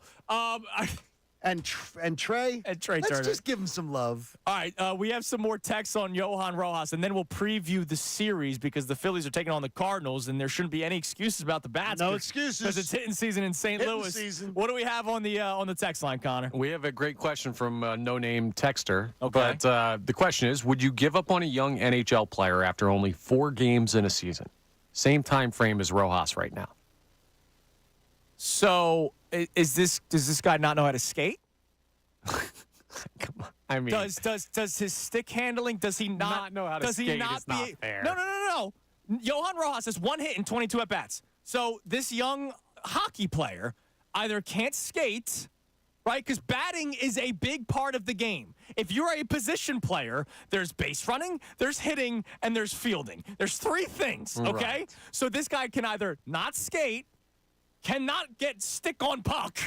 Right, which I believe you should be able to do as a hockey player. Or, I don't know, give me a third thing that he can't do. He can't score goals. No, he can't. No, he can't jump over the board to get back on the ice. Like, what are we doing here? I'm not saying. Wait a minute. With Rojas, you said the 3 things. And 2 of the 3 things, he's exceptional. exceptional base runner and center fielder defense. And the hitting two is of the three so things bad that I'll give you a number that people. It's the new baseball number, the WAR. He's a negative. He's a negative, and I'm not even a WAR guy. He's a negative. Then don't use it if you're not a WAR guy. No, but I don't need to do WAR. I look at it and I go, this guy, every time he goes up to bat, is an automatic out, except one time, and the other time he got on base was because he beat out a ground ball of a double play. No, but the thing is, though, here's what I don't get sometimes, and I don't get it, and we're learning to understand each other. Yes. I don't get. Nobody is arguing that he's doing great or he's even doing adequate. Well, I got a guy ask me, would you give up on this player, on this player, on this player? What I'm saying is that we're accepting Trey Turner being bad at both. The Trey Turner comparison, John, we can't do it. I don't. I know you can't. You can't because nobody wants to do it. No, John, no, because he's the worst Matt defensive. Gelb said he could be the MVP this year. Rojas has barely made the team. And you know I like Gelb a lot. Didn't Bryce Harper go 0 for 5 the other day? Are you willing to ship him down in minor leagues? I'm not saying put him in the minors, but what I'm saying is it's a far bigger issue to the Phillies that what Trey Turner's doing to them than what Rojas is doing. And I have talked about it. It's horrible. And all you would have to do is say, I guarantee if you ask Wheeler and Nola and Suarez and them, who do they love patrolling center field? They're going to tell you it is. Yeah, and they'll get him for 5 or 6 innings, and then he has to get pinch hit for. No, not if they're winning the game. They don't. If you're winning the game, you don't have to defensive substitute. If they're up 1 and there's 2 guys on, and maybe you want to get some insurance that would be different. You got to pinch hit for them. But if this offense does its job against bad teams, right? But you're not going to be up 5-0 every single ball game. No. How about occasionally? Could we? That would be nice. Could we occasionally? Could we just occasionally expect? They did. Can we say this offense every once in a while is going to live up to expectations? Every once in a while. It would be nice. It would be. So until I see that, I'm not worried about Johan Rojas not being able to hit. I'm worried about the exceptional fielding, and if he does get on base, he can steal second and third. And we talked about how he won you the final game of the Braves series by legging out a dribbler. And that was a double play ball. Don't forget winning Game 4 at Citizens Bank Park last year by keeping Ronald Acuna from clearing the bases and having the Phillies trail. Incredible catch. Incredible catch. Yeah. I was there. It was beautiful. It was amazing. All right. So we have a series with the Cardinals. Now, Connor, do the bats come to life? Because you're talking about how, when it's warm out, hitting season, it's going to be 79 degrees today in St. Louis. So we're expecting big things out of the Phillies offense? I'd imagine they're better than what they have been. They're not going to be another 4 runs, 5 runs, 3 runs series. They're not. But the tough thing is you got to also look at the pitching matchups. And the number one thing to keep in mind, too, it's not just hitting season because of the weather. In baseball, just rule of thumb, pitching is always going to start the season ahead of hitting. Correct. So that's something that you have to consider. But I have seen teams, and this is every year, put up 10 runs in the first couple games of the season. The Phillies just don't do it. And this isn't a Rob Thompson thing. This is, for some reason, Philadelphia. The air must be different in Philadelphia. You know how in Coors Field you can mash the ball? In the month of April in Philadelphia, gravity, man. We got heavy air, bro. Yes. I've seen it. You walk around outside, feel heavier. By the way, I think it's something that the pitchers are always ahead of batters early. Yeah. That is something that is said over and over again, and there are many years where it is not true. Where it's not true. Where starting pitching takes a month to get rolling. Very much because so. they're more stretched out. It depends. It's not. That's just something that people say. I think there's a lot of stuff that people just say, and sometimes there might not be actual truth to it. Who knows? Michaelis, remember the Phillies tattooed him in the playoffs 2 years ago. Yes, they did. The Bryce Harper home run. That was like his wake-up call.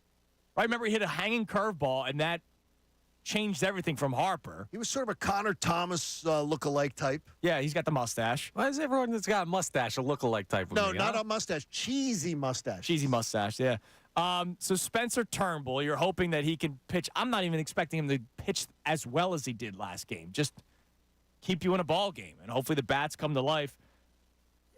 They should win this series. Well, you have Michaelis, you have Sonny Gray, you have Lance Lynn. I mean, it's not exactly they're professional pitchers. It's not Murderer's Row, but those are all good pitchers. Lance Lynn, you can mash against 100%. What didn't he lead the league in home runs allowed up until I think Nola outbeat him, but Lynn got hurt. I forget. Lynn was horrible last year. Yeah, he was not good, but he was also like a main pitcher on the World Baseball Classic. Like, these are not no-name guys. So if they go out and they don't have like 7 or 8 runs in a game, I'm going to be okay as long as they win. But I want to see an average of 5 runs in a game in this series. Yeah, and I think they should be able to do it. Okay, and then you see, this is where, Connor, I think you get, sometimes though we'll disagree, it's very reasonable. That is very reasonable. Is that 5 runs a game, I'm not complaining about the offense with this starting pitching. You should be in every game if your offense is doing it. Yes. So I think you're very reasonable in that number. Here's how I consume Phillies baseball. Like, there's frivolity and there's necessity. And I'm not saying frivolity is wrong, but I think winning the NL East is frivolity. I think trying to play against the Atlanta Braves over 162 is frivolity. I see necessity as prove to me you're a good enough team to beat anybody on a given day. Prove to me you're as talented as we think you can be. And find a way to be in position where you're not fighting too much of an uphill battle in the postseason. Yep. And you're not wrong for wanting more than that.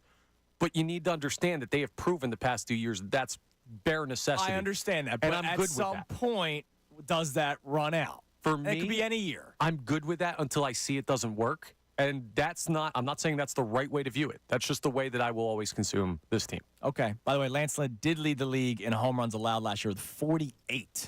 Did he really? Yeah, I knew it was a lot. The next closest was Giolito with 41. So he allowed 7 more home runs than the next starting pitcher. You should be able to mash against him. Yeah. With this lineup. And what I would also say to you, Connor, though, is when you say frivolity, a wild card winning the World Series. And that's the goal, right? Goal is to win a World Series. Correct. We can talk about all the other banners. If we're starting to hang banners now for being a wild card, which is just atrocious, I think they'll take it down, by the way. A wild card team wins the World Series 28% of the time. Okay. That's fine with me. So win the division. To me, it's not frivolity when 3/4 of the time a division winner wins the World Series. Yeah, but like we've had 2 years of the current wild card structure, right? Yeah, so we don't know if that sample size holds But over. they haven't won the World Series, and that's the goal. I understand, but they came within, 2 games of I don't doing care it 1 about year? that. Why I'm talking about winning the You championship. can't talk out of both sides of your mouth of that. You got to care about how close they came to winning the we're World talking Series. about, you're saying it's frivolity to win the division when 3/4 of the time the World Series, since wild cards have been banned, wins the division. 3/4 of the time a World Series champion won their division. Look, that means it's not frivolity, it's more the norm. It is more than I agree with both of you because we've seen it the last 2 years. And we saw it with the Diamondbacks. And we saw the other NLC. We saw them come close. The other NLCS team the Phillies beat to get to the World Series, it was the Padres who beat the Dodgers, right? So in the last couple of years, the wild card teams, maybe with this new format, I get what he's saying. Absolutely. With the new format, the teams that have had the bye to start have not won. So Connor's not wrong when he says that. But Connor, I don't want to wait and see when that time changes. I totally understand. I'm telling you, I'm comfortable to wait and see because I trust this team fully. And if you don't, that's okay. By the way, Houston did win 2 years ago. I was nationally. With the bye. Yes, Yeah. correct. So Houston the team that won the World Series did have the bye. last year. It's great. Right. Look, it's a great point. All right, coming up next, it's the Kincade and Salciunas Key 3, which is the 3 best minutes from the show. I imagine Johan Rojas will be discussed during this Key 3, so you'll hear that coming your way next. Also, our daily crossover with our man Bob Cooney. Bob Cooney actually going to be joined by Bill Colarulo for the entire show today. So middays will not just be with Bob and Ray. It will also be joined by Bill Colarulo, who we just talked to during the commercial break. But the Key 3 coming your way next first on Kincade and Salciunas, 97.5 The Fanatic. The newsmakers are on with Bob Cooney. You on YouTube. I thought he was talking to me. What are you yelling at the YouTube audience? Well, because they're always talking crap about us, so I might as well yell back at them. But you know what they are? They're very loyal. They're very, very loyal. They're all so sweet. They are so sweet. And they all listen every single day, and they watch on YouTube, which is a blessing to us. And we love you, and we thank you for watching us every single morning. And Most days we love them. Yeah. Some days we like you. Yeah, but not all days they love us or even like us. No, it depends. So the feeling's mutual. But thanks for watching. We appreciate it. Stay with us.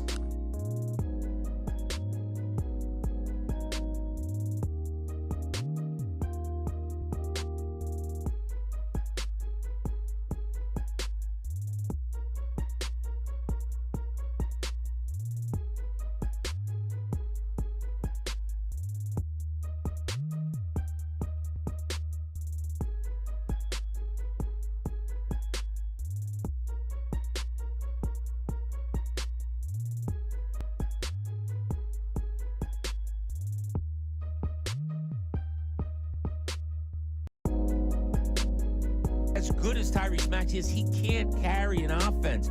Not from his position. Not when other teams can so easily stop either him, not easily stop him, but if you design to double team him, or if you design to take the ball out of his hands, other guys have to be there. And once again, last night, you just didn't have it. Tobias Harris was the only other double-digit scorer from the starters. Two guys, I think it was Council and somebody else, Wilson, off the bench. That got you double figures. So Nick Nurse went to the bench really early. You could see it was just kind of, I'm trying, but you guys just don't have it.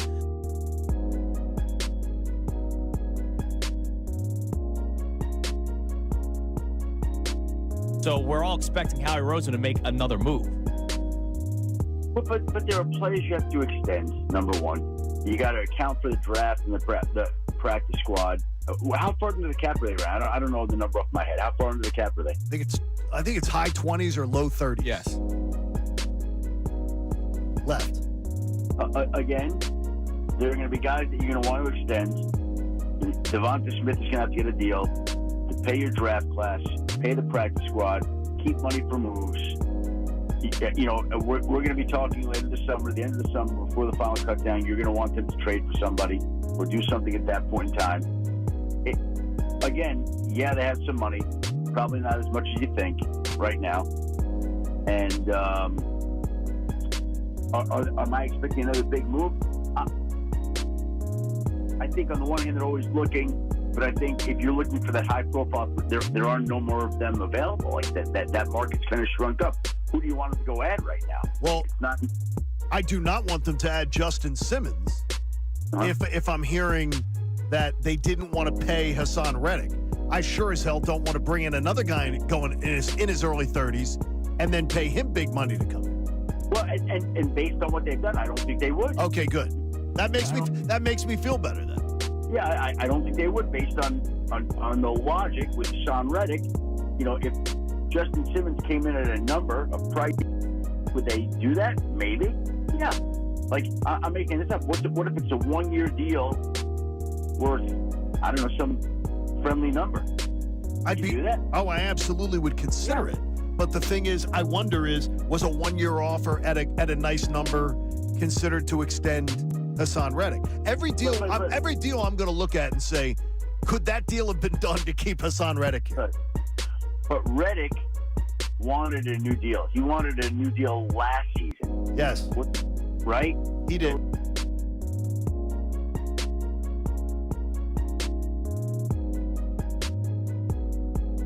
You let the other guy wet his pants because Sam Emerson let in 2 terrible goals. And you go wet his pants. We were literally just talking about how he should have not played. No, they were terrible. No, they were terrible. That is wetting your pants. As a goaltender, he let in 2 goals that the average NHL goaltender does not let in. Those 2 goals were terrible. They were horrible. They were. The guys were playing pretty much all season long out of necessity. And I said that. There's a lot of it. Okay, a big reason. They lost their goaltender. Andrew, all that praise. I praised him all year long. But the bottom line is the coach knew the backup goalie was ready to play. And he didn't play him.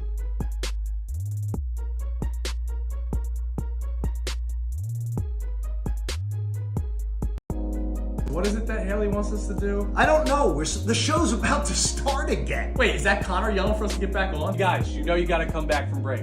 So just zip it. All right. Let's go. See you guys. Hey, you on YouTube. What's up? He was talking to me.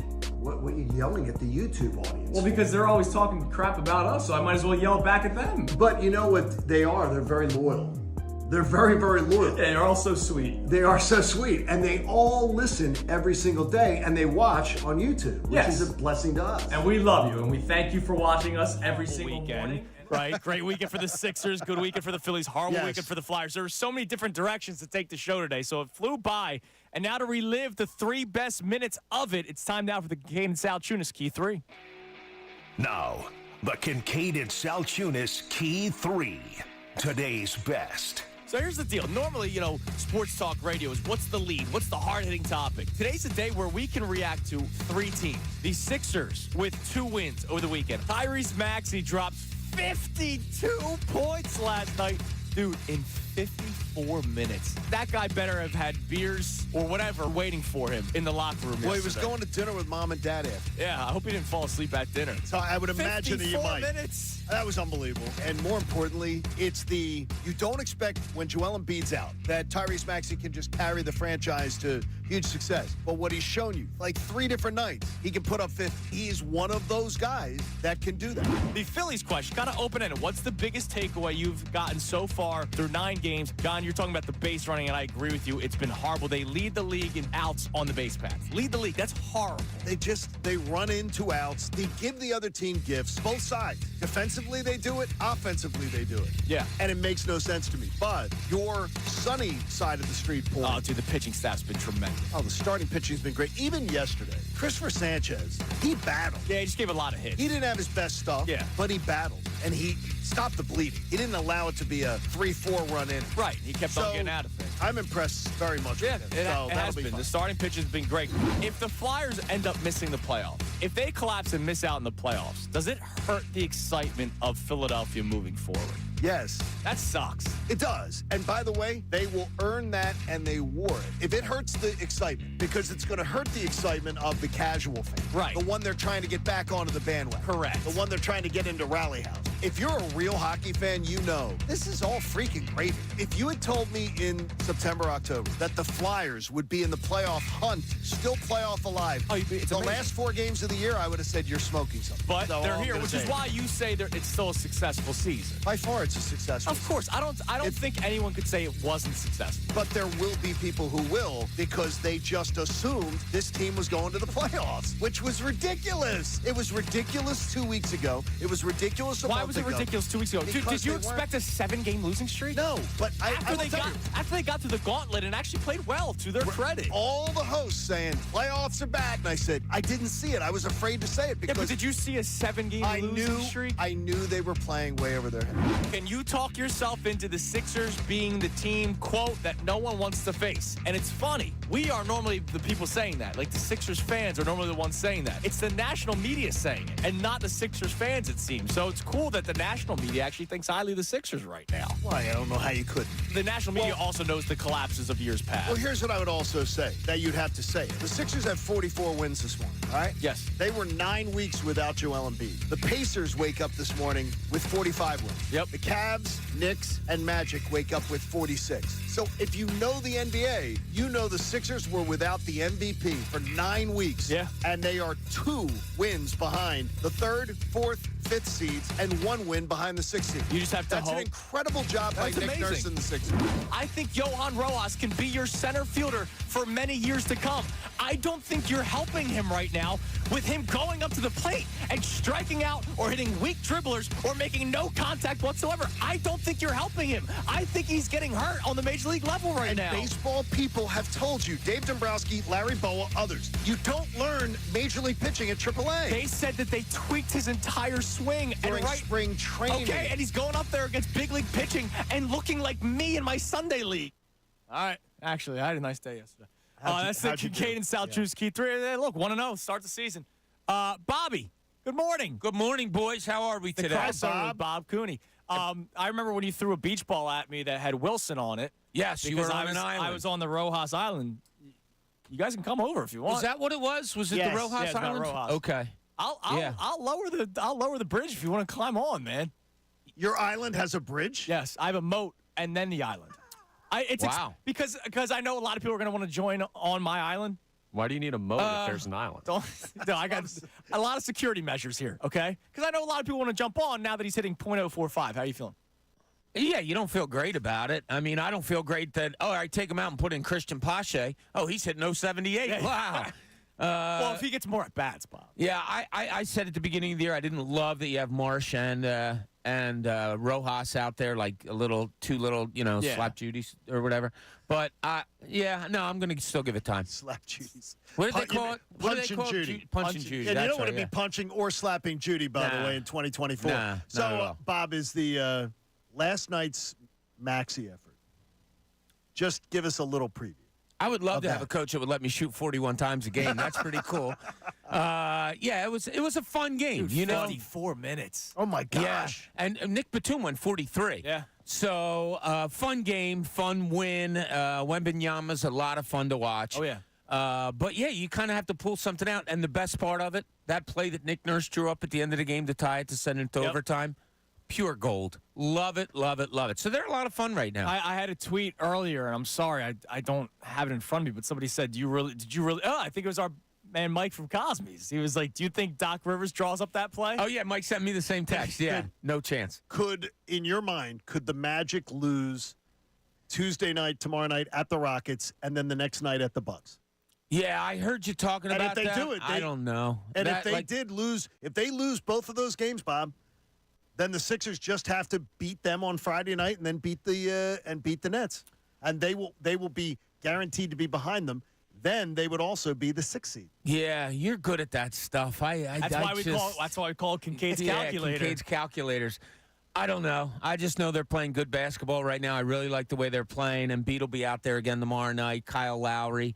I'm still up in the air of where this goes, though, as far as lineups. The fact that it's close is awesome. The fact that it's close is terrific. I think they're going to scare some people. We have Tim Saunders coming on today. I know that's what you're going to ask me at 11 o'clock. Yes. We're efforting Adam Joseph from 6ABC to come on talk Eclipse. And there might be someone that was inducted into the Hall of Fame, the Basketball Hall of Fame this weekend that might be joining us. Wow. Also. Arvydas Sabonis? Arvydas, not your Vitas. Our Vitas. Yes. Good job, Bobby. Good job, boys. We'll be listening. Hey, you got to love it. Hey, support life-saving cancer research. Join us and our generous partner, Davis CPA Group. Thanks, Ron Davis. Did a great job getting me a refund. And make a donation to the American Association for Cancer Research. You can do it today at 975thefanatic.com/AACR. I am living proof 3 times over. Cancer research saves lives. Show 16 in the books. It was sweet. We have a couple of great weather days ahead of us. Today, nice. Tomorrow, beautiful in the 70s. I told Christina the weather's, the covers are coming off the furniture. Ah. Enough of this pollen season crap. I want to sit outside. Oh, I thought you meant like the plastic stuff that Grandma used to have on the couch. No, you know those covers that they put on the outdoor furniture. Yes. Yes. He hates it being covered in pollen. Everybody have a great rest of your day. Bob Cooney, Middays coming your way next. He'll be joined by Bill Colarulo for the entire show right here on 97.